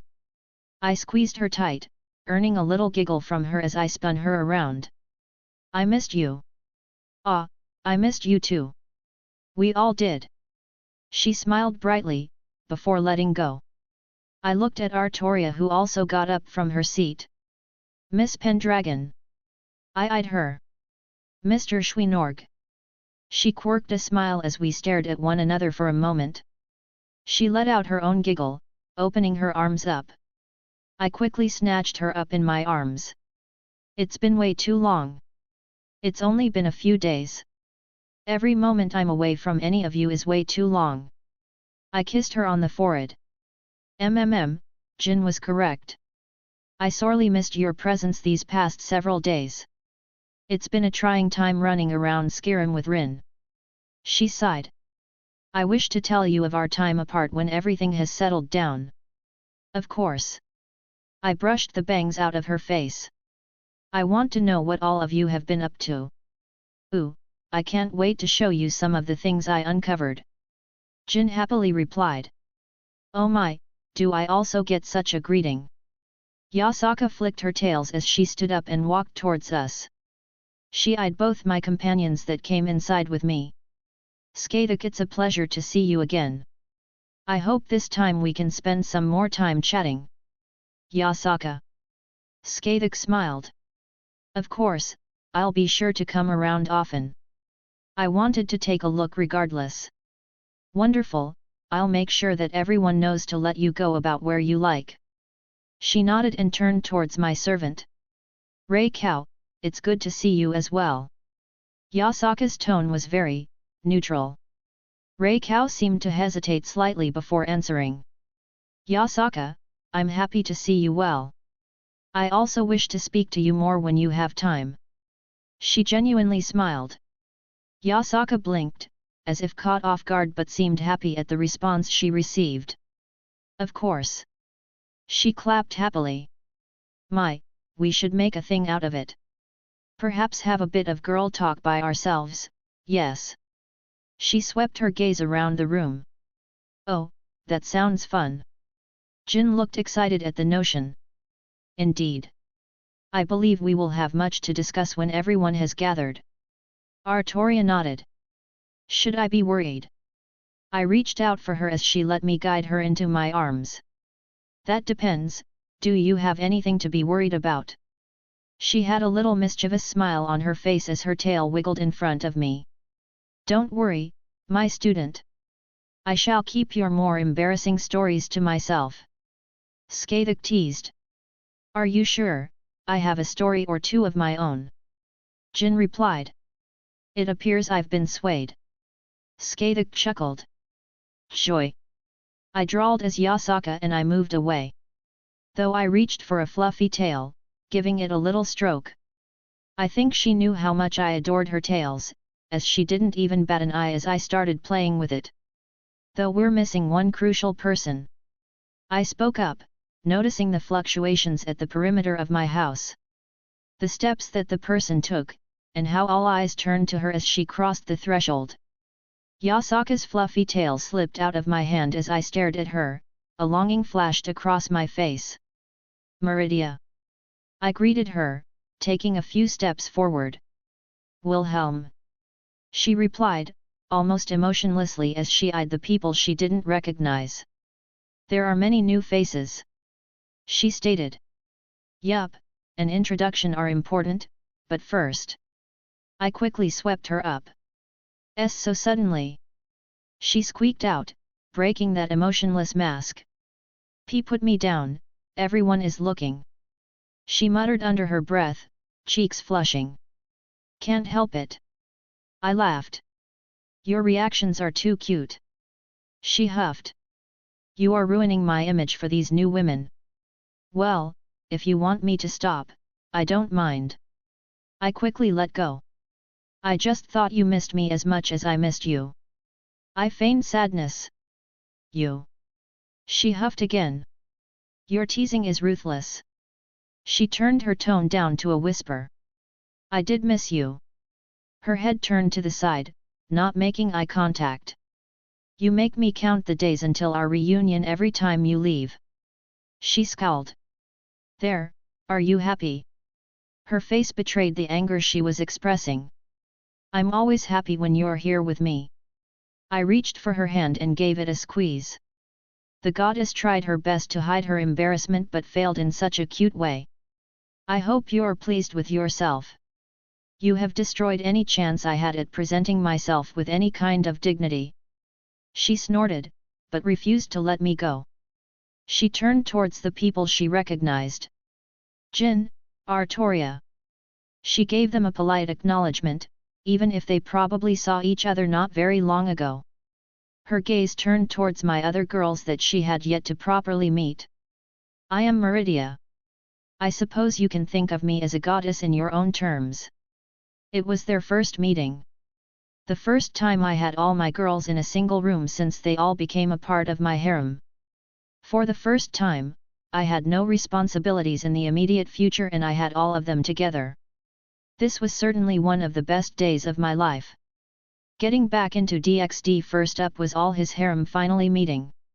So, early chapter woo. Had some free time at work so I managed to get a good chunk of the chapter out with some notes on how to finish. Chapter 225, Chapter 215. Alright, this one is for Skathuk. I used telekinesis to float a cup of coffee over to her. Meridia, Yasaka, Raya. I floated them over as well. So this is coffee. Skathuk seemed to savor the taste. I enjoy it. There are also many things you can add to alter the taste as well. I spoke up. I shall experiment with this beverage at a later time. She nodded happily, going back to her chat with Meridia. Honestly, I thought they would butt heads, which they kind of did initially, but they seemed to have found some common ground. Skathuk was telling of her time in the land of shadows while Meridia listened aptly. Raya seemed to have hit it off with Yasaka on this second go-around. Swapping stories from each of their times in their respective Kyoto. I was surprised by how much Raya was opening up, as she usually didn't like to talk about her past. NT for Jin and Artoria. I floated them over to my last two girls who were also having an animated conversation. Thanks. Jin winked at me. Thank you, Wilhelm. Artoria smiled. Artoria wasn't really into bitter things, and Jin's preferences seemed to change with her mood. Well, I'm glad that some people appreciate my effort. I very obviously looked over at the other four who practically ignored me. Though I wasn't truly upset, I was very happy they were all getting along. I would appreciate you more if you retrieved me a second. Skathuk shook her cup. Oh, I have another around here. I started patting my pockets, as if looking all around. Somewhere. Oh, here we are. I reached into my pocket and took my hand out a moment later with my middle finger extended. Oh no, where did this come from? I flipped her off. Skathuk just snorted, holding back a small laugh. Gods, I loved that woman. I kinda didn't want to interfere that much and just let them keep going. So I turned towards Artoria and Jin who were sharing a little laugh to the side. They noticed me as I snuck up and wrapped Artoria up from behind, resting my chin on her head. She was definitely the shortest of my girls. Though it in no ways detracted from her beauty. Am I interrupting? I asked. We were just speaking about Artoria began to talk but Jin cut off her. Nuh-uh. She quickly interrupted. I wanna show him everything myself. Interesting. Regardless, I always enjoy spending time with her and she apparently wanted to show me something she'd been working on. My apologies. Artoria nodded with a smile, tilting her head up to see at me. Do you require our assistance with something? She asked as her hands grabbed at mine, though she didn't pull me away but instead rested hers atop. Well, it's more something I want to speak with you about, I replied. But before that, how have you been? And is Rin around? I haven't seen her in a while too. I have been very well, Artoria stated. We had been exploring Skyrim's wilderness and diving into some very bleak catacombs, but that has its own excitement. I am however glad to be taking a break from such adventures. As for Rin, she relayed the words, I'm going to sleep for the next 10 years, don't wake me up. Before collapsing on her bed. Dungeon diving is fun, lots of loot to take. Yes, I believe that is what drives Rin to continue this endeavor, Artoria said dryly. Though we have yet to find the bow we had been searching for. She cast a glance at Jin. Oh fine, I'll give some spoilers. I found something interesting, and I want to show you when you had time. Jin huffed. I would love to see what you've been working on. And how have you been, Jin? No one been bullying you at the college, have they? I questioned. Jin let out a giggle. The Archmage made sure everyone treats me well. And an angry orc is apparently also a good deterrent for most people. Oh yeah, the librarian was pretty intimidating. Though Ankano did approach me, demanding answers to certain questions and tried to intimidate me with his status. She snorted. I paused, remembering that arrogant ass. I guess he's tired of living. Oh, stop being so dramatic. Jin laughed. He was annoying but didn't do anything else. I told him off and Urug kicked him out of the library permanently. All right. I accepted her little hint to not overreact. If he just wants to skulk around and play at being important, it doesn't matter to me.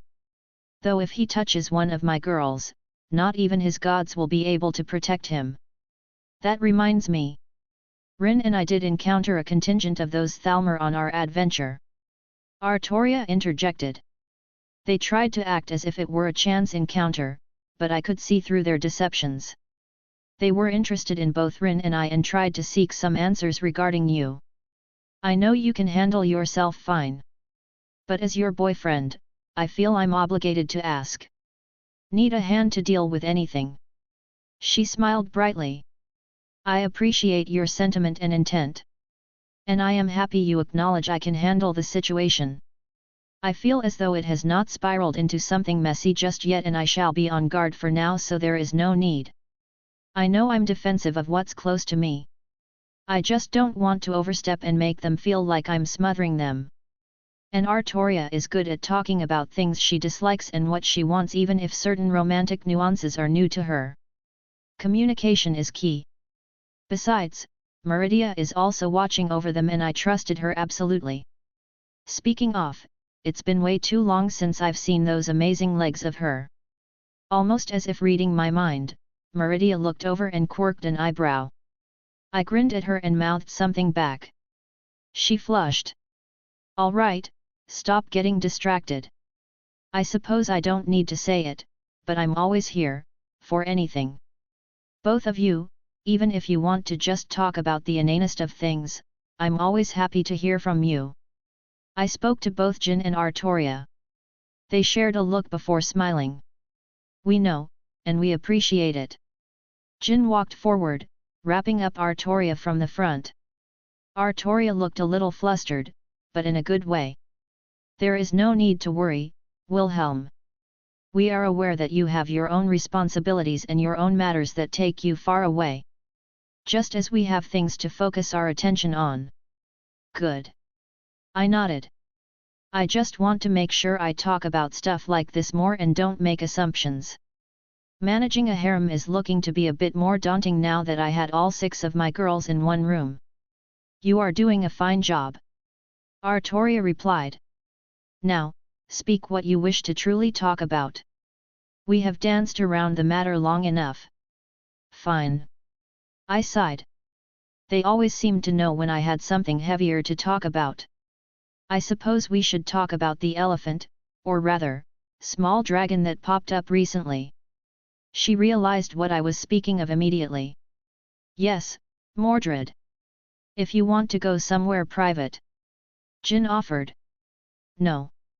Artoria said firmly. I do not wish to hide anything from those who will be part of my life, even if I have yet to truly connect with some. It seemed that the others were looking over now. I have to handle this appropriately, and I refuse to put this off any longer. She's the one who wanted Mordred to become a more permanent mainstay when I called her up during the Grail War. I'm proud of you. I whispered. It was an honest sentiment, her confronting something that had no doubt been carried in her heart for a long time now. It was just one of the many things I admired about her. Do you have a way you want to handle this? I've spent some time with Mordred and her temperament seems to have evened out. To be honest, I have a good impression of her. And I enjoyed teasing her very much. I do not. She furrowed her brow. Do you have any suggestions? Well, she seems to share your ridiculous appetite. Maybe we can fill her up first, fatten her up so to speak. I grinned. I do not have a ridiculous appetite. She went red pretty quick. I eat just enough to fill myself up. She huffed cutely. Well, some of her tension seemed to evaporate. You're overthinking it. I said plainly. Take it from someone who overthinks things constantly. Just ask to meet up, and have a proper talk. You don't need to find closure or anything immediately. Just talk to her. Is it really that simple? She asked quietly. It can be if you want it to. I replied. I can promise you one thing. As much as you're stressing over it right now, she will be just as much. Especially since both of them actually want this in some way. Honestly, I think that made her feel a little better. Will you go with me? She grabbed my hand. Of course.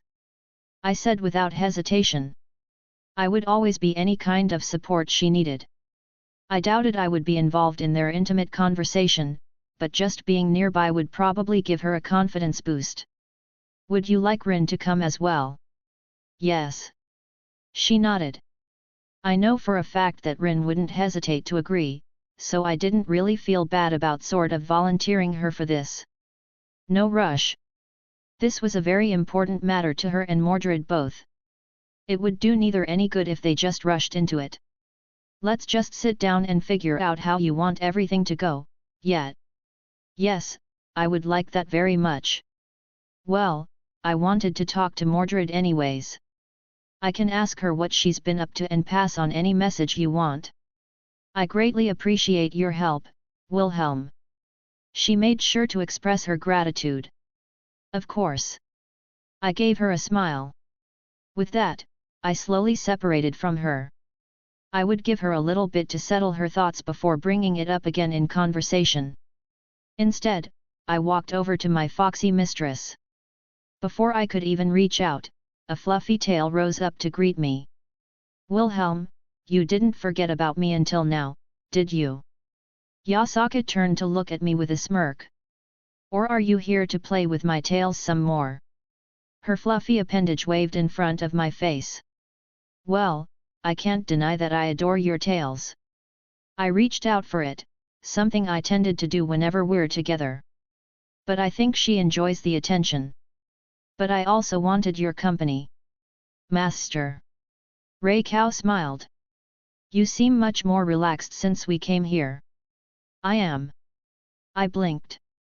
I suppose I am. I nodded at her statement. Well, seeing all my girls together, how could I not be? Am I getting counted among them then? Yasaka questioned. Do you even have to ask at this point?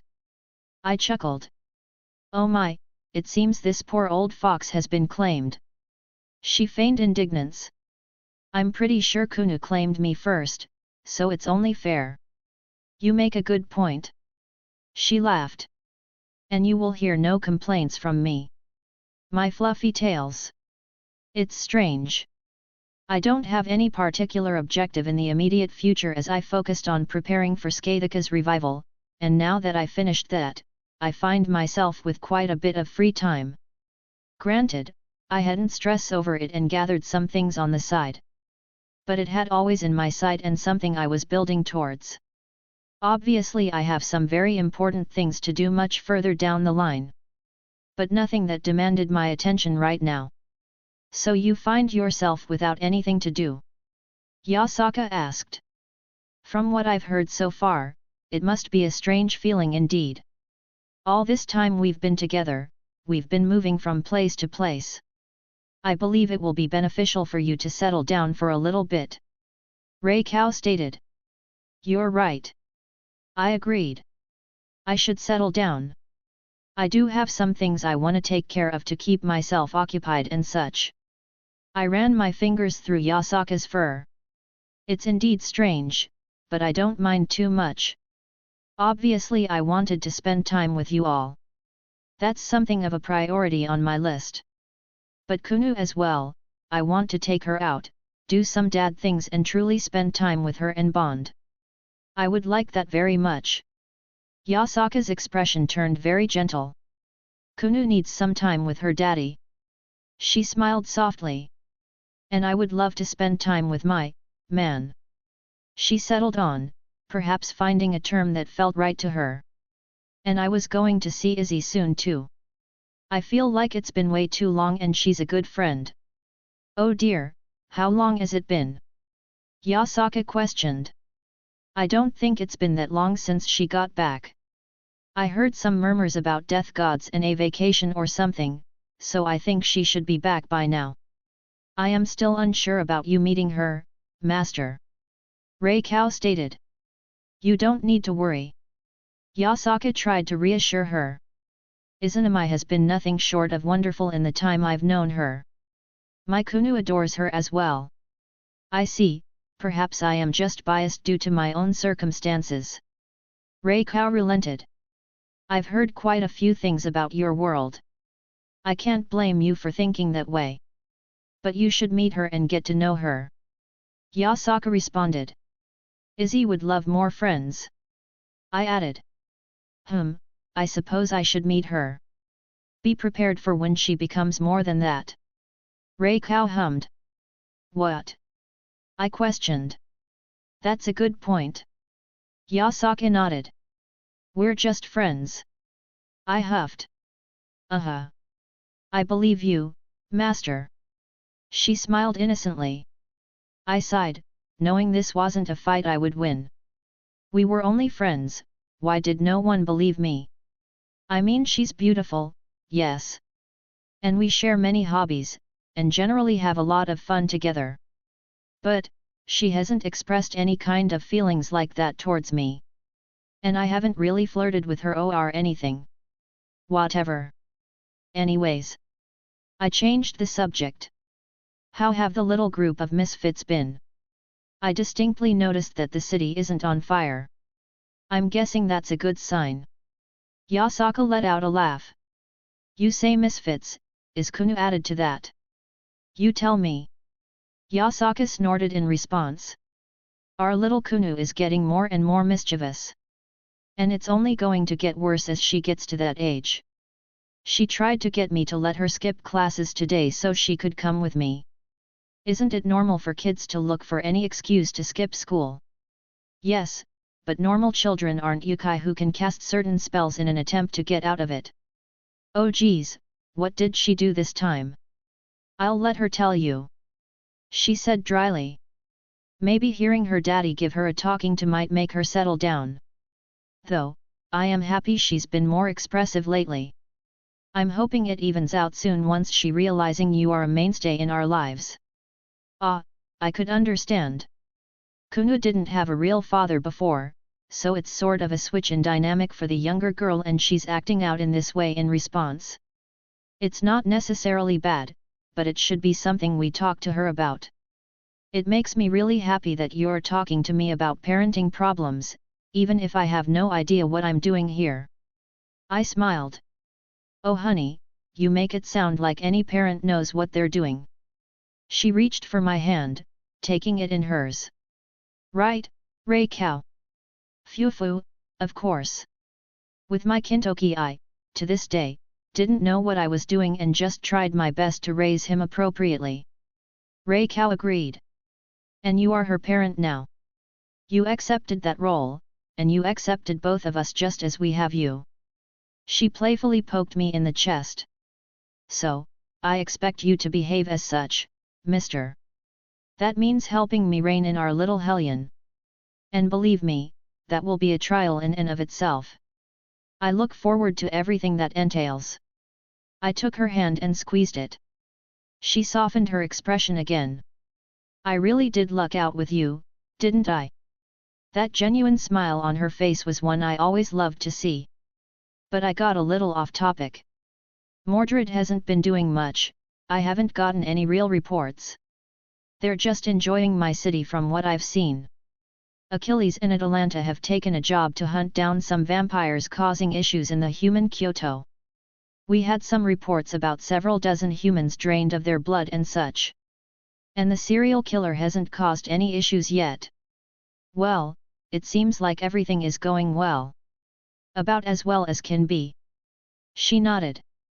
We're still dealing with the after effects of the attack, but we're going to feel this for several more years before it's done. Do you require any aid? I may not be much help, but I am adept with my sword. Rei Cow offered in a show of concern. I wouldn't say no to any help. Gods above, we're seeing an abnormal number of strays from dozens of different species and factions and they're all causing trouble. Yasaka let out a sigh. And our resources are not very good right now. So it's difficult to pay for outside assistance in dealing with these things since my own people are already running ragged. Hey! I squeezed her hand again. It's not just Rei Cow. Tell me what you need and I'll do it. I can get a hold of many things, even the most mundane, in large quantities if needed. Or if you want me to bring my sword to bear against someone. I want to alleviate some of your burden. You're sweet. She smiled brightly. Both of you. She turned towards Rei Cow. Give me a couple days, let me see what's the biggest priority and I'll figure something out. I heard the last bit of the conversation. Skathik stepped over. My spear will be available if you require aid, as well. Skathik offered. I'm pretty good at magic. Jin spoke up. I can also help move things back and forth if you need anything. Rin and I were taking a break from exploring the wilderness. I can offer whatever aid I'm able. I have my pride as a knight, do not hesitate to call upon me. Artoria joined in. I do not believe it is wise for me to show myself in any blatant manner. But, I can call upon my followers if it's merely resources you require. Meridia spoke up in a rare show of concern. Both her and Skathik seemed to be really trying to build bridges here. You all. Yasaka looked like she was about to burst into tears. Thank you, it's been hard dealing with all these messes. I didn't realize how hard she's had it since then, I needed to be more attentive in the future. Well, I have something to work towards now. Help Artoria and Mordred figure things out. Go visit Izzy in the next few days, and help Yasaka clean up the messes from the attack. Shall we speak of the changes our shared interest has gone through, now? Meridia spoke up. Pardon. Do you think you could hide the changes to your existence from me? She put her hands on her hips. You are very different and have things you shouldn't have. Now you will speak. Why do you possess divinity? And keep in mind that I am able to retrieve such information easily. She pointed towards the piece of fabric binding my hair. And I recalled that she did something to it so she could see what I've been up to. I believe that is a wonderful idea. Artoria turned to look at me with a blank expression. Divinity. Yasaka also stared at me intently. How could you possibly obtain divinity? I don't understand either. Jin muttered. What could have happened for such a thing to happen? Yes, Wilhelm. Please regale us with the tale of how you acquired this. Meridia snorted. It's a funny story actually. And I completely forgot I had to explain how I decided to fight a god to my significant others. Do speak, I will fact-check for them. Skadik looked all too amused. It's not good to lie, master. Reikau seemed to join in as well. I blame Zelretch. No. Try again. Meridia immediately denied. Crap, that usually works. Taking the intro a little bit slow for now, but things will begin picking up. And I feel like I need to clarify, because too many people asked about this. On the interlude, when Akatosh took the spear, people kept saying I need to fix it because Wilhelm had the spear. Did y'all miss the fact that Akatosh is the god of time? I literally wrote about him messing with the timeline like right before he retrieved it.